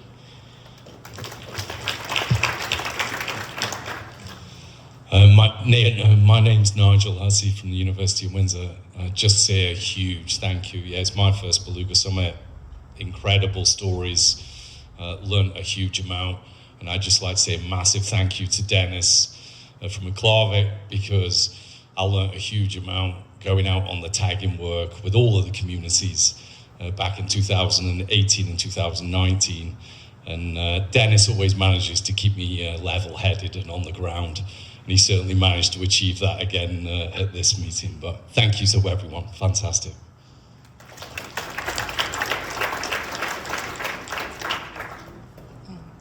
Bobby Joe, Greenland Morgan, thank you all for the warm welcome today. It was a day well spent. I enjoyed it. And I just want to encourage you all to keep up the good work that you're doing, ensuring good decisions are made for the the future and the health and well-being management of the beluga. Also want to acknowledge that I know every community has lost a lot of members, young and old, since the new year started, and just wanted to express my condolences to all of you, and just like you take care of the beluga and make decisions and do things to make sure that things are done well, I just want to encourage you to also take care of each other and take care of your people, because all together it's all about good management of our future. So wish you all well and safe travels. Thank you. Hi, everybody. Ryan Binder, DFO.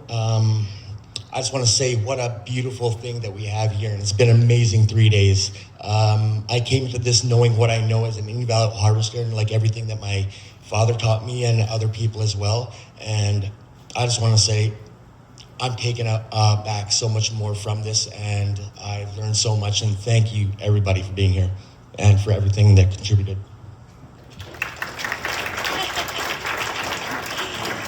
The tables have turned. Rachel Jones, DFO Communications, and I gotta say I must be really good at my job because I somehow weaseled my way in here all the way from Ontario, and I'm really glad that I did. This has been an incredible experience, my first time north of 60, and hopefully not my last. So really looking forward to taking all of the knowledge, all the stories back with me and sharing it with Canadians so they can see all the great work that you're doing here. So thanks again.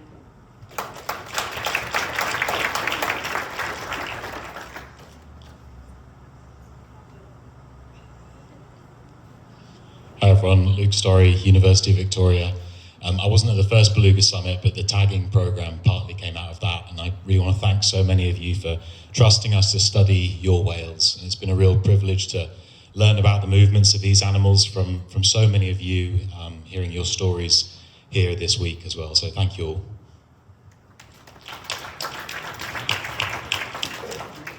Hello everyone, Antoine, Simon Fraser University. That was my first summit as well.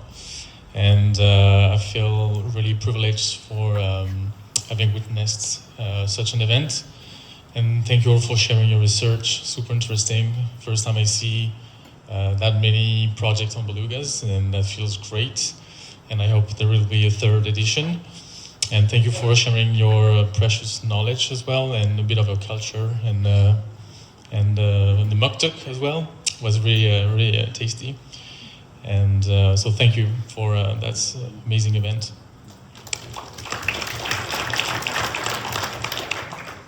I'm Marianne with Fisheries and Oceans in Winnipeg. I was very honored when I was invited to present here, so thank you so much for inviting me, for listening to me. Thank you for sharing your stories with me, and I'm very excited for the future, the next few years. I think this is just kind of the beginning and leading to good things. Thank you. Cody Malone from the University of Saskatchewan. It's been an absolute pleasure to be here, and I learned so much this week, so thank you very much. Hi everyone, Natasha Neves from Environment Canada. It was an honor to be here. It's my first Beluga Summit. I'm new to the project and hoping to still be involved. It was really amazing to be in this room, so full of knowledge. Thank you. Hi, Laura Murray, DFO. Yeah, thank you for having me. My goal every day coming here was just to learn, and I definitely did that. And I know that'll really help my work. I work a lot with the Beluga Health Program, and I feel like I wasn't at the first Beluga Summit, but I almost feel like every day I work in the legacy of the first Beluga Summit, so I'm really glad I was at this one. And also, as other people have said, thank you to all the organizers. I know that this probably represents months of work by many people, so thank you.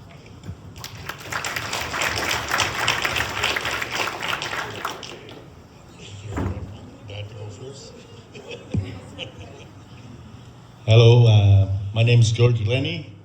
This is the first Beluga Summit I've been. Please don't use the acronyms for Beluga Summit.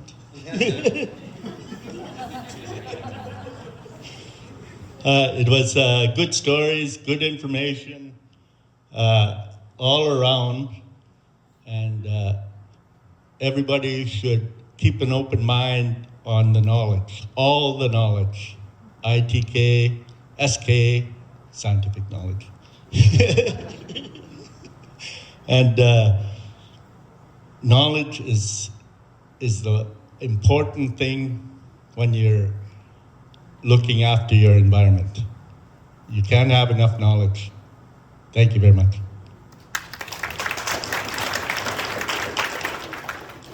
Hi everyone, David Hamilton. I'm here as an observer from the Gwich'in Renewable Resources Board. So I just wanted to say thank you for allowing me to be here and for letting me learn.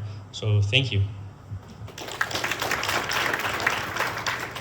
Oh, Jimmy Kleinick, Nuvik Hunters and Trappers. So I'd say a big thank you to everybody for coming out.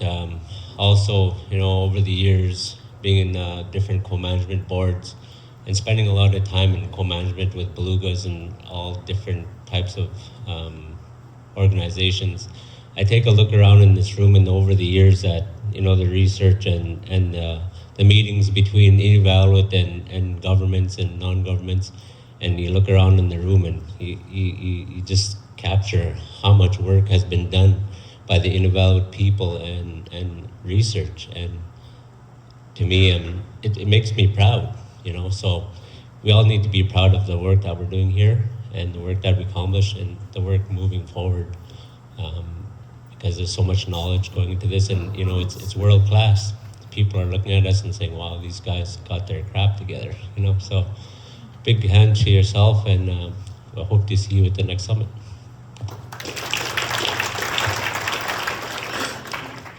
Hi everyone, Shanda Turner here in Inuvik with DFO. And I'm also lucky enough to get to go to whale camp every summer, so I just feel super grateful to be in all of the spaces that I get to be in, and yeah, really, really lucky and happy to see everyone today and the last couple days. And yeah, just a huge thank you, as everyone's already said.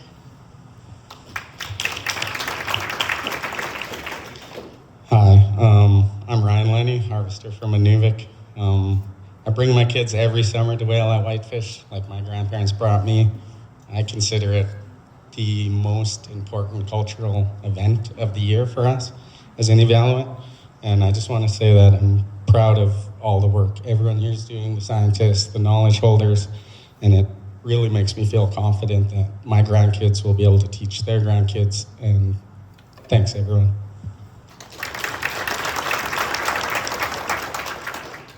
Thank you, Leanne Williams-Jones. I, like Dave, we got invited as observers for the Gwich'in Renewable Resources Board. I think it's the first time we've received an invite, hopefully not the last. Thank you. And yeah, I just wanted to say thank you. It's been very humbling, and I learned a lot, made a lot of good connections and networks, and we have a lot to take back to our board and our communities. So on behalf of the Gwich'in Renewable Resources Board, a big masicho to everybody. Thank you.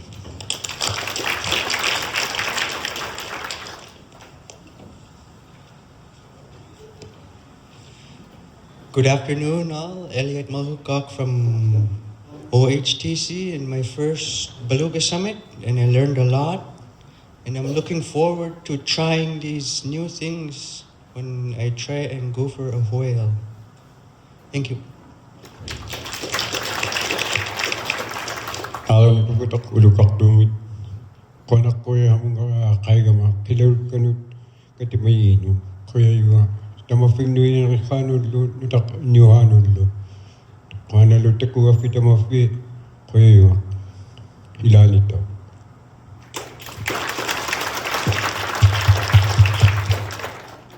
Hello, everybody. Thank you all. I don't have much to say. I feel very honored coming to this Beluga Summit. I look around and there's years of experience and knowledge.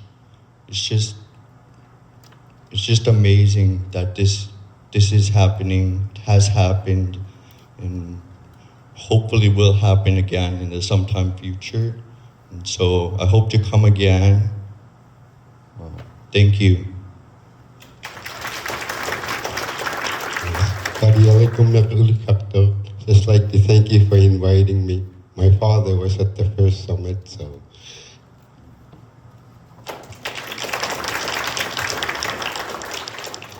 Janine Harvey from Ulukhakto, Kwana Kotik Kailafi Damafi. I'd like to say thank you to the JS staff, the DFO, FJMC, and all the scientists that are here, and especially to all the TK knowledge holders. And we all hold knowledge, so I'm grateful to be here, and I'm going to go back home and share what I've learned with my community, and we hope to see you around in Ulukhakto. Kwana Kohi Damafi, Koyanaini.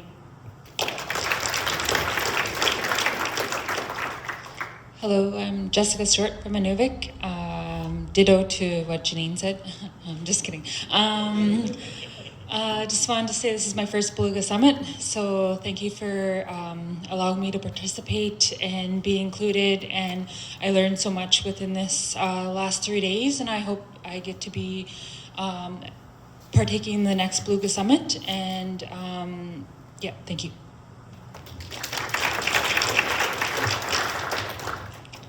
Hi everybody, Kendra Tingmiak. I was a part of the first Beluga Summit, and so was my son.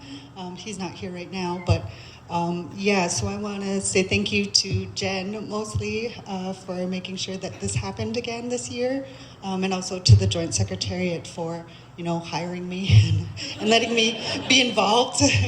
So yeah, I am part of YMAC, so we do terrestrial and marine mammals. So beluga whale is not under my mandate, but I'm just thankful to be here. So thanks everyone.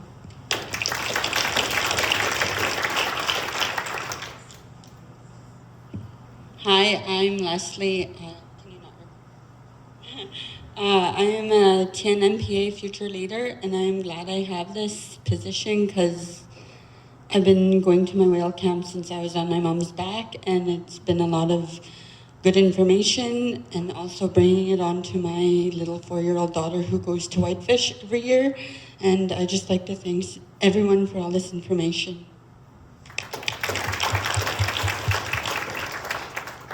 Thanks for having interest in teaming up with Inevaluate Knowledge, the scientists. The bridge between science and Inevaluate Knowledge is very important. Thanks for having me.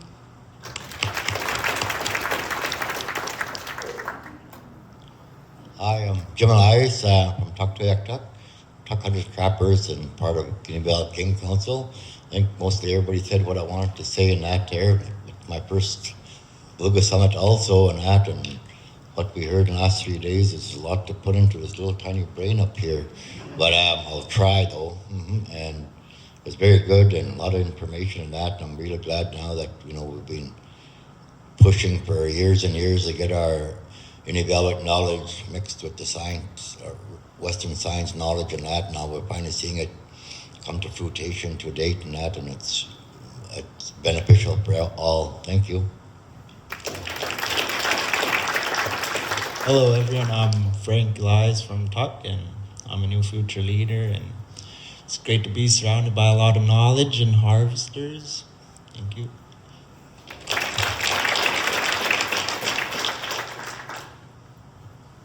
Good afternoon, everyone. Kayla Hansen-Craig from Inuvik here, and work at the JS as the Marine Protected Area Coordinator. This is my first Beluga Summit. I was chasing that piece of paper when the first one happened. So I'm very happy to be back home and to be working within our co-management system. And there was a lot, and thank you all for your knowledge shared today. And I'm excited to see how it informs not only beluga management, but our marine protected areas in the ISR. Thank you.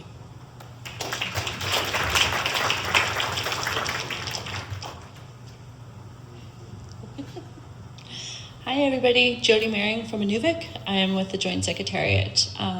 Super grateful to be part of the group, this group, and hearing all the stories, all the information shared by each and every person. Everybody here got to share something. Everybody had a voice and they shared it. So super grateful to be part of this group, and I'm looking forward to the next bit.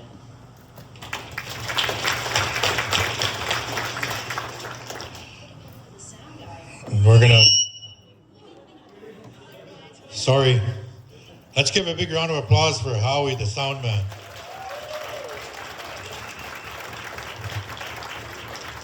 I think he's learning as well on the belugas and on every other permafrost. He does a lot of good sound. He does a great job. Thank you, Howie.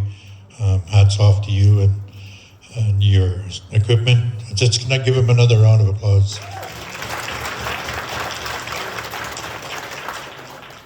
I'll turn it over to Herb here. He's gonna, and then I'll close it off.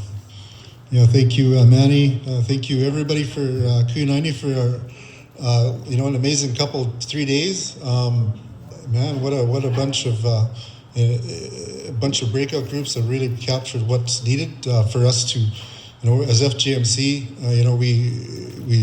we are the legal entity for the marine environment. We work well with the HCCs. We provide technical support to the Game Council, as well as advice to IRC. And also to the fisheries, the Minister of Fisheries and Oceans. So I'd like to thank Jen and the JS, and I'd like to give a big shout out to our FGMC board members who sat here all week and really absorbed everything that needed to be for us to move ahead. Also our staff who have been very solid, Keo and Lauren, thank you for what you do.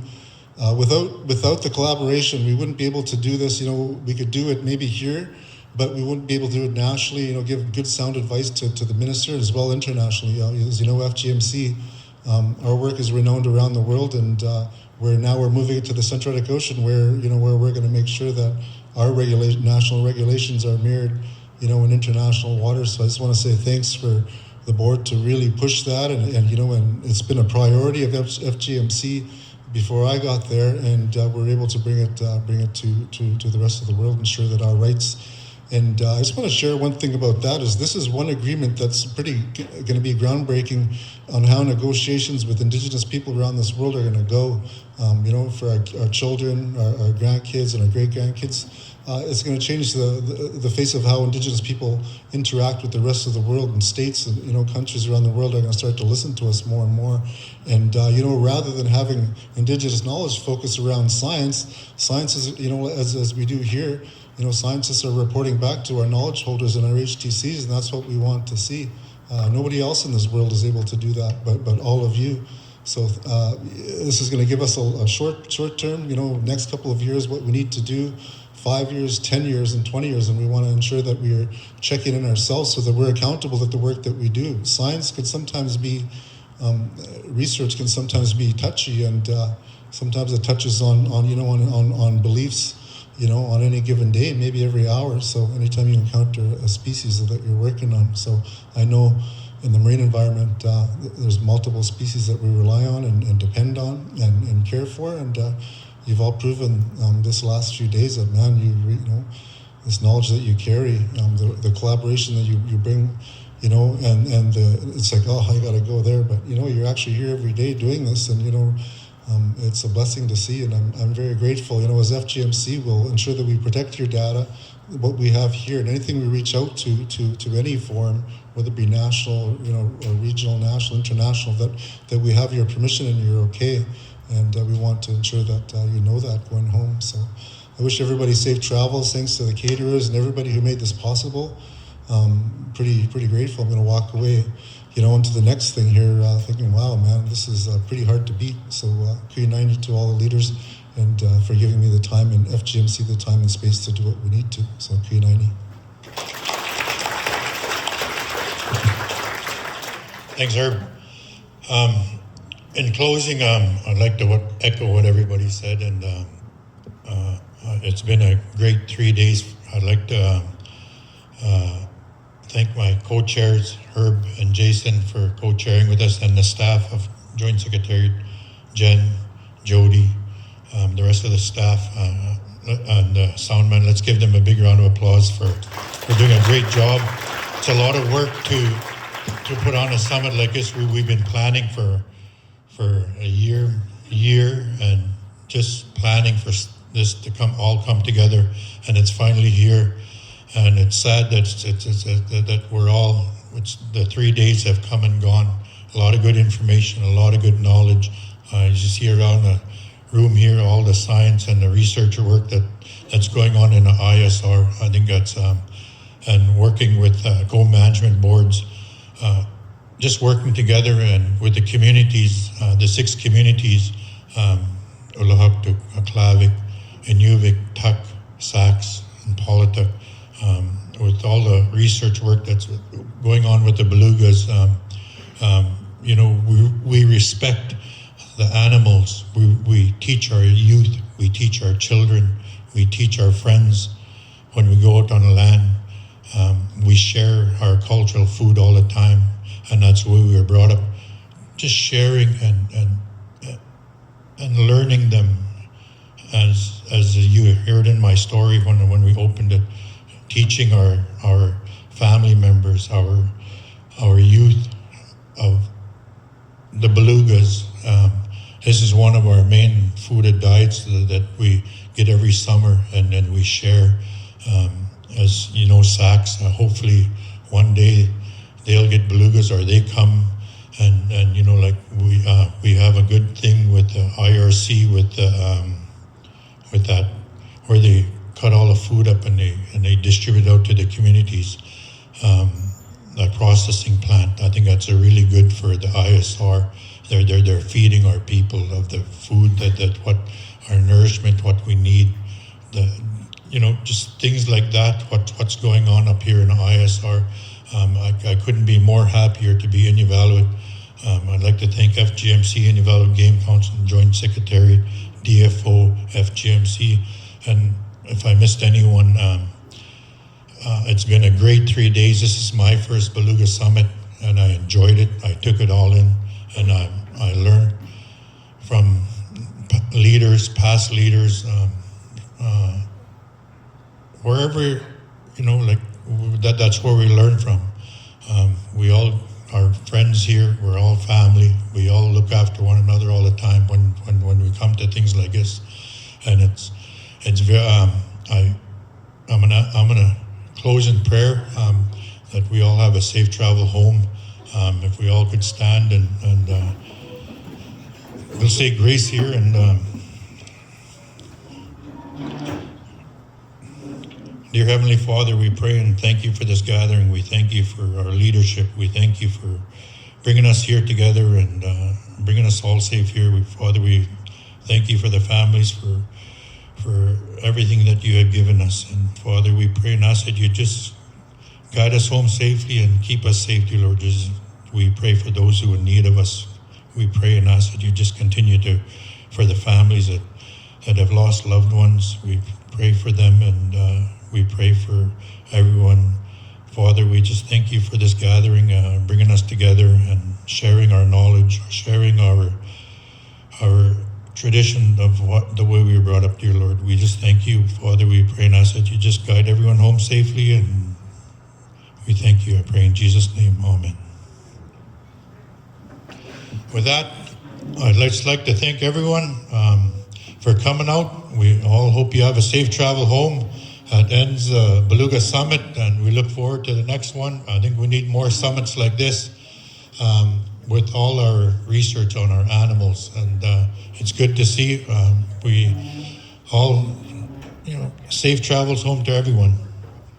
Oh, Rafaela, our Alaskan friend, our Alaska family, thank you very much for coming and making your way. Safe travels home, Rafael.